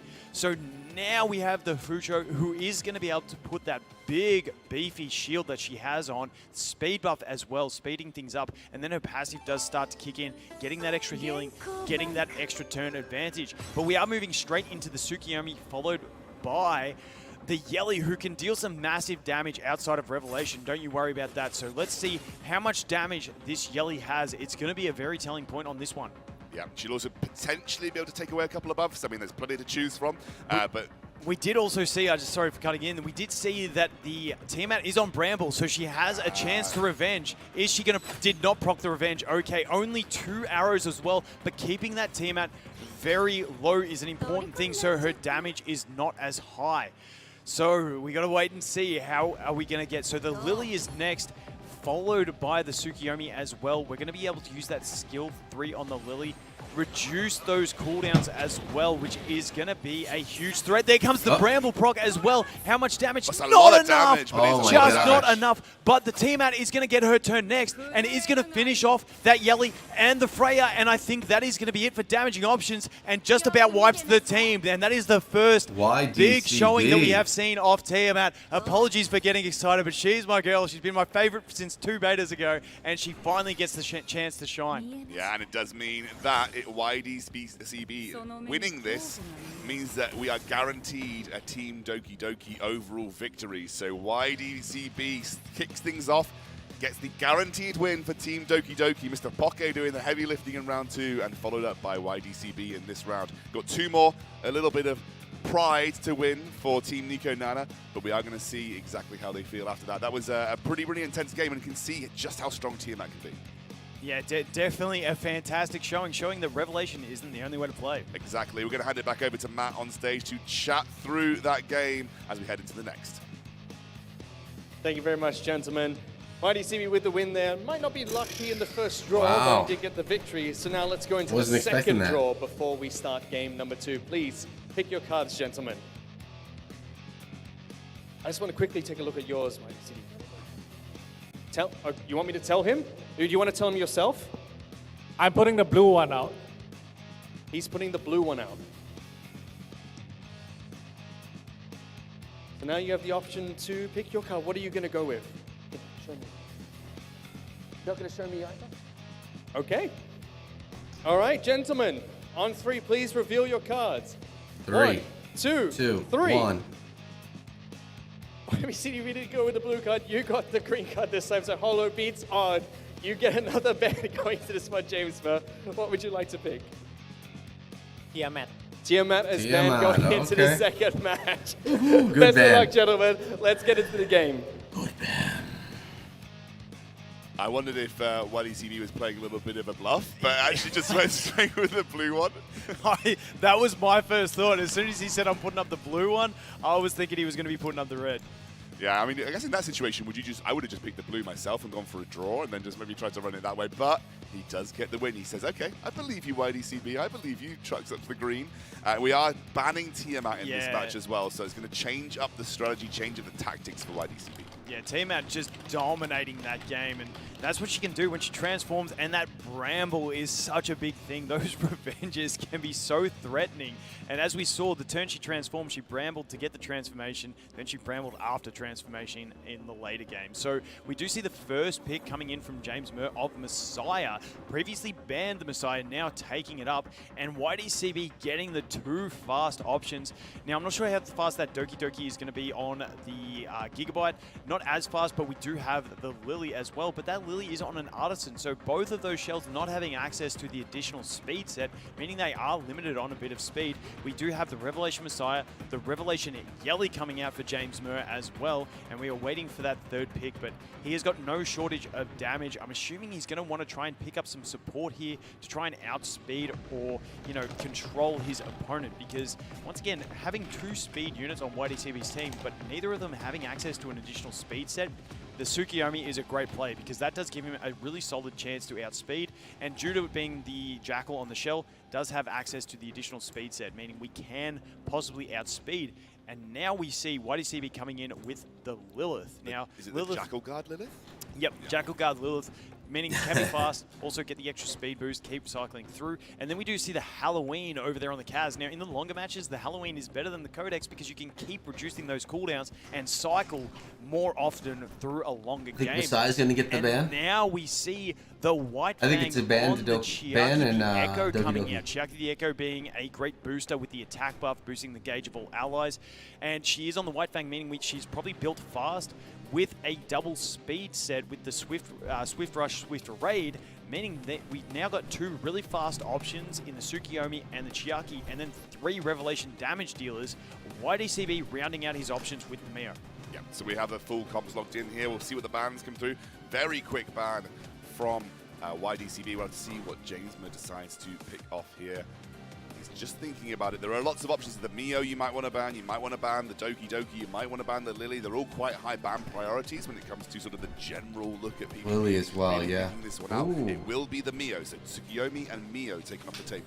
Yeah, and not much damage on YDCB's team. He's going to rely entirely on the damage coming out of the Lilith and the control of the rest of his team. Now, who is first? And it Lot is of control, Chiaki not a being lot of the damage. fastest. Going to move straight into that Freya as well, getting the Revelation damage straight up. Freya is also going to boost his team as well, Jamester's got some good meaning advantage that we here. are probably going to see a clean sweep in this one. We see the next Revelation probably going to target that Lily and wipe the whole team in this attack. So big round 2 coming out from James Murr, getting the revenge, and Nice we are win. at 1-1 for this round. There we go. You feel like James Murr, maybe if the Tiamat ban had come out and he'd known about it in advance, he probably could have been in a good spot here, but very, very, very proficient in that phase there. And that does mean that he is 1 win away from making this a very close series. 5-6 could be the end score if he gets another win. And we're going to hand it over to Matt on the stage. That was a big Chat one. through another pick and ban phase with those cards. Thank you, gentlemen. It's now tied up 1-1 in the strategy section. Before we pick the cards, though, I want to come back over to this side of the stage. Do you want to let James know what card you're picking again this time? Blue again. We're doing blue again. Okay, he says he's doing blue again. Do you want to tell him what you're going to pick? Or do you just want to keep it a secret still? Red. Okay, me says you're picking blue, you're picking red. All right, gentlemen. Are they being honest? Get ready. Let's see. 1, 2, 3. Oh, they really were honest. No, both of you did not lie. So blue does win this time. YDCB, what are you banning going to this game? Ban that Messiah. All right, no Messiah being No able Messiah, to be played in that's this what I match. thought. Best of luck for the last game, gentlemen. And that means that Tiamat is available again if he wants to pick it this time round.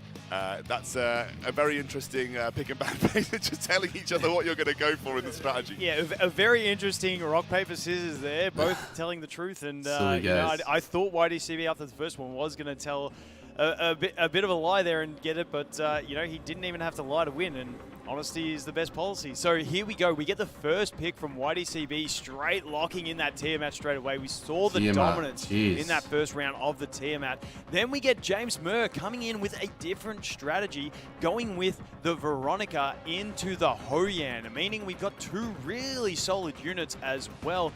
Then we get the Doki Doki coming out again from the YDCB. Are we going to see the Lily again? No, we go in with the Fuqiu. So going that real strong tanky type play with this I like one. He hasn't tanky locked play. it in yet, but if he does, it is that solid strategy that he relied on in the first one. Once again, both of those being on the Lighthouse, really, really powerful shell. Hard to get to in the Rengo Kutsu for farming, but very strong if you do manage to get it. We now see the Revelation Yelly coming out from James Murr, so kind of a balanced strategy he's got, and then bringing some control with the Kaz on the Codex.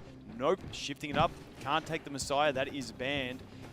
So is he going to lock in the Kaz? We've got to wait and see on that one, but I do like the Hoyan play. It offers you a little something else to go with. But the Kaz coming out, giving him a really balanced team. The one thing James Murr is lacking is speed. He's lacking that speed threat unless that Kaz is super, super fast. And now we see another sustain coming out from YDCB. So he is playing super tanky. You'd think he'd need another damaging option. Otherwise, that Tiamat getting banned is going to leave him doing absolutely zero damage. The so I wouldn't Tiamat be is gonna surprised. get the Maybe you ban. see a Rahu or something like that, a Holden, another bruiser damage dealer that can carry the game but also play into the synergies of the rest of the team. Let's see this final pick. James Murr, I feel like has to go for another speed threat. Let's pretend that his Kaz is super fast. He really wants to have something else that's fast to help him go. No, but that is the Mizuki there. Mizuki, sorry, yeah. Mizuki having the AoE defense buff, someone that hasn't got too much play. She was the newest SR on the launch of the game. Defense buff, AoE strips as well. Not too sure if she's built for damage. I'm thinking that this is looking a lot better for James Murr because we don't really have any damaging options. If that Tiamat gets banned, we're kind of just playing the real slow sustain game. And we know how fast Chiaki is if you went for it. He goes for the Freya, though. I actually instead, like the yeah. Freya more. Now that you see your opponent's team, knowing they have no damage, they have no control, you just want to take as much Revelation as possible just to nuke them and get the job done. So I can imagine seeing maybe the Freya James getting Murr banned because the Revelation set up and for a the win attack here. buff amplifying the others, or you ban the Yelly, or you do ban the Hoyan. I'm going to say I do like this from James Murr as being a bit of a clean sweep because once we get those Revelation attackers to go through, they're probably just going to wipe it in 2 turns. So let's see how this comes through. And it is going to be the Freya first, being yeah. fastest, followed by the Kaz. Not surprised. We are going to get that big Revelation damage coming out, and it does do a lot of damage. We do get the cut in there. Is the cut in enough? It is. So now we're going to get the big shield, and this is going to drag the game out a little bit further. Obviously, there's no way of reducing Revelation cooldown like the Doki That's the Doki newest is around, animus right so there. We're going to be waiting for that to be. Oh, it's going to be off cycle for the Freya for a lot of the game. We are going to get the sleeps. Unfortunately for him, the Doki Doki's on immunity, meaning these sleeps are not going to stick because once the Doki Doki takes a turn, she is going to start cleansing her team. So that's why we opt for the basic attack, but you know, it's not really going to matter too much. We could have got some extra gauge push out of it. We do have... And the one thing to note is our main sustain over on this team is going to be the Veronica with her skill 2, providing those shields. Outside of that, we have no heals, so this could be one of those long, long matches. Now that Freya is desynced from the Revelation, meaning she can't do that big AoE damage in the next turn, We do have we're the going to Yelly rely still. on the Yelly's Yeah, exactly. damage. Yeah, we do still have the Yelly, which is a lot of burst damage depending on how well it's built. We have a couple of people to go through, and obviously Doki Doki's going to be able to advance a couple of others before we get there as well. But we're just waiting for the Yeli to see how much damage she'll end up doing here. Got the Doki Doki to go through. Maybe that'll advance the Mizuki as well. Yeah, I'm not sure on that skill 2 option because it leaves the Ling Luo quite low, meaning that she is at threat of being killed, especially if targeted, which means it's going to make the job much easier. Who's the target? Ooh. No, the target was not on the Ling Luo. If it was, she would have been down right there. But it looks like we are going to get to recover because that Freya, even though she is on an attack crit build, I don't think she's going to be able to kill, and she's going to opt for the skill 2. So now we have probably the option to go ahead and take that shield, or are we going to strip the buffs and spread them?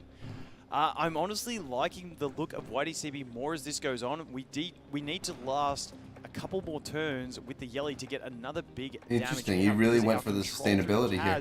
Is kind of mitigated in this round. We opt for that skill 2, does a reasonable amount of damage, but the skill 3 being available means we're going to get a big heal and be pretty well topped off in this one. Yeah, it's interesting. I thought the Yeli was going to go for the Ling Luo. That felt like the game-winning play to get rid of the massive, massive sustain coming from her. Doesn't actually obviously land any of the slumbers, so unable to really capitalize with the Kaz. And as you mentioned, there isn't much damage here, but plenty of sustain and plenty of buffs, which means it might be a slow grind to get this one through, but YDCB looking good. Yeah, just the lack of sustain, and once the Yeli goes down, it's pretty much done. So we're just going to have to kick back here, relax, and just wait until that next Yeli turn, or until Yeli gets knocked down. And that's got damage coming out there from the Mizuki. Meaning I don't see James Murr's access into victory in this one, unfortunately, unless we hit some very high roll RNG. Yeah, maybe we get 8 in a row. We got 1, we got 2. We only got 2, and that is not enough.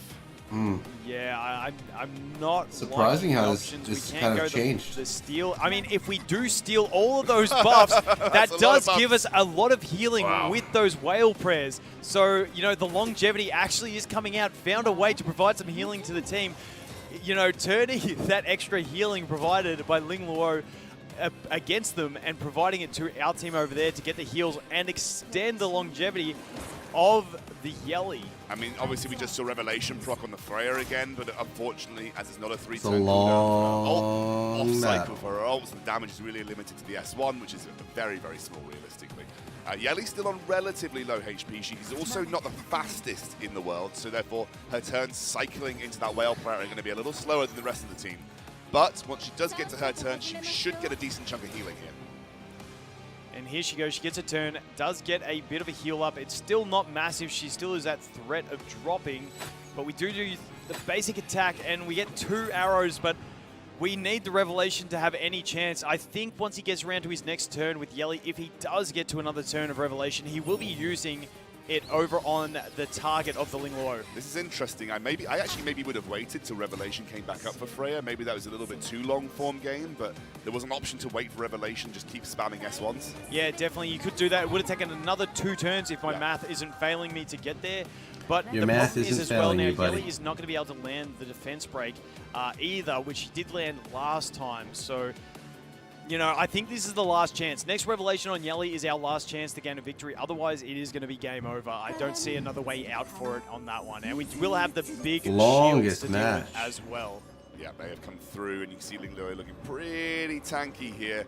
CC not going to land on any of the opponents, so Kazuya just not feeling like a great pick this time round. Hasn't really had that much impact on the game just due to the amount of immunity. Will actually go for the single target CC though onto the Fuqiu. And if the Yeli does go down, we still have the damage of the Revelation from the Freya, but then I kind of like the Mizuki cleaning up the late game in the Enrage phase of the game if it comes to it. And there we go, the big damage coming out there and landing the kill. So I don't really see a way forward on this one. I think that Mizuki is going to clutch it with the damage. I think the next target you focus down is going to be that Freya, and once that Freya is gone, there is absolutely 0 threat of damage on the opposing team, except for the skill 2 from the Veronica, but it still ain't going to be anywhere near enough to deal with. No, and obviously because we just saw the S3 get used off cycle, we're not going to be able to go into a Revelation S3 from the Freya anytime soon either, so we're going to have to wait at least maybe like 5 or 6 turns for that to come round again, and I don't think we're going to get that far. Obviously, as you mentioned, as we get into sort of the Enrage point, Mizuki's going to be very strong. Look at the amount of buffs they've got. It's incredible. They do get a lot of sleeps, but Doki Doki should be useful here to get people back up. We also have the whale prayers as well, which Yeah. are also going to cleanse. There is no way to land a debuff on this team. We have the Revelation, but once again,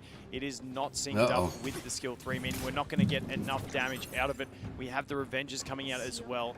And yeah, I think we're just waiting for the inevitable to happen in this one. Yeah, Mizuki's going to take another turn here. Again, nice punch Down onto the goes Freya. the Freya. First showing of Mizuki, and it is coming out pretty well.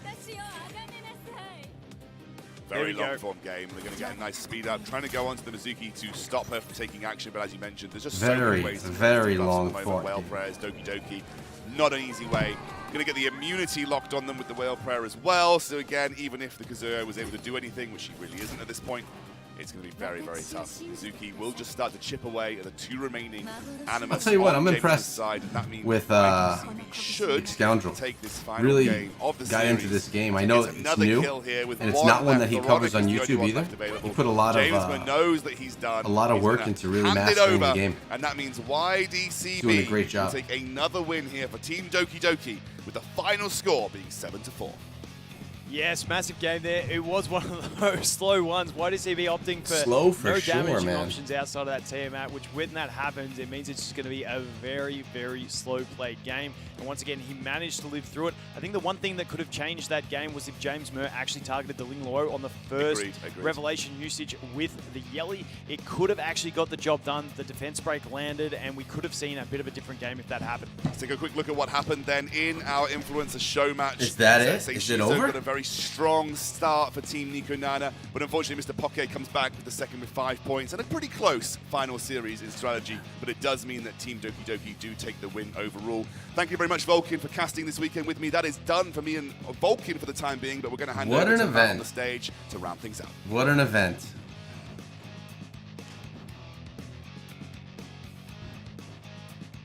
Thank you very much, Vulcan, as well as the Scoundrel. We are now done with the Influencer Show match, but before we get into wrapping up the show, I'd like to invite the 2 contestants that came down. Oh, YDCB.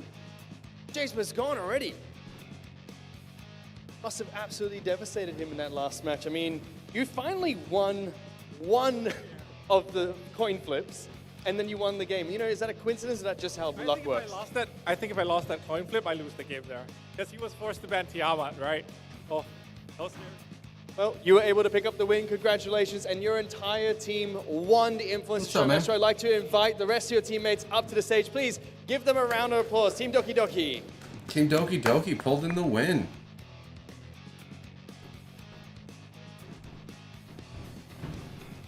Now, gentlemen, I'm going to get right into it. We've already talked to you throughout this entire tournament. Don't even think we need to go into how much you completely demolished your competition. They've already left. I mean, let's not rub salt into their wounds right now. But you get a chance to give back to all of your fans back at home. So we're going to bring out the mysterious wheel, which you're all going to get to spin, as well as a special guest that's going to join us to spin this wheel as well.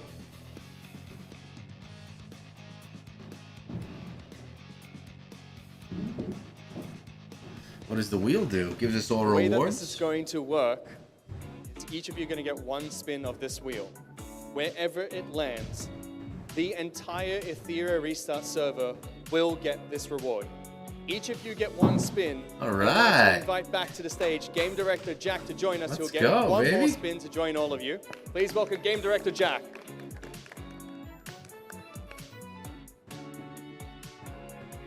What's up, Jack?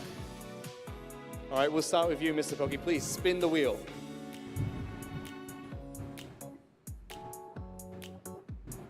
I feel like I'm on The Price is Right or one of those game shows right now. Come on, give us something good. Have 200 hydro crystal. Wait!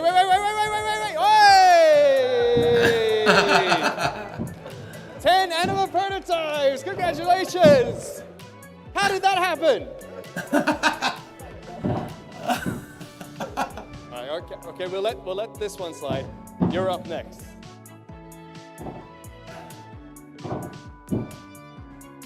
That's funny that they let that go. Hey! All right. A total of 20 anima prototypes so far. Let's go. Those are for all of us, boys. YDCB, you said you're lucky. Come on, prove it to us.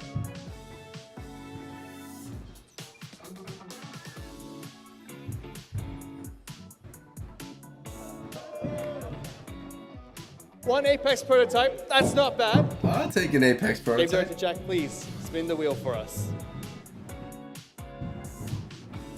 Give him a good one. Give us a good one. Yeah. All right, 5. Is that 5? And 5 more Anima prototypes. So a total of 25 Anima prototypes. and 1 Apex prototype. Nice. When does that come in game? game? Thank you so much, gentlemen. Thank you so much, Game Director Jack. Now, that is officially You go to your the mail, end of our broadcast. and it would be right over However, here. Before we go, there are still a few people that we need to thank.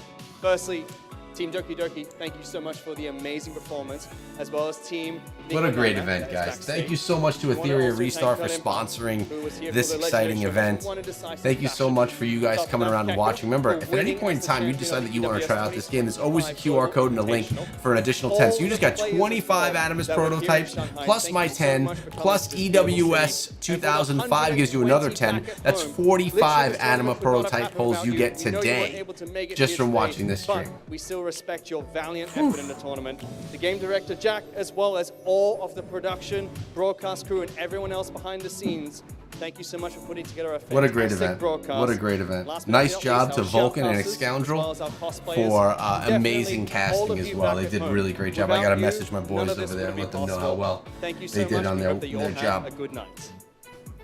All right, that is it, fellas. Let me know what you think down in the comment section below. Make sure you subscribe for anything relating to Etheria Restart. And, as always, appreciate all of you. Go play some games, boys. Have some fun. We're out of here.